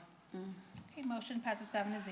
All right. And so, Mayor, just quick, what we will do, I will work with the city clerk's office. We'll contact everybody and get a meeting scheduled, the first meeting scheduled. They'll elect a chair and so forth, and they'll get down to business. They're gonna meet quite frequently. Yep. But we'll, It's gonna we'll be get like that another organized. commission. They're gonna meet really intense, and then they're gonna be done. And All those right. will be public. It's 10:16, bio break, Thank you. 10:20. I think it's good for, I don't know your guys, but I think it's a good. 4, we are on item 17. Consider the appointment of the mayor or a council member to fill vacancies on the following boards or committees. Let me go over here, sorry about that. A, Alcohol Committee, B, Homelessness Committee, C, Main Street Advisory Board, D, Parking Advisory Board, E, Legislative Council Committee, F, La Cima Council Committee, G, Tax Increment Reinvestment Zone, TERS number 5, which is downtown, H, Notification Requirements Council Committee, and I, Convention and Visitors Bureau Board. Okay, council, I did not think about it. I should have asked Ms. Trevino to separate these. Some of these are our regular boards and commissions that have citizen members, and there are 1 or 2 council members on there, and some of them are our committees. She's got them clearly marked as council committees, but just something to know. So we'll start with the Alcohol Committee. I'd like to make a nomination. Gonzalez. I'd like to nominate, yeah, so Okay, and I'm going to volunteer to be on that. And the reason being is I've got more experience with this, with probably all of y'all put together. I was on one once before, and I think I can provide a lot of benefit to this committee. Plus you're a solid drinker. Yeah, that's the important part. So I'm going to put my name forward also. Is there anybody else? And the people who are already on this committee are Ms. Garza and Mr. Mendoza. So I guess we will have to go around the table to vote on this one.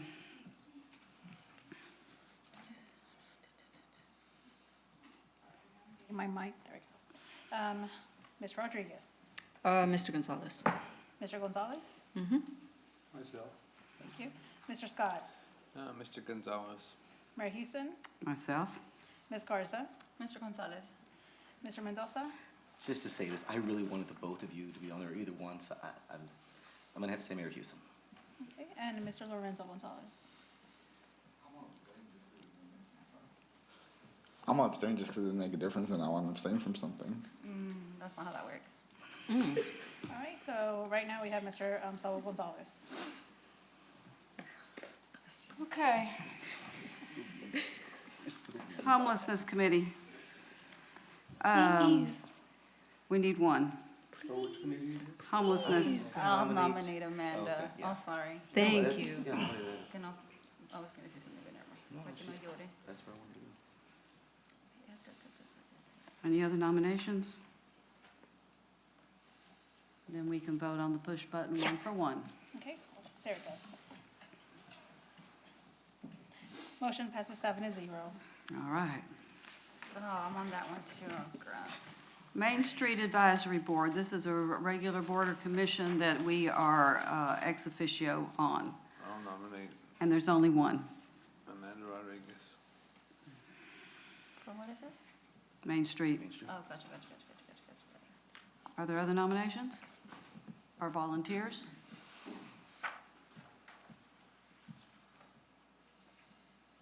I guess we can vote on the push button, one for one. That's fine. Motion passes 7-0. Parking Advisory Board, another citizen board that we have 2 seats on. I'm one of them. I wouldn't mind doing that. I'll nominate So that's Mr. somebody Scott. else? Does somebody else want to do it? Okay. Well, actually, Shane, if you don't want it, I would love to do it, sir. Okay, I'll let you go ahead and do it. Thank you. Okay. So we have a volunteer. Thank you, Shane. Push button, one for one. What a leader. There it goes. Mr. Gonzalez, do you want to abstain? Oh, did I not? There it goes, thank you. Motion passes 7-0. And the tally is? 7-0. Thank All right. you, guys. Thank you. Legislative, this is a council committee. I'll nominate Amanda so Yeah. she doesn't cry. Are there other I should nominate nominations or myself. volunteers? We're going to vote.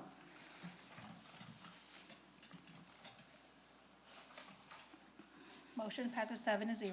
I think you will be very beneficial to us on that committee. Thank you. It's gonna be all right. LACIMA Council Committee, we haven't met in a long time, but you never know.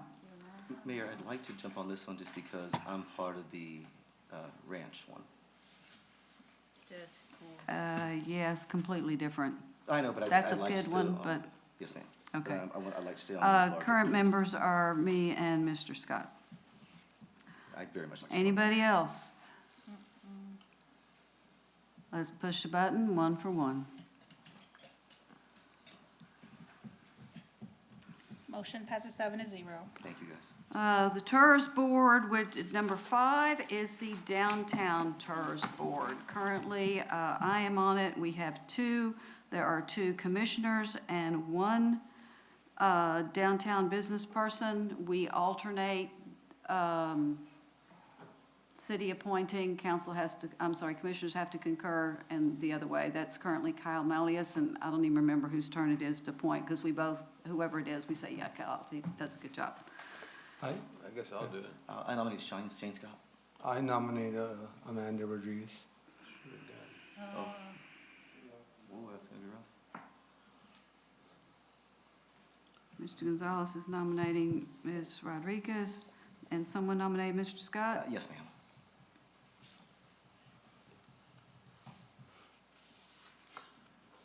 Are there other volunteers, nominees, or voluntold? Ms. Trevino, let's go around the table. Mr. Saul Gonzalez. Ms. Rodriguez? Mr. Scott. Mr. Scott? Mayor Houston. Ms. Rodriguez? Ms. Garza. Pick a number, 1 to 5. 4. What's your number? I'm not doing that. That's Shane Scott. No, I'm just kidding. I don't know. You gotta pick This one. is TERS downtown. Yep. I gave her legislation. I'm gonna say Shane. You can say Shane, okay. Mr. Mendoza. Shane Scott. Thank you. And Mr. Lorenzo Gonzalez. Amanda. Let's go. Hey, I wanted you to like have that extra week that I had to have. Unfortunately, I couldn't make it a whole extra week, Ms. but Rodriguez. Oh, myself. Of course. Yeah. Sorry, Shane. Sorry, Remember Shane. in elementary school, you were told it was impolite to vote for yourself? Yeah, frick that. I Like, tell I'm not with people, that if you humility. don't believe in yourself, why should I? Exactly. Exactly. Okay. I'm glad I voted for myself. Next one. Notification requirements, council committee. This one's been around for a long time. It's to talk about notifications for zoning, et cetera. Currently on there, Mr. Gonzalez and Mr. Mendoza. This is supposed to be an ad hoc. Get in, do the discussion, come back with a recommendation, and it would be over. Mr. Gonzalez, so Mr. Lorenzo Gonzalez just said he would volunteer. Okay, This is the notifications. Okay, notifications. okay. Are there other nominees, volunteers? I'd nominate myself. You're already on it. You're on it already. Yes, sir. Wow, okay, I thought, okay, Oh, yeah. good. I I just nominate wanted- myself again? 'Cause I'm already You on don't need to, you're already on it. Mayor. We're just filling Yeah, vacancies. yeah. Well, I meant that, Mr. Gonzalez. No, no. He's already been nominated. Yeah. Any others? Mayor Lavin's funny. All right. We're gonna vote one for one. Motion passes 7-0. Convention and Visitors Bureau, You know what? I'm gonna shoot for the stars. I was gonna ask for that one. I don't know who was gonna volunteer. I actually am gonna nominate Mr. Scott for that one. He expressed interest. No, it's understood. Which one? I'm gonna volunteer myself. The convention and visitors. Bureau. I just want to remind everyone, there are attendance requirements. Why is it a vacancy though? Oh, because Mark was on it. Oh, because here it says Shane No, it was vacancy. Shane, Mr. Scott. Huh? Oh, I'm not even looking at that. I'm going through my notes. But it was. Wait a minute. No. Oh, you're on this one? one? Oh, Mark was on Main Street. Yes. I thought you were on. He was, but And have you been attending attendance. meetings? I haven't got any memos. Or Yeah, because you invite. don't check your emails. He sends me invites from my calendar. It wasn't, it's It the comes from them. liaison, but yes, and they verified your personal email address. Yeah. They did what? They have verified the email address to send it to. I haven't got it. Well, you know you're on it, so you probably should have been asking somebody when the meetings are and what to do. So how many absences? I believe it's 2, but they're, oh, for him, oh, I don't know the number yet. Enough that, yeah, you would have been sent, you would have been sent your thank you for your service letter. But would he have? Oh, man. Yeah. So I missed 2 already? Have they met? I think you've probably missed 3 or 4 in a year. It's enough to say, it's enough to send you your thank you for your service, but you're no longer on the committee, Yeah, I didn't board. get that letter. Well, we haven't sent it to you. That means it's still on. Your term is up. You haven't gotten your email?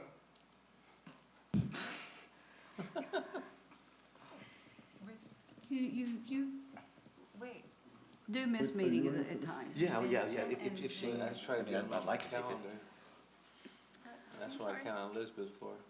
Oh, but I don't send out. Those are not sent by Liz, Those are those the are sent by staff the liaison. I know, committees. I just learned that. Aren't council coming? How long have you been here?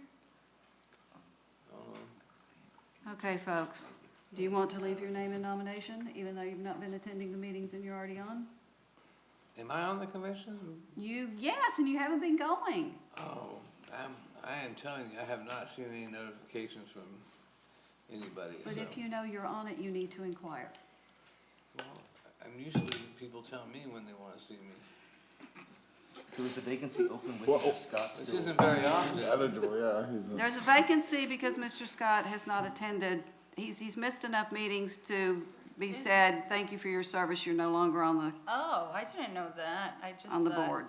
No offense then, Shane, I'm ready to go. Okay. So, do you want to leave your name in or not? No, I'll take it off, let somebody else do it. Okay, Thank you, Mr. Scott. thank you. Now, I better get my letter too. You wanna go medal? We're going to vote one for one for Mr. Mendoza. Mr. Sky's taking his name out of contention. I will say it is difficult to keep up with some of these things. Like, if I didn't have friends, for example, on GSMP that are texting me to be like, come to GSMP, I would space, like, or just like random one. I know those calendar invitations go out. Yeah, but Mayor, I have 85 calendars and Outlook's not one of them, so, yeah. Mayor, the motion passed 7-0. Thank you, guys. But, yeah, thank you for your willingness. So I'm still on And with that you then. concludes most of our agenda.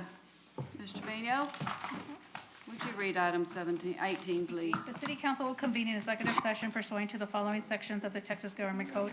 1, section 551.071, consultation with attorney, and section 551.072, real property, to receive legal advice and deliberate regarding the possible lease of real property at 201 South OBJ Drive.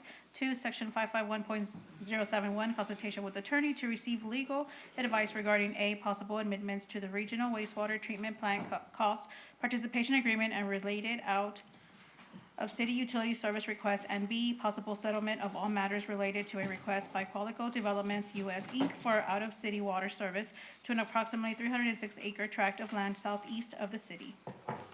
And as always, these are posted on our 3 o'clock agenda.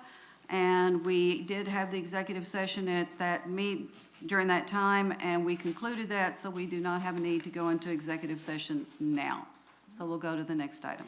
Consider action by motion or provide direction to staff regarding the following executive session item considered during the work session pursuant to the following sections of the Texas Government Code, just as stated above. And in item 1, that was on tonight's agenda, so that one's been taken care of. For 2A, there we gave direction to staff, and B, we gave direction to staff. Actionable items would come to us on a future agenda. So we are now at question and answer with press and public. I had 2 people on my list. I don't see anyone here in the building. Are they online? No, ma'am. All right, then there are none. And there being no further business before the board, I will call us adjourned at 10:39. Adjourned.